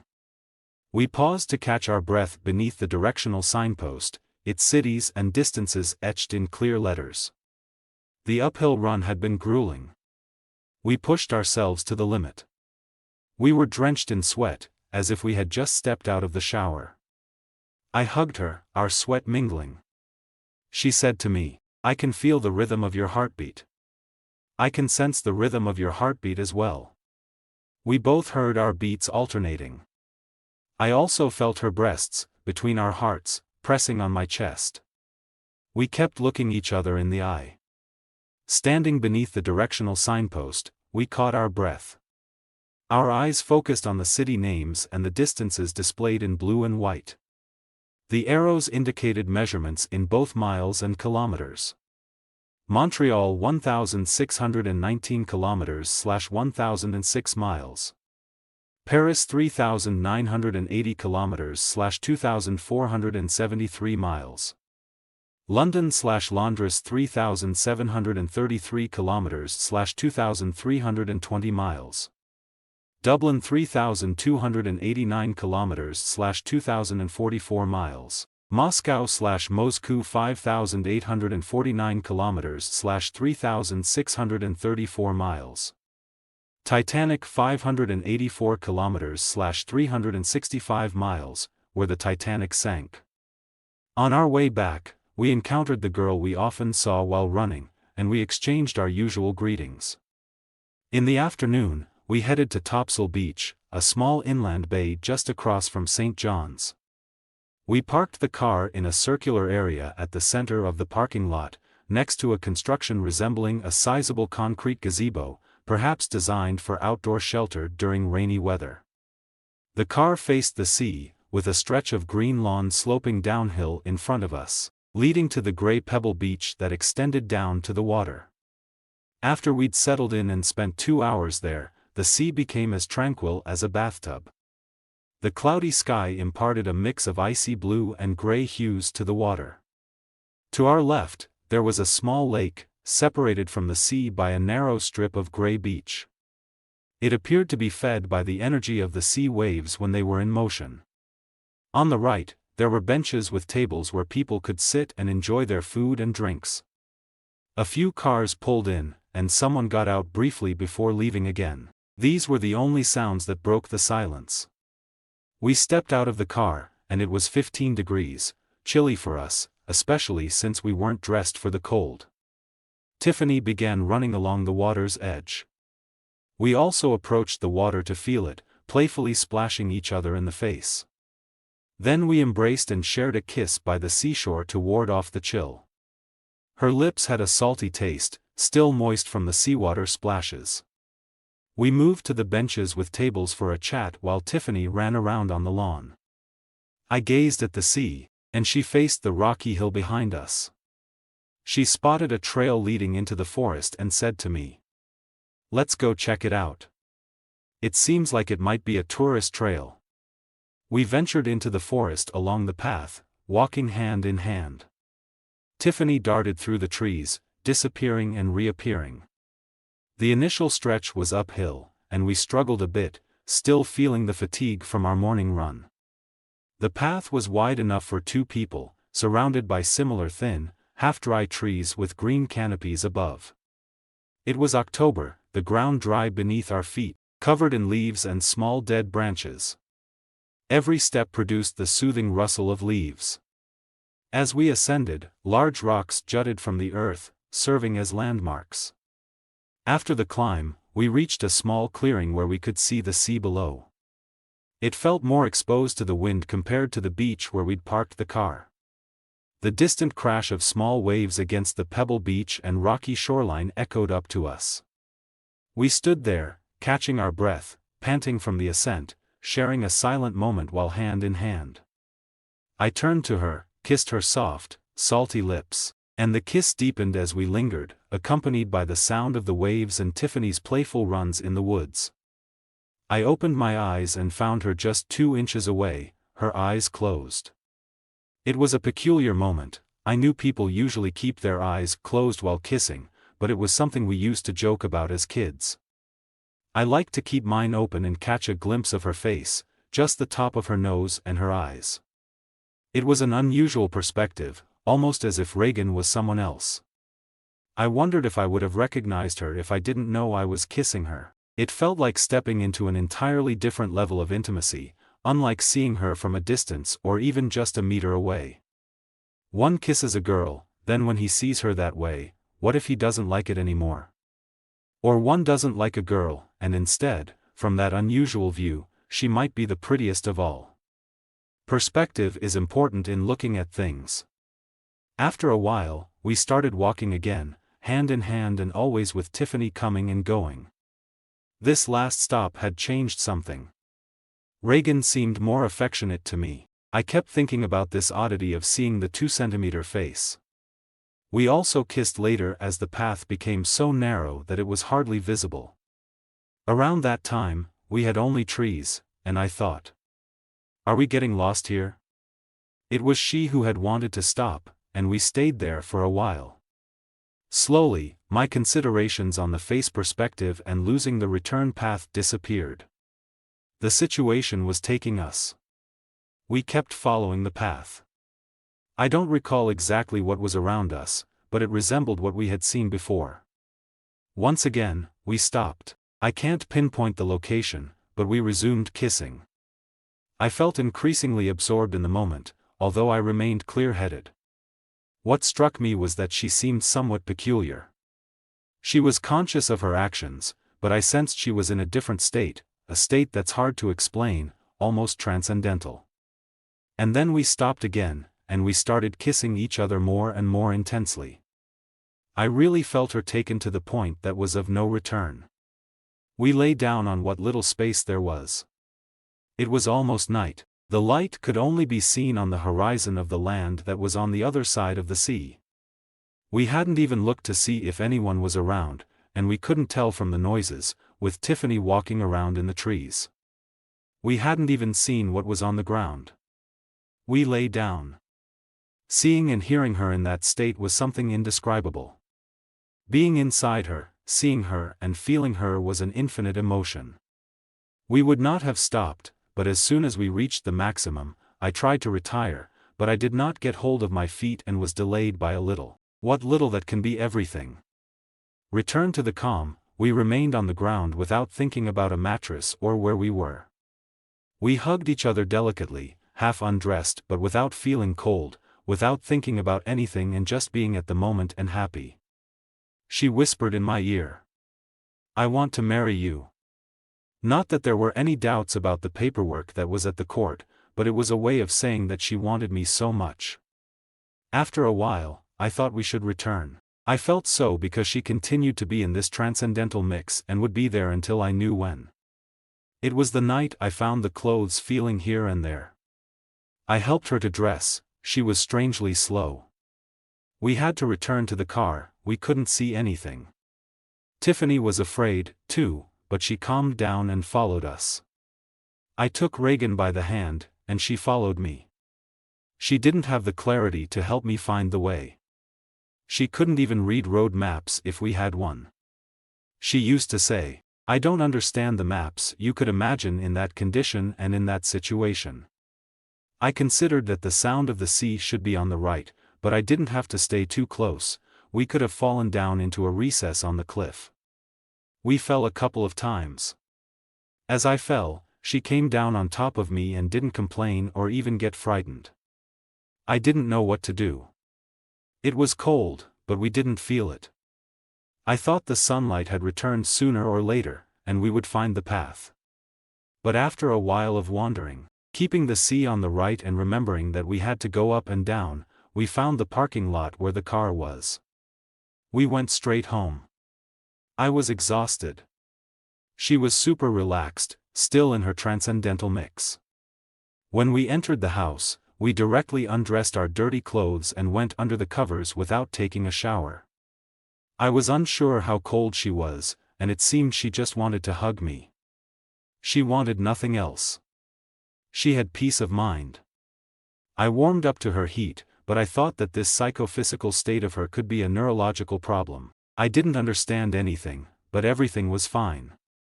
I was happy to be present at that moment, and everything worked. I didn't want anything else. During the night, we did it again. When calm returned, we took a shower and prepared a snack.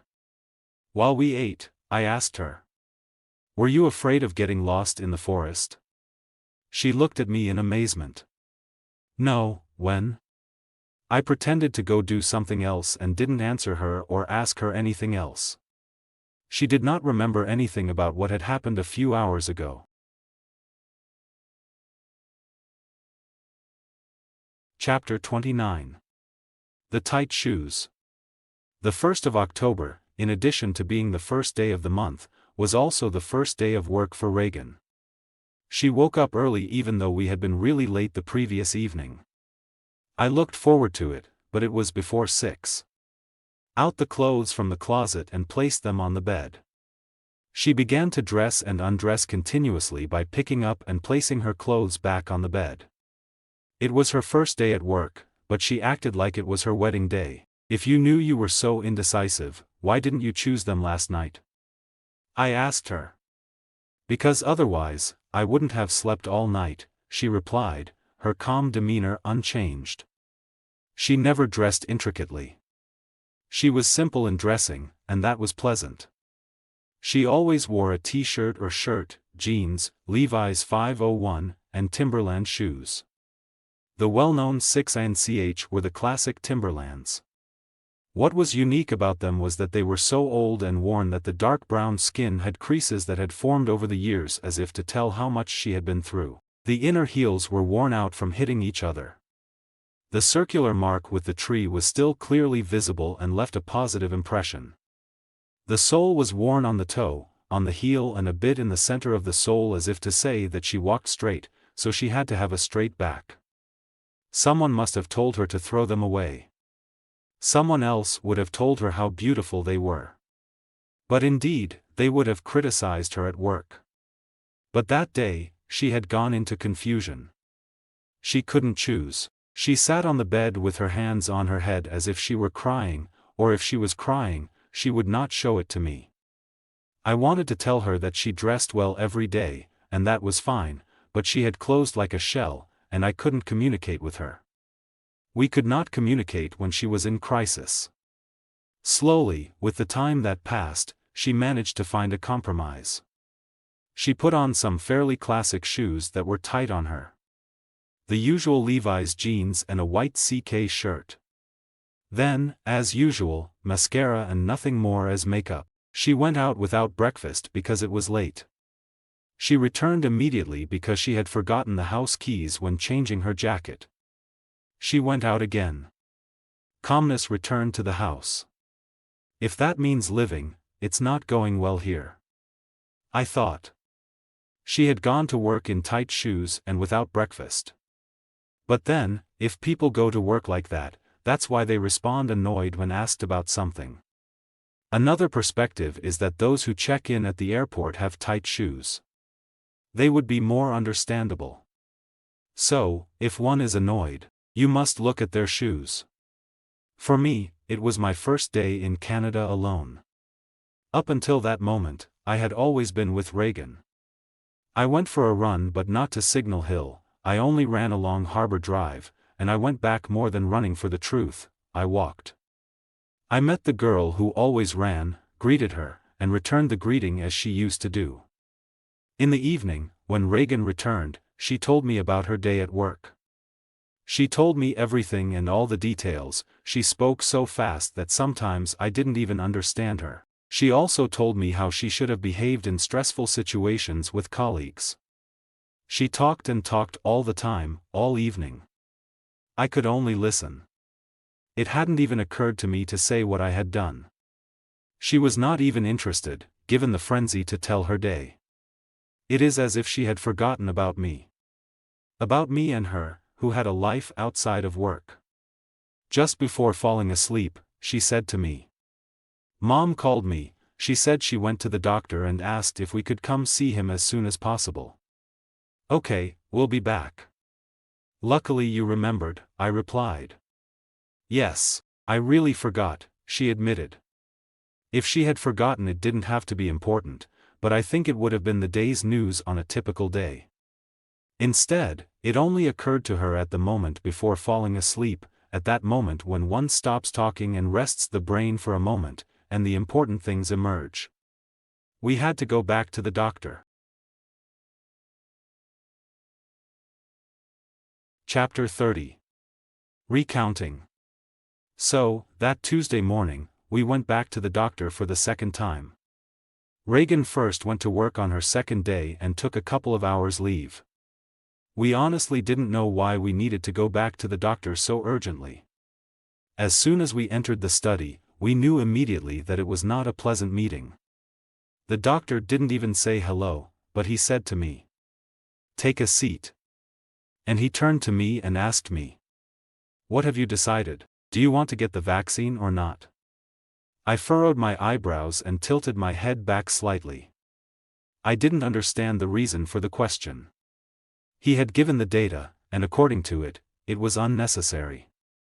So, I answered him with a no. No, no, as you said. I said what? But can you say that I said it? "Do you know that there is a rumor around town that I do not recommend vaccines?" said the doctor angrily. "We didn't tell anyone, did we?" I looked at Reagan to confirm, and she replied, "Yes, I only told Mom." The doctor bangs his fist on the table and said, "Here your mother told the cult folks, and now the false rumor that I don't recommend vaccines has reached all of St. John's." We let the doctor calm down a bit and I said, "Where's the problem?" He got angrier and said, "I informed you, and I left you the freedom to choose, and the vaccine must be done." I continued, "But then why did you tell me all those percentages? Is the chance of getting sick that low? It's like a disease we don't even have." "But what you're saying?" replied the doctor. "I did the calculation, according to what you said. The chance that I get hepatitis B is 0.25% is the same chance of getting sick with another disease that nobody here has. So, I understood that you wanted to tell me not to." The doctor. "No. The vaccine must be done. Let's do the calculations again. The chances of getting infected are 10%, but children and the elderly are at risk the most. So, in my age group, I'm 28, the percentage is halved by removing children and adults. It will be less than 5% of this 5%. 5% of 5% is 0.25%, and it is the percentage of people who can become chronically ill, who then have to be treated, and even fewer in the extreme case who have to undergo a liver transplant." The doctor was silent. We all remained silent. In a very low voice, the doctor said, "The vaccine must be done. But why do I have to do it with the risk that I will get a more serious illness than Reagan, nor I have? I cannot risk getting multiple sclerosis, a disease without a cure that leads to staying almost motionless in a bed for almost 10 years, ultimately resulting in death. On the contrary, hepatitis B has a low contagion rate and is not as deadly a disease as multiple sclerosis." The doctor said, "What disease?" "Multiple sclerosis." The astonished doctor said, "In Europe, too. Do you know about vaccine-induced multiple sclerosis?" Reagan in amazement as if to tell me I knew more than the doctor. "In Europe? No, I found out here." The doctor had never mentioned multiple sclerosis. "Can you really only say false things? You didn't say it, but the cowboy waiting outside here the other time." The doctor breathed a sigh of relief and said, "Ah, Joe, he is a drinker. You can't listen to him. He drinks, but the wife was there in the wheelchair. I saw her." "If he says so, but it's not proven that there's a correlation," the doctor retorted. "True or not, I will get the vaccine when there are percentages that truly make it convenient, and when it's proven not to cause multiple sclerosis, not just based on statistical non-correlation. Then, as Joe said, before getting the vaccine, let them also repeal the laws in the Global Health Convention that prohibit giving medicine to the healthy and allow harm to more people to save others. As long as these two laws exist, vaccines are prohibited." That's what Joe said. I'm just echoing Joe's words. The doctor fell silent. Reagan was taken aback and blushed in surprise. Then, the doctor shouted, "Get out of here immediately and never come back anymore." And we left. While Reagan was driving me home, she told me I did well and that she was proud of me for standing up to the doctor. She hugged me, kissed me, and then left for work. In the evening, when Reagan returned, she seemed like a completely different person. She was remarkably quiet and hardly said a word. It's possible that her job had already started to change her, or perhaps it had something to do with Kimberly. Maybe Reagan had confided in Kimberly about our encounter with the doctor, and Kimberly had advised her to strictly follow the doctor's recommendations. I knew that Kimberly had received the vaccine and did not have multiple sclerosis, so it's possible she had advised Reagan not to pay too much attention to the words of someone like me, who tends to listen to what an alcoholic says. Something had shattered. That night, we shared the same bed but remained apart. It was the first time since we'd met that we didn't sleep in each other's embrace. Chapter 31. The Search Warrant. The next evening, the mother came to visit us at our house without any warning. She knocked on the door, and as soon as I opened it, she entered without saying good evening or asking me to enter. It was as if she had a search warrant, but at least a cop would have asked me who I was. She had an aggressive and intimidating attitude. Her husband followed her in. The heels on the wooden floor made a sound with every step, resembling a military march. She didn't have a search warrant, but something authorized her to do that. She was deeply convinced and was following a path as secure as a one-way train. They walked around the table and both sat down. Reagan and I remained standing, not knowing what to do. I looked around and realized that the front door was open. So I was about to close it with the intention of leaving. I thought they had come for something important regarding family matters, but then Reagan called me and said, "Sit down here," she said, indicating the seat next to her. The mother began to speak. "Here is a problem," she said angrily, but there was a subtle sense of pleasure because it allowed her to have power in an area where she wanted control. In Reagan's private life, that was the area, but Reagan wouldn't relinquish it. She didn't know how to expose the issue because either it wasn't there, but she had created it and didn't want to acknowledge that it was stemming from her actions. In our community, the sect, they are referred to as the community, the rumor has spread that our family does not follow the doctor's instructions. We remained silent, and so did they. Reagan's strategy was to let things dissipate into thin air because the mother created problems that were only problems for herself and attempted to persuade others that they were everyone's problems. Then she turned to me and said, "You have to get the vaccine." She wanted to place the blame on me for her problem, not to target me directly, but to remove me from Reagan because I was an obstacle to their plan to lure Reagan into the sect. I didn't say anything. I refrained from making it personal, and she violated our integrity. If my choice was wrong, the responsibility and the consequences of what could happen rested solely on me. She acted as if she were the savior of St. John's, urging me to get the vaccine, as though the entire city of St. John's would be at risk if I didn't get vaccinated. Then she went on. "If you don't, you will tarnish our reputation within the community and throughout the city. Follow the doctor's advice without question. And don't pay heed to the opinions of those who indulge in alcohol," she insisted. Then they departed. Once we were alone, Reagan started to cry. I attempted to console her, but she resisted my efforts. We went to sleep in the same bed but kept our distance. Chapter 32. In Trance. For days had passed, and loneliness and sadness had settled in. All I had was Reagan. I was uncertain whether to wait or attempt to find a way to initiate a conversation with her. I went for a run, and while I was stretching, the girl who always ran there stopped. She had noticed that I had been running alone for 3 days. She caught me looking downcast and noticed a few tears on my cheek. We struck up a conversation, and I shared what had happened. She said, "Hold on to the truth and keep moving, you will reach your destination." Her name was Deborah. I didn't understand what she meant. Perhaps it was about choosing the truth and moving forward. In the evening, Reagan returned home and continued not to speak to me. I asked her for an explanation, to tell me what I should do, but she didn't respond. I persisted, but at a certain point, she seemed to enter a trance-like state, as if she had lost herself. She walked out of the front door, and I followed her out of concern that she might harm herself. She walked, and I followed without saying a word.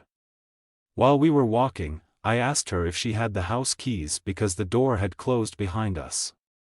At that moment, she suddenly snapped out of the trance and said to me, "I don't have the keys.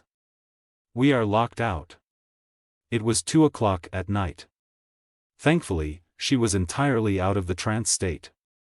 The only thing we had was my phone. She called her sister, who had a copy of the keys, but she couldn't come to us, and neither could her husband. Nothing new for us. We didn't even have the keys to our car. They were left inside the house. We started walking towards her sister's house, but soon realized it was too far, so we had to turn back. Along the way, we made a stop at a bakery. We called Kimberly, and she told us that her husband would come to pick us up. Tom arrived in his white Ford F-150, a well-known pickup truck, and drove us to Reagan's sister's place to retrieve the keys before taking us home. We went to sleep in the same bed but kept our distance. I didn't understand anything. I wasn't sure if the trance state referred to her behavior or if she had unintentionally entered a self-hypnotic state. From that moment on, I avoided asking her probing questions. I attempted to comprehend the situation. It seemed better this way. Chapter 33. Goran Ivanišević. In the morning, I went out without knowing where I would go or what I would do. I walked on the pier. It was a beautiful, sunny day, and the sea was calm. There were noises from the boats, a few hammer beats, a drill turning, someone was doing some repair work on their boat. Some boats sailed to enter, others to leave the bay. It was Friday, and people were getting ready for a lovely weekend. There was tranquility in the air that I did not feel within me. Reagan wouldn't be working for the next 2 days. We would be together for 2 days, hoping she would talk, but I was anticipating 2 days of silence with no way out. My stomach was tight, almost up to my throat. I hadn't eaten much in the last few days. I didn't know what to do. I was alone. Reagan didn't talk to me, and I couldn't speak to her. The others were all against me. My family in Italy was preoccupied with something else, and my friends wouldn't understand. I would have considered throwing myself under a car, but the cars never went faster than 40 kilometers per hour in the center. As for throwing myself under a train, there wasn't even a train running on the entire island. The seawater was too cold. Imagine if I had the idea of taking pills that required a doctor's prescription, that doctor, a real nightmare of a doctor. I was waiting for a broadside to come my way, a shot from a cannon like one of those from the Queen's Battery, which would have thrown me out of the house at any moment. Yes, she would have given me a goodbye, that's what I was waiting for. I was waiting for her to put me out the door. It would always be better than staying in the house with her without her saying a single word. What could I do if a Queen Battery cannon shot hit me? I remembered that Goran Ivanišević had won Wimbledon that year. He fired first serve balls at around 200 kilometers per hour. That's how I saw it. What would I have done if a ball hit by Goran Ivanišević had struck me? Well, what I observed the opponents do as they awaited the ball was that they weren't just standing there. They moved, they hopped in place. So, I came up with the idea of not remaining stationary but starting to move, not just as a hypothesis, but actually beginning to move. I went home, logged on to the internet, and discovered that I could purchase airline tickets on Expedia.com. I began searching for a flight to Europe that would suit my needs. I wouldn't have used it if things had worked out differently, but I figured I'd start looking for one. You are mistaken if you believe I should have sought the favor of some saint. God and all the saints, if they even existed, were with Reagan's mother.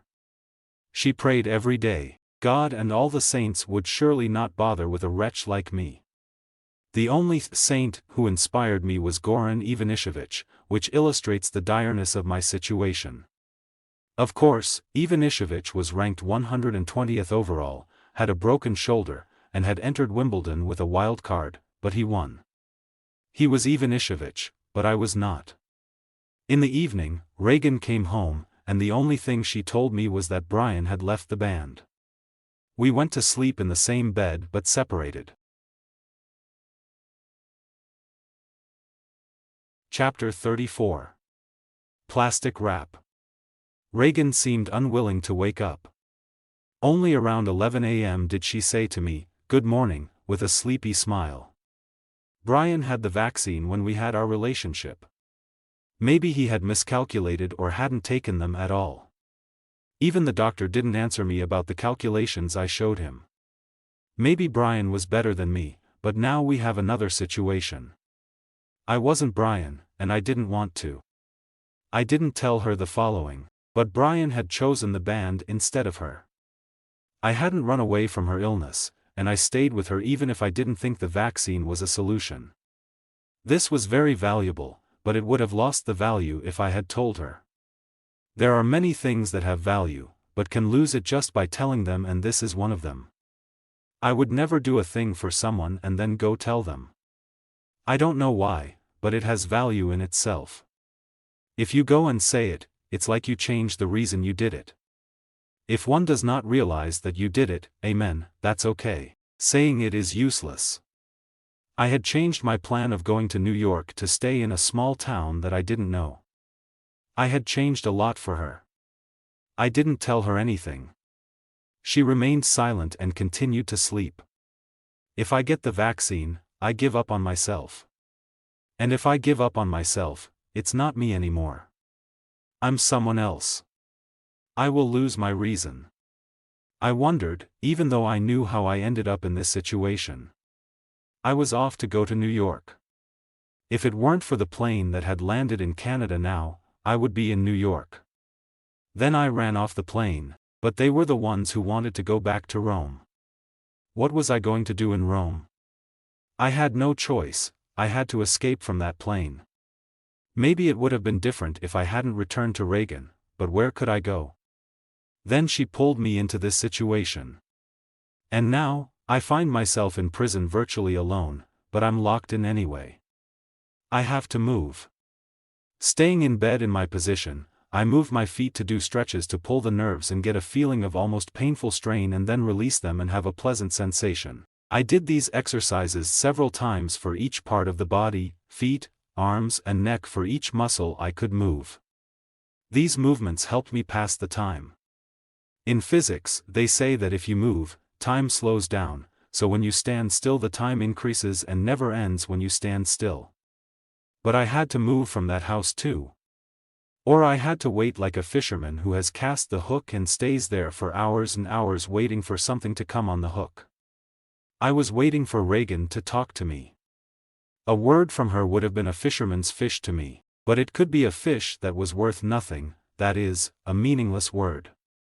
Or it could be that no fish were coming. In this case, the fisherman would return home with nothing. I would have left without a word from her. But if the fisherman comes home in the evening, when was I supposed to understand that I should have gone? The day was as torture, like a prisoner in a cell of a few meters. I could not speak, or would have irritated her. I couldn't do anything, I would have given the signal that I was ignoring her. I lay there in the bed next to her without moving, without saying anything, waiting. I was waiting for a long wait all day. The prisoners have 4 walls. I only have virtual barriers, but they are much thicker and more resistant. What do the inmates do in their cells? At least they have an hour of free time. Our happiness was there. We lacked nothing, only something thinner than plastic wrap for frozen food was separating us. It was enough to resume life as in the previous week, forgetting everything that had happened. Everything could be acceptable. There were no physical barriers to obstruct us. I was damn tired mentally. I could not be lucid anymore. It was like a game of chess without end and without moves, but I would say even without chess and this, not seeing chess wore me out. I wanted to run away, I didn't know where but to escape this stalemate. Maybe this was what she wanted. What a runaway. Since I didn't know what to do, and with the philosophy of moving around waiting for Ivanovich's ball, about 3 in the afternoon, I went to the computer. I bought a plane ticket for Europe. I avoided Alitalia for fear of meeting someone from the crew with whom I had arrived in Gander. I found a flight from St. John's to Halifax and from Halifax to Paris with Air France. I bought it even though maybe I wouldn't have used it. I had to do something. Around 5 in the afternoon, she turned to me and said, "Are you hungry?" "Yup." I would have answered yes to any question. We set about preparing food. I didn't know if it was lunch or dinner. It didn't matter. What we ate was not significant. We needed to talk. She asked me what I usually do on Saturdays. I didn't do anything in particular, but I sensed she wanted to do something. I started suggesting that we go out for dinner downtown or out of town. But nothing, she refused. But we talked for a while, and it was already a lot. I didn't know if she wanted me or to send me away. If she wanted to send me away, she could tell me. Is it possible that she can't tell me? Or does she want to recover the situation? At one point, I said to her, "I'm leaving. You don't want to talk to me. I will find myself another home." I began to dress and headed for the door to put on my shoes and jacket. She got up fast enough to stop me. It was the first time since she hadn't spoken to me that she reacted so quickly to my action. She stood between me and the door to keep me from passing. She then said to me, "Please," as if to tell me not to be stupid. Of course, this reaction pleased me, but it seemed more like a circumstance than anything else. I said to her, "What am I doing here?" She took my hand, went to bed, and said, "Let's go to sleep." I undressed again to go to sleep. While in bed, I hugged her, and we fell asleep. But it wasn't like one of the usual hugs. It was lighter and also felt like a courtesy. Of course, it was different from not talking to me, but it was hard to tell if it was courtesy or if she wanted it. Or if she really wanted it but couldn't for some other reason than I didn't. I knew that night we slept hugging only while we fell asleep, and it was a formal way of hugging. Chapter 35. Integrity. It was 8 o'clock in the morning when I woke up. Reagan was sleeping. In silence, I went out and went to buy sushi and flowers. A discussion arose with the florist. I wanted to buy 2 roses, and the florist said, "You got to take 3. "Give me 4, I said. "Then take 5. I had never bought roses. I thought he wanted to sell me 1 more rose than I wanted.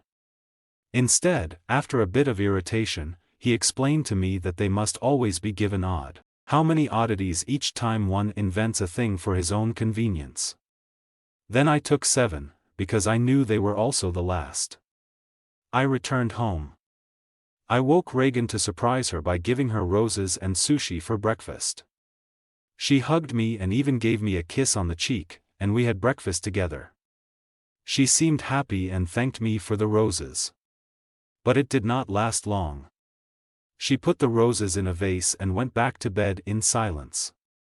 So I started talking to her, even though she didn't even look at me. I said to her, "Why don't we get away from St. John's? We don't have our privacy here. Every choice we make is conditioned by the people around us. We are at home, even if we ignore them, fearing someone will suddenly come in to break our integrity. Better to be in the most criminal city in the world if someone enters your house and steals everything but still leaves you free in peace after the moment after he leaves." I continued, "Here, we cannot have any peace of mind all the time. Let's go back to Gander if it's not too far. Shall we go to New York if you like it more? In Europe, but not in Italy if you want. Let's see where we can go to build our own integrity. We can go and see what 10 other doctors are saying and choose what to do. We can do whatever you want, but let's get out of here." I might as well have said amen because after I said this, there was an infinite silence as it used to be these days. The afternoon she came out so suddenly, without even dressing well, and went out without saying a word. Like when one has forgotten something or thinks of something to do, one forgets who is around and goes away. I didn't know what to think. Did she go into a trance again? No. One slows down when one goes into a trance, one doesn't start suddenly and go. With hypnosis, which is similar to someone falling asleep, one doesn't become so active. I was left alone. If Reagan was here before, and I didn't know what to do, now more than before I didn't know anymore. I started pacing back and forth around the room, walking fast enough back and forth, then more slowly. The phone hadn't been picked up either, so she knew what she had to do. I looked out the window as the car was there, so she hadn't gone far. But why hadn't she said it? I was nervous that I would cut my arm the whole time if I was self-harming. Not amputated and all the blood, but I would have taken a razor blade and slightly wounded superficially, and I would have left the blade stuck under the skin to feel that fine pain. The body would release norepinephrine or something that would give me a feeling of calm. Here is what I would have done. Instead, I am a devil who does not even have this ability. And I was there to torment myself. I tried to disregard the fact that Reagan was out and began to think about the ticket I had bought, and I thought, "Holy God, I'm leaving. What am I doing here? I go to sleep in some airport to watch people go by with their suitcases full, and they know where to go. If they have big suitcases, they go far. If they have small suitcases, they go close. If they go short-sleeved, they go warm to the south. If they have an anorak, they go cold to the north. Not like me here that I am neither in the heat nor the cold. I am rolling around warmly like a newly hunted bird browning over a fire freshly lit by hunters in the forest. Holy God, I'm leaving here. Here are all crazy. The sect, the vaccine and everything else I'm leaving. Locked down. I have the ticket." When she came back, after a couple of hours, she said to me, "I met Brian. Nothing more. We went to sleep in the same bed but separated." Chapter 36. The Dog. I left the house while Reagan was still fast asleep, taking only my phone and the battery charger with me. The flight I had booked wasn't until the following day, but I couldn't bear to stay there any longer, not knowing where to go. There was a glimmer of hope that Reagan might call me before I left, but I wasn't counting on it. In situations like these, people often turn to alcohol to drown their sorrows, but I never found solace in getting drunk, especially not in that moment. I could have visited some tourist attractions, but that didn't appeal to me either. Instead, I made the choice to walk to the airport to kill time. It was only 8 kilometers away. As I walked, I didn't really pay attention to my surroundings. Everything seemed devoid of meaning, as if it didn't matter whether I was in Canada, America, or some other distant place. In that moment, the concept of a single country had lost all significance to me. I walked along Livingstone Street. To my left, I passed by those quaint colored houses, each one a different shade from the next. On the right, there stretched out the vast expanse of St. John's Bay, with the distant hill on the eastern side of the bay in view. However, I remained completely indifferent to it all. Whether it could have been New York, Paris, or nothing at all, it all felt the same to me in that moment. It was only when I reached Portugal Cove Road that I began to encounter a landscape of meadows, and it brought some relief. It felt like that moment when you've been navigating through narrow suburban streets in a car, and then you finally hit the highway, and you can step on the gas, and the car just takes off. It's a beautiful feeling. In that instance, I experienced something similar, except I was on foot. Seeing those green meadows instead of houses and homes gave me a sense of different perspectives, like there was more to explore. As I continued my walk, a headwind picked up, making its presence felt, although the weather wasn't cold. What caught my attention was that there was someone following me, trailing a few meters behind. It turned out to be a small dog, not of any known breed, possibly a mongrel, and it didn't even have a collar. Whenever I stopped, the dog would stop as well, seemingly there by chance. When I resumed walking, the dog did too, maintaining a respectful distance.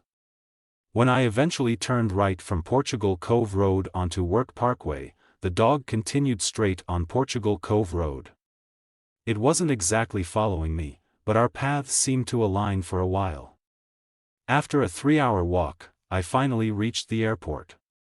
Whether it was 2, 3, or 4 hours, it didn't matter anymore. Time seemed to have lost all significance. I had to wait until the next day for my flight. The airport was bigger than Ganders, but it was still relatively small, and there were hardly any people around.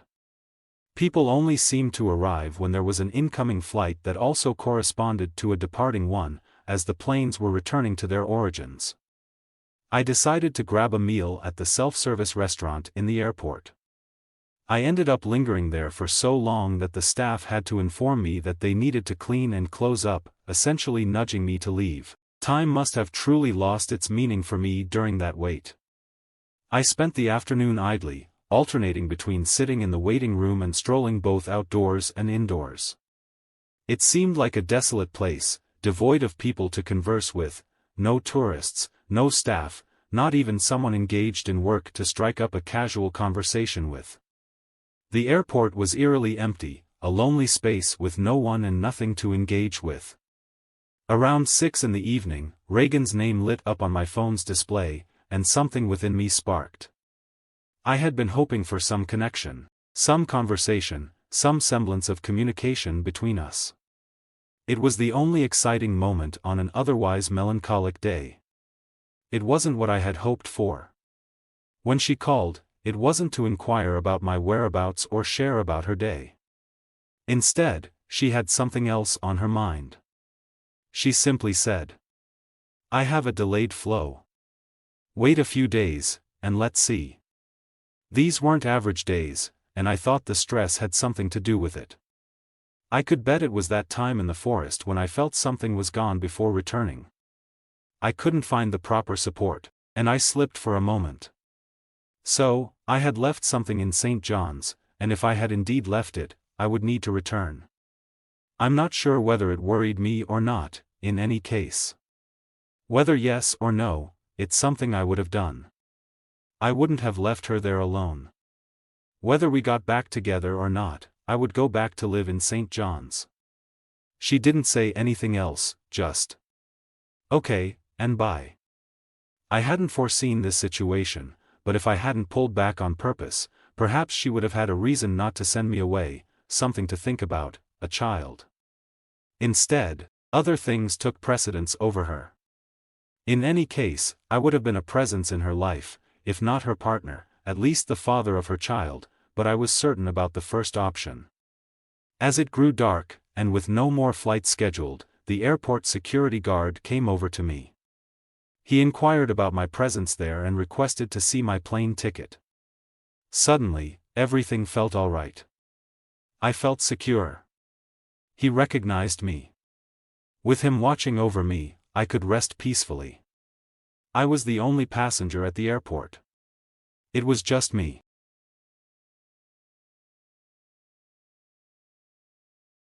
Chapter 37. The Three Spaniards. I woke up early, even though the flight was scheduled for 8 o'clock. The aircraft was a de Havilland -8 with propeller engines, operated by Air Nova, a Canadian regional airline bearing the Air Canada logo. The plane only had 2 rows of 2-seater seats. It was completely empty, and I didn't take my designated seat. Instead, I settled into the back row, specifically in seat A20. It was so far back that there were no C20 and D20 seats in the other row. Sitting there, I felt more like an external object being carried by the plane's inertia than a passenger in a traditional sense. During the 2.5-hour flight, there was turbulence, and the plane seemed to dance in the wind. My seating position at the back certainly didn't help me feel more stable. To avoid getting nauseous, I placed a piece of crusty bread on my palate, clenching it tightly and sucking on it, much like when you drink Coca-Cola through a straw. It made my stomach close and prevented me from throwing up. Upon arriving in Halifax, I began to notice the presence of more people. I had re-entered the bustling world of cities.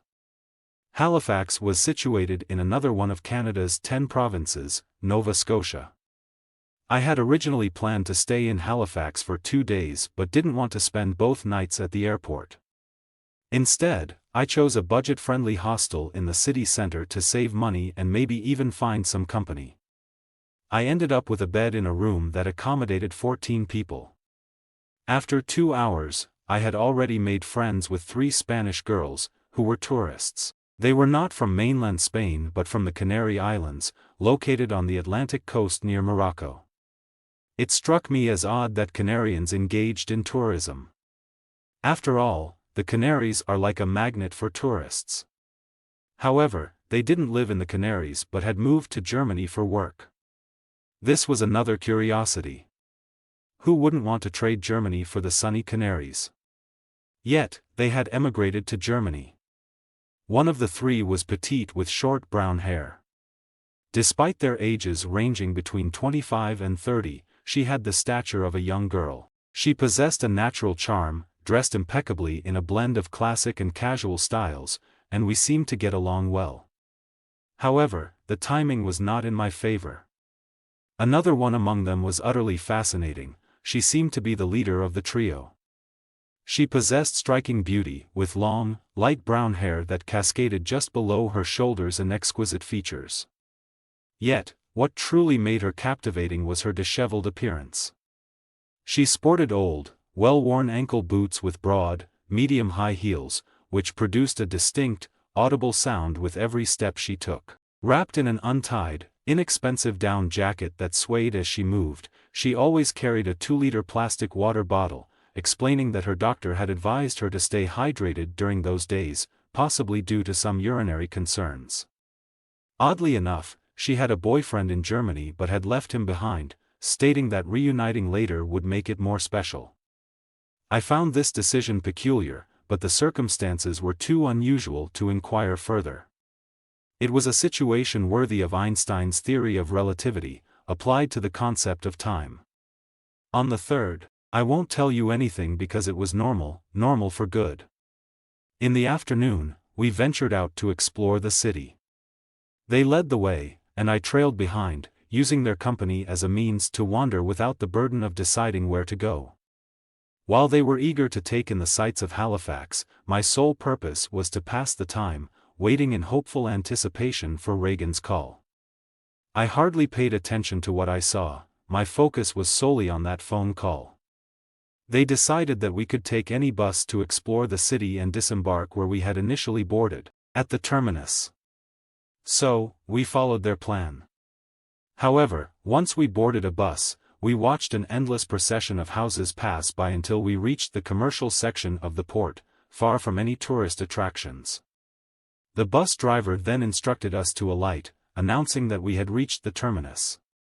The spawny SH girl, holding her bottle, explained our intentions to the driver, who, albeit finding our choice unusual, allowed us to remain on the bus during its waiting time before departing for the next route. I couldn't help but think that his leniency was influenced by the fact that they were girls. The outcome might have been different if I were alone. Disembarking at the same stop where we had embarked, we saw nothing but suburban houses and the least picturesque part of the harbor. We consulted a tourist map of the city and realized that we were already in the downtown area. It only took a short walk of a few hundred meters to reach the vibrant heart of the city. As tourists, they felt compelled to engage in some typical tourist activities. Thus, we opted to visit the Halifax Citadel, an integral part of the city's core. This historic site resembled an old fortress, akin to a small castle, nestled atop a hill and surrounded by vast meadows. The Halifax Citadel was manned by guards in intriguing historical attire. Given that we were in Nova Scotia, it was no surprise to see these male guards wearing kilts. Their uniforms were quite distinctive. With their tall frames and brown hair, they presented a striking appearance. Atop their hats, they sported a blonde plume. Their shirts, if you could call them that, were red with white crisscross patterns and crisscrossed straps. Much like the plume on their hats, their kilts also had a blonde adornment. Their legs were bare under the kilts, and they wore tall white boots with large red and white checkered socks. Each guard carried a lengthy and prominently displayed historical rifle, complete with a bayonet, held in a vertical position that reached over 2.5 meters from the ground. I couldn't decipher the significance of their attire, but it was evidently important to them, given their solemn demeanor. To someone like me, who found little interest in my surroundings, they appeared rather absurd. However, to my Spanish companions, they provided entertainment and amusement. One of the guards stood at the entrance to the tunnel leading into the citadel. Just then, 2 more guards arrived, striding purposefully with long, deliberate steps, their heels resounding as they pulled their feet back. When they reached the guards stationed outside the tunnel, they began shouting words that remained unintelligible to us. With square, almost robotic movements, one of the 2 guards replaced the solitary guard, while the other departed with his comrade. It was the changing of the guard ceremony, a spectacle for tourists. To me, their action seemed rather absurd, but I couldn't help wondering why they engaged in such a performance. I pondered whether they could alter their state of vigilance, and if this display was truly necessary. However, my thoughts remained fixated on one thing, and I couldn't shake it. Later, while wandering the streets in the city center, we stumbled upon a telephone booth, and for some reason, all 4 of us decided to enter it. Inside, I noticed they were passing around an unusual hand-rolled cigarette. I didn't smoke and didn't even know how to, but I took it anyway. It seemed impolite not to join in, and partly because I didn't have time to contemplate what it was. Ultimately, it didn't matter to me, as no substance could alter my mood. The only thing that could have made a difference for me was a phone call from Reagan, beckoning me to return. We queued up to enter a club where they conducted a selection of customers at the entrance, inspecting attire and perhaps more. The Spaniard with the bottle, and I, probably wouldn't have passed this scrutiny. However, a group with 3 out of 4 girls was evidently accepted without any issues. We entered without a hitch, and our tickets included a non-alcoholic drink, so we headed to the bar for a Sprite or a Coke. However, the Spaniards had come prepared. One of them had a bag containing 2 bottles, one of which was Jack Daniels, while the other remained unfamiliar to me. I certainly wasn't an expert on premium spirits. They discreetly went to the women's restroom and blended the alcohol with what we had obtained from the bar, mentioning that it was a more cost-effective approach. The place was packed, making it quite challenging to navigate due to the sheer number of people. While I wouldn't say it had any noticeable impact on me, I couldn't the change in the atmosphere. The Spaniards were certainly resourceful. Whenever their glasses emptied, they confidently approached the bartenders to request more, always opting for beverages like Coca-Cola and Sprite. Given that these were non-alcoholic drinks and, most importantly, they were skillful young women, they received their refills for free. Subsequently, they discreetly returned to the restroom to mix these new drinks with the contents of their bottles. This routine continued until the bottles in their bags ran dry. Back at the hostel, the Spaniards were quite spirited. However, my own mood remained unaltered. They viewed me as a sort of anchor of stability, as they seemed to have temporarily dulled their cognitive faculties and had difficulty navigating their way. We retired to sleep, even though it was technically the next day, not only due to the hour but also the emerging daylight. Chapter 38. The Pyramid. I woke up quite late, and by the time I was ready to check out of the hostel, it was too late, necessitating payment for an additional day. It seemed more practical to spend another night there. The Spaniards had departed during the night. I didn't receive a farewell from them, or perhaps they had said their goodbyes while I was asleep, and I remained unaware. I decided to take a shower, although the amenities weren't pristine. They gave off an impression of being reasonably clean. Perhaps it wasn't a brand new hostel, making it challenging to maintain spotless conditions, especially with the number of guests. Nevertheless, I lingered in the shower a bit longer than my usual routine. When I returned to the room, it appeared that the other guests also had no particular plans. They were either seated on their beds or reclining passively, engaged in casual conversations. A young Thai student was seated in a chair near the wall, her feet barely touching the ground. She mentioned being in Canada for her studies, specifically in a post-student or university-related capacity. In a nutshell, her world revolved around academia. She shared that she had a boyfriend who hadn't accompanied her to Halifax. She was quite reserved, responding only when someone asked her questions, never taking the initiative to inquire herself, as if she were on the periphery of the group. A Canadian couple was occupied with the locker and their suitcases. The woman appeared frustrated that I couldn't anticipate her intentions, while the young man diligently tried to meet her expectations, though it seemed she was never entirely satisfied. One could only speculate about his thoughts at that moment. 2 South Africans with Irish roots had arrived in Canada via plane but had shipped their motorcycles to the USA. Upon their arrival, they embarked on a motorcycle journey across North America. They were both friendly individuals. One of them was an Australian, employed as a mechanic in the United States. There was an Italian, whom I kept my distance from. He had recently graduated as a doctor and was in the process of relocating to Canada for work. While he searched for a permanent residence, he stayed at the hostel for a few days. The fact that he was an Italian doctor didn't sit quite right with me. However, my concerns were confirmed when I witnessed him making tea using hot tap water because the kettle's water was apparently too hot. I'll spare you the rest. There were 3 Brits in the room, one of whom expressed an interest in socializing with one of the 2 Mexicans present. Despite the Mexican mentioning her engagement, the Englishman persistently pursued her romantically. The girl seemed both flattered and frustrated by his advances, maintaining her composure throughout the interaction. Then there were others whom I won't mention, and people from other rooms also joined us there. The entire group, to varying degrees, except for the Thai girl and me, enjoyed canned beer. The empty cans were arranged to create a pyramid in the center of the room.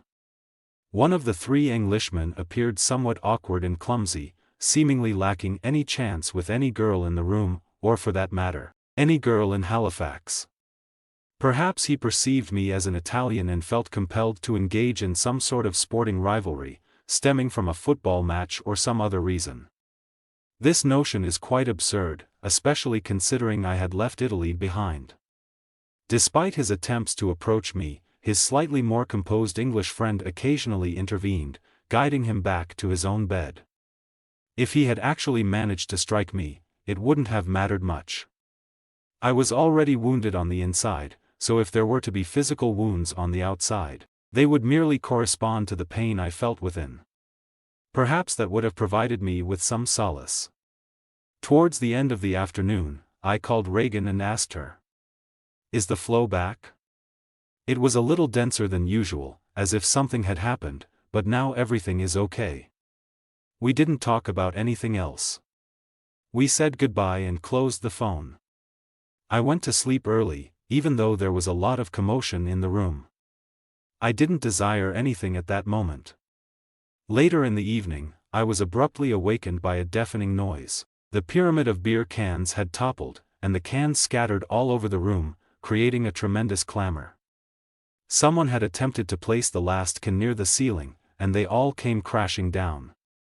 It's always like this: you build something, and then, for no apparent reason, everything collapses just when all seemed to be going well. It had happened to us too. Everything was going perfectly, and then that darn vaccine came along, causing everything to crumble. Then the doubt came to me. Did Reagan tell me the truth on the phone? Or maybe she said, "Everything is okay," just to calm me down and get me out of the way. Or maybe she didn't want to tell me more because she just didn't want to. At night, I woke up when it was still dark outside.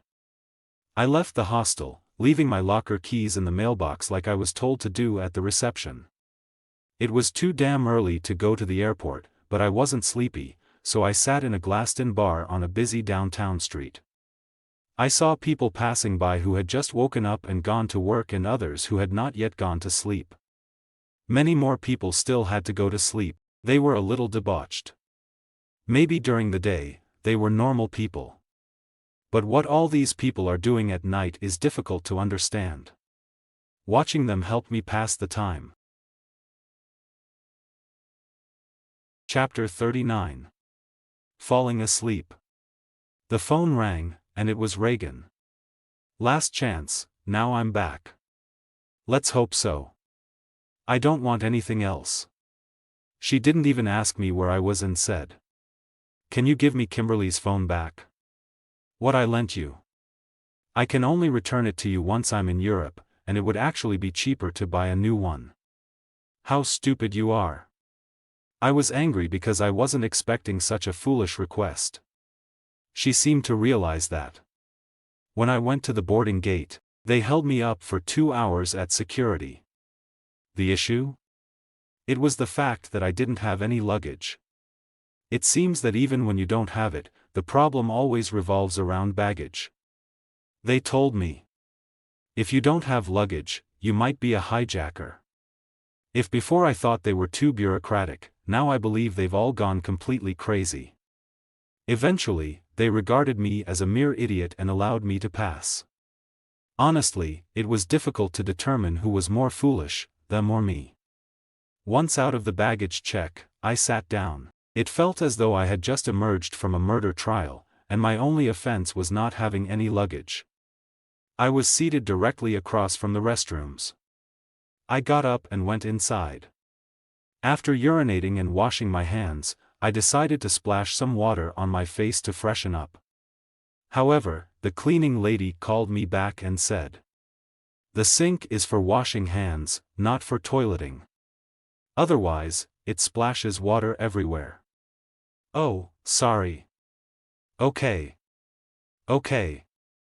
I answered quickly. Everyone appeared to be upset with me. I glanced in the mirror but didn't notice anything unusual. I went straight to the gate and I waited. They opened.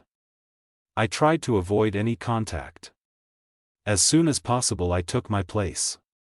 I had never laid eyes on such a colossal aircraft, an Airbus 340 boasting 4 powerful jet engines and the capacity to accommodate a whopping 420 passengers. My designated seat was E65, situated just a bit aft of the wings. I found myself in the second slot of the central 4-seater row. To my side, at D65, sat an elderly woman who appeared to be well into her 90s, possessed of a slender, almost frail frame, a common feature among seniors who've lost their appetite for hearty meals. She donned a flowing black gown and sported an unruly mane of black hair. Her countenance was scarcely discernible. Old, not in an offensive sense. People in their 90s are proudly old. They take pride when we refer to them as old. It's a way to acknowledge their ailments and express their satisfaction at reaching that age and still being alive. It's a way of feeling alive. It would be offensive to call someone in their 70s or 80s old. Old truly applies to a person after 90, aligns with who they are, and makes them feel themselves. I, on the other hand, was a wretch. One can be rich or poor, intelligent or not, and so on. But when one is neither rich nor poor, neither intelligent nor unintelligent, and so on for many other pairs of descriptions, they are fortunate if all goes well and unfortunate if all goes wrong. However, if everything goes well enough for them, then everything goes wrong for almost nothing, often due to minor details. They become a wretch. I was a wretch, not in an offensive sense, but it aligned with who I was and served as a way of self-identification. It allowed me to be myself, serving as both a contradiction and confirmation that if everything had gone perfectly and smoothly, I wouldn't have truly felt like myself. I would have lost my essence. Sometimes, they put dying people on airplanes to take them home and bury them in their native country, avoiding the complicated bureaucratic procedures of transferring a deceased person to another country, or others may pass away during the flight. I didn't know if this was one case or the other, or perhaps neither. She was an interesting person even though she remained silent. I felt sadness, tears often streamed down my face, which I dried with my bare hands and then wiped on my pants, without even caring if I was seen. I didn't even bother to blow my nose. Instead, I sniffled, making that noise as I inhaled to prevent the mucus and tears from flowing down. I felt an emptiness in my stomach that rose to my throat, though I wasn't hungry. I experienced intercostal pain in one of the last ribs just above my stomach. Rather than wondering what it might be, I hoped it was something acute that would happen immediately and pull me out of that situation, bringing everyone around me. But there I was, not knowing where I was headed. I shouldn't have suffered so much. I should have done as Rudolph the Austrian would have done, put a stone on it. But I didn't. Perhaps it was too soon. Knowing something, a theory, is not enough. You also need to understand the timing to implement it. I should have asked Rudolph how long it took him to put the stone on it.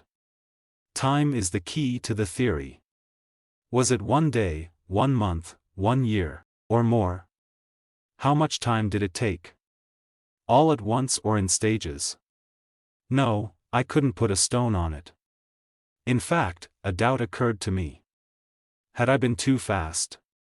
Should I have waited for Reagan to come to her senses? She never told me I was wrong. She never got mad at me. She simply didn't say anything, but it might have been her way of handling things.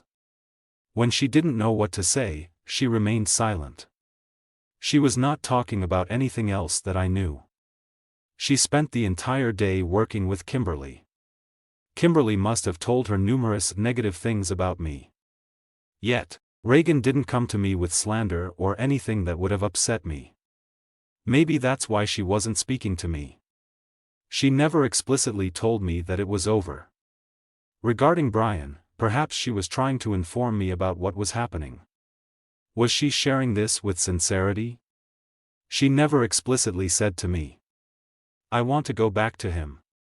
Brian will never have met her or even heard her on the phone. She must have said it to get me out of the way. Was I too impulsive? Did I jump to conclusions before she made a decision?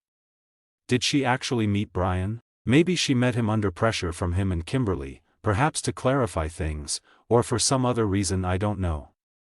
Was it me who didn't try hard enough to fix everything, even if it meant just waiting? Was asking for the phone back a way of trying to contact me? I was angry, and she had nothing to say, just okay. I still held on to hope. I was convinced that there was a chance to mend everything. Otherwise, she wouldn't have contacted me about the situation with the flow. She would have kept it to herself, making decisions and taking action on her own. There was something between us. Or perhaps there was no issue with the flow, and she mentioned it as an excuse to reach out and try to keep me engaged. No, this wasn't like her. She was always sincere. I was able to do my part. I didn't understand anything. I ran away. Now, I was terribly convinced of this. She wanted me. It was like that. A moment later, no. I was convinced it wasn't like that, and it was all over. It was so over, to the point where saying only "Amen" sufficed. How it was, in one way or another, I never knew. And perhaps she didn't know either, and she never did. I understood why the shares I owned had collapsed. It had to do with 9/11, as they call it, and the Twin Towers. I had lost almost everything. I had to start over. For me, the day to remember was October 11th, 10/11. Going to New York? I just forgot that. Midway through the flight, 2 stewardesses approached the old woman, one curvy in her 40s and the other slimmer in her 30s. The first spoke to the other, as if issuing an order. "Let's put her in first class." "All right." The other answered. They spoke French, but I understood them. "Let's take her from under the arms." I intruded forcefully by standing up, fully aware of how challenging it can be to change the minds of airline personnel, as I had experienced it before. I said, "No, it's better that she stay here. Here I am." Unexpectedly, they answered me. "Okay." I didn't understand why they complied with my request that one time. Then I realized that perhaps they mistook me for a relative.